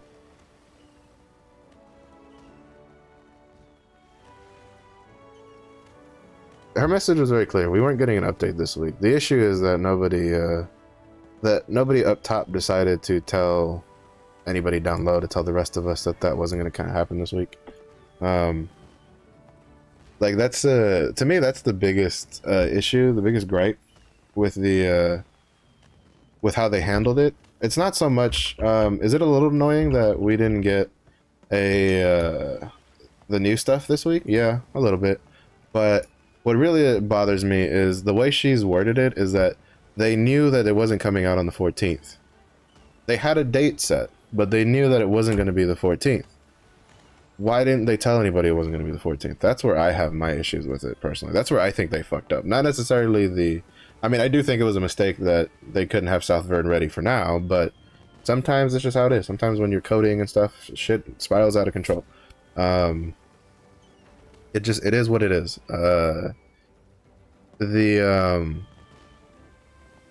But it's just like, I don't know. It's just, I feel like the way she's worded it, it wasn't very confusing in my opinion. It was actually very straightforward. They didn't plan on releasing the update this week, or at least on the 14th. From the sounds of it, it seems like they were thinking of the 14th was going to be like a groundworks patch, and then maybe on like Monday or Tuesday would like open up stuff. I don't know. Like that's the part that's a little unclear, but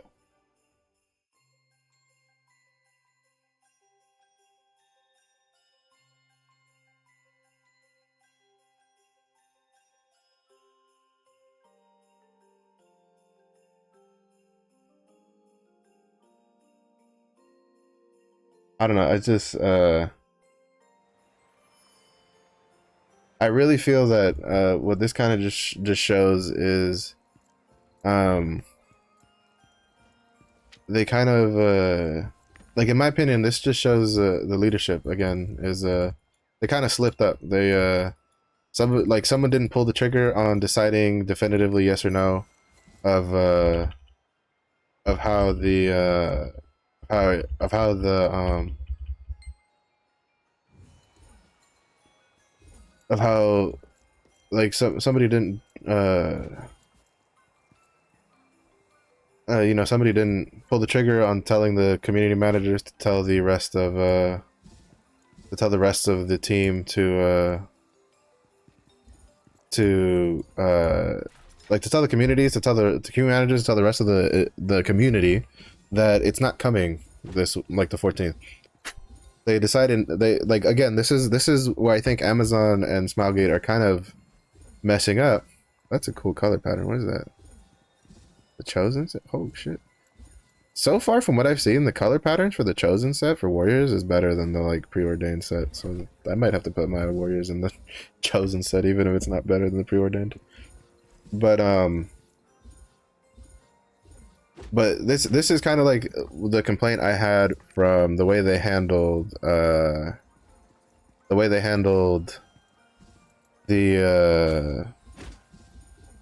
roadmap. The roadmap, there had to have been things on that roadmap that were they were sure of, and they should have just released that a bit at a time, right? Like as soon as it hit April, like your roadmap is like, that's, calling it a roadmap is just worthless at that point. It's just a patch note, like glorified patch notes. So they should have just chopped it up. This is, I think, the same thing. I think they're so hell-bent on having all the information together at once to give to us that instead of just chopping up the information, like if you know it's not coming out on the 14th, just tell us it's not coming out on the 14th, and that you'll, you know, give us a heads up for when it will come out. Like, it's not that hard. Like, people get upset about it, yeah, but they're not going to be as upset as they are right now, because they'll at least know ahead of time like how to, you know, manage themselves. Granted, again, I think people are overreacting because they're also acting like it's the end of the fucking world with how they react sometimes. Uh, that it is. I mean, is it a mistake? Yes. They could definitely improve on it. They've they in my opinion they definitely haven't learned their lesson of the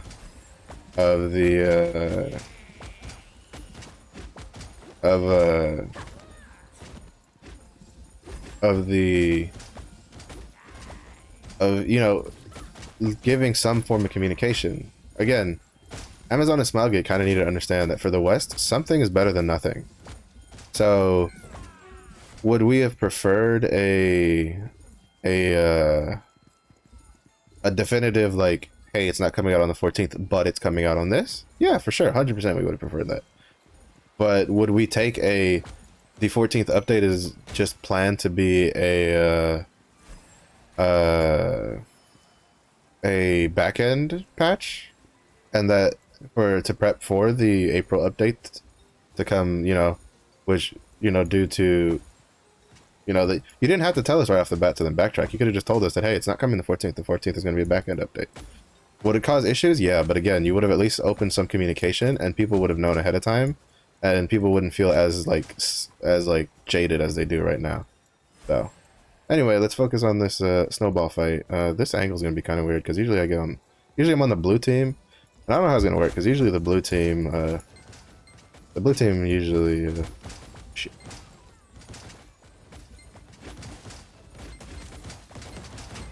Oh, what? Oh shit! Yeah, they sniped us from the back. I was gonna say, for some reason, like the blue team tends to be like where all the pro snowball fighters are. Like they got the big brain strats and stuff.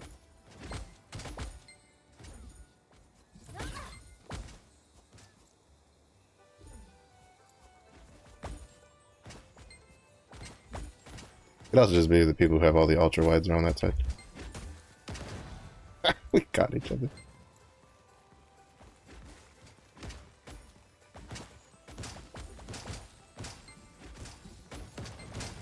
Woo!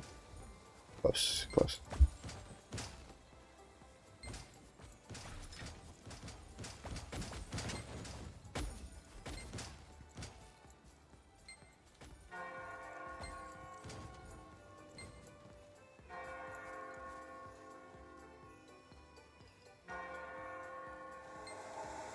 Blizzard time.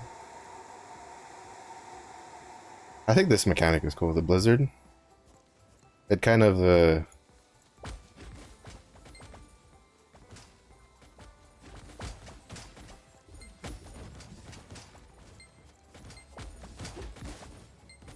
it kind of really gets a flow disrupted. It's a good like tempo change.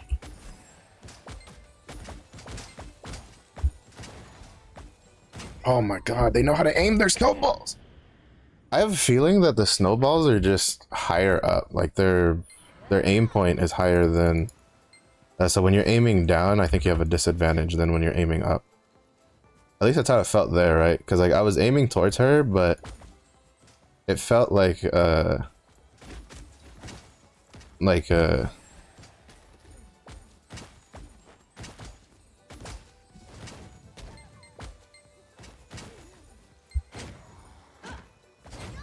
wait, what? Okay. Can someone explain to me how I ended up... Oh, I lagged there. That's what happened. I had, like, on my screen, I had dodged all the way over here. I'd already dodged out of the way. But on their screen, I had a... I don't know if I'll get... No, I won't. I was gonna say, I don't know if I would get snowmanned in here. But apparently I lagged there for a bit, and then the game was like, no, you're still back there, buddy. You did all that hard work to juke.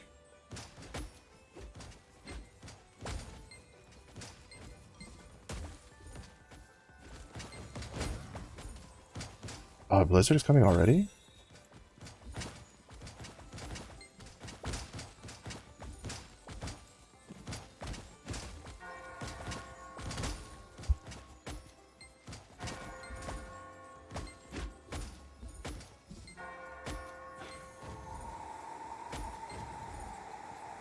Okay, yeah, no, there's just something jank with the servers. They got turned into a snowman and they got turned out of a snowman like almost instantly.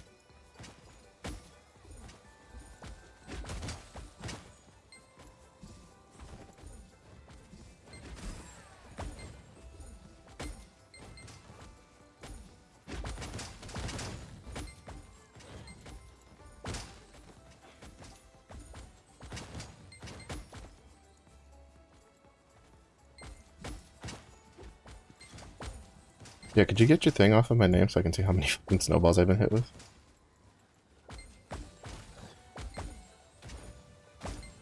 Saved, baby!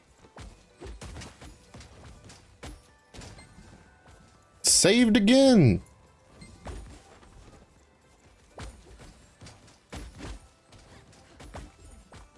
Yeah, you kind of have to like put your mouse cursor like underneath them a little bit.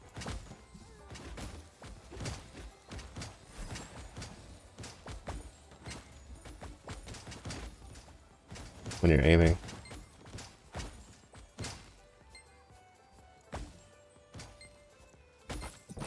No, unfortunate. Unfortunate.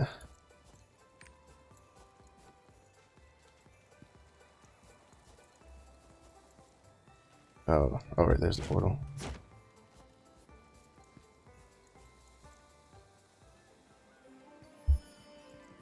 Alright, so now we gotta go give the puff puff. And we'll be done with this one. Get some destruction grenades out of it, which is nice.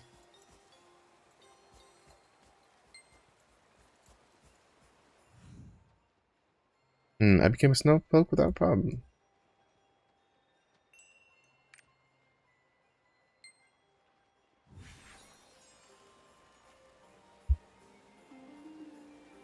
Bone chilling scream.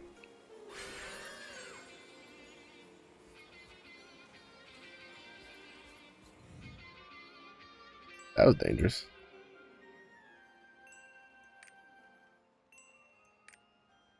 Shire. Really? You're gonna make me do this for a random... Oh well.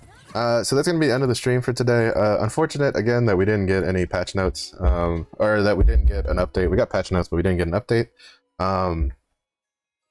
If you're watching this VOD on Twitch or YouTube and you made it this far, thanks for watching. I do stream Monday through Friday from 2 p.m. to 6 p.m. Central.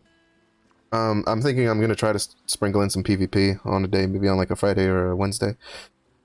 So hopefully we can look forward to that. But yeah, so again, it's unfortunate that we have the we had the hiccup, that we had the problems with the with no update this week. It's a little downer, but to be honest, it's just how MMOs go. Let's be honest. It's anybody who's played a lot of MMOs knows this is kind of the norm. A lot of times, like especially at the beginning, it's pretty rocky. It's like the first couple months are usually pretty rocky. So we'll see how it goes. Hopefully they'll actually learn their damn lesson this time and like learn that they need to at least start chopping up and giving us concrete information of things they're sure about, and stop just like holding on to things so that they can have everything they think that we want to know at once done at once. Like hopefully that'll work. But again, thanks for watching. Just take your time with the game, be easy, be chill with it, and I'll catch you guys next time.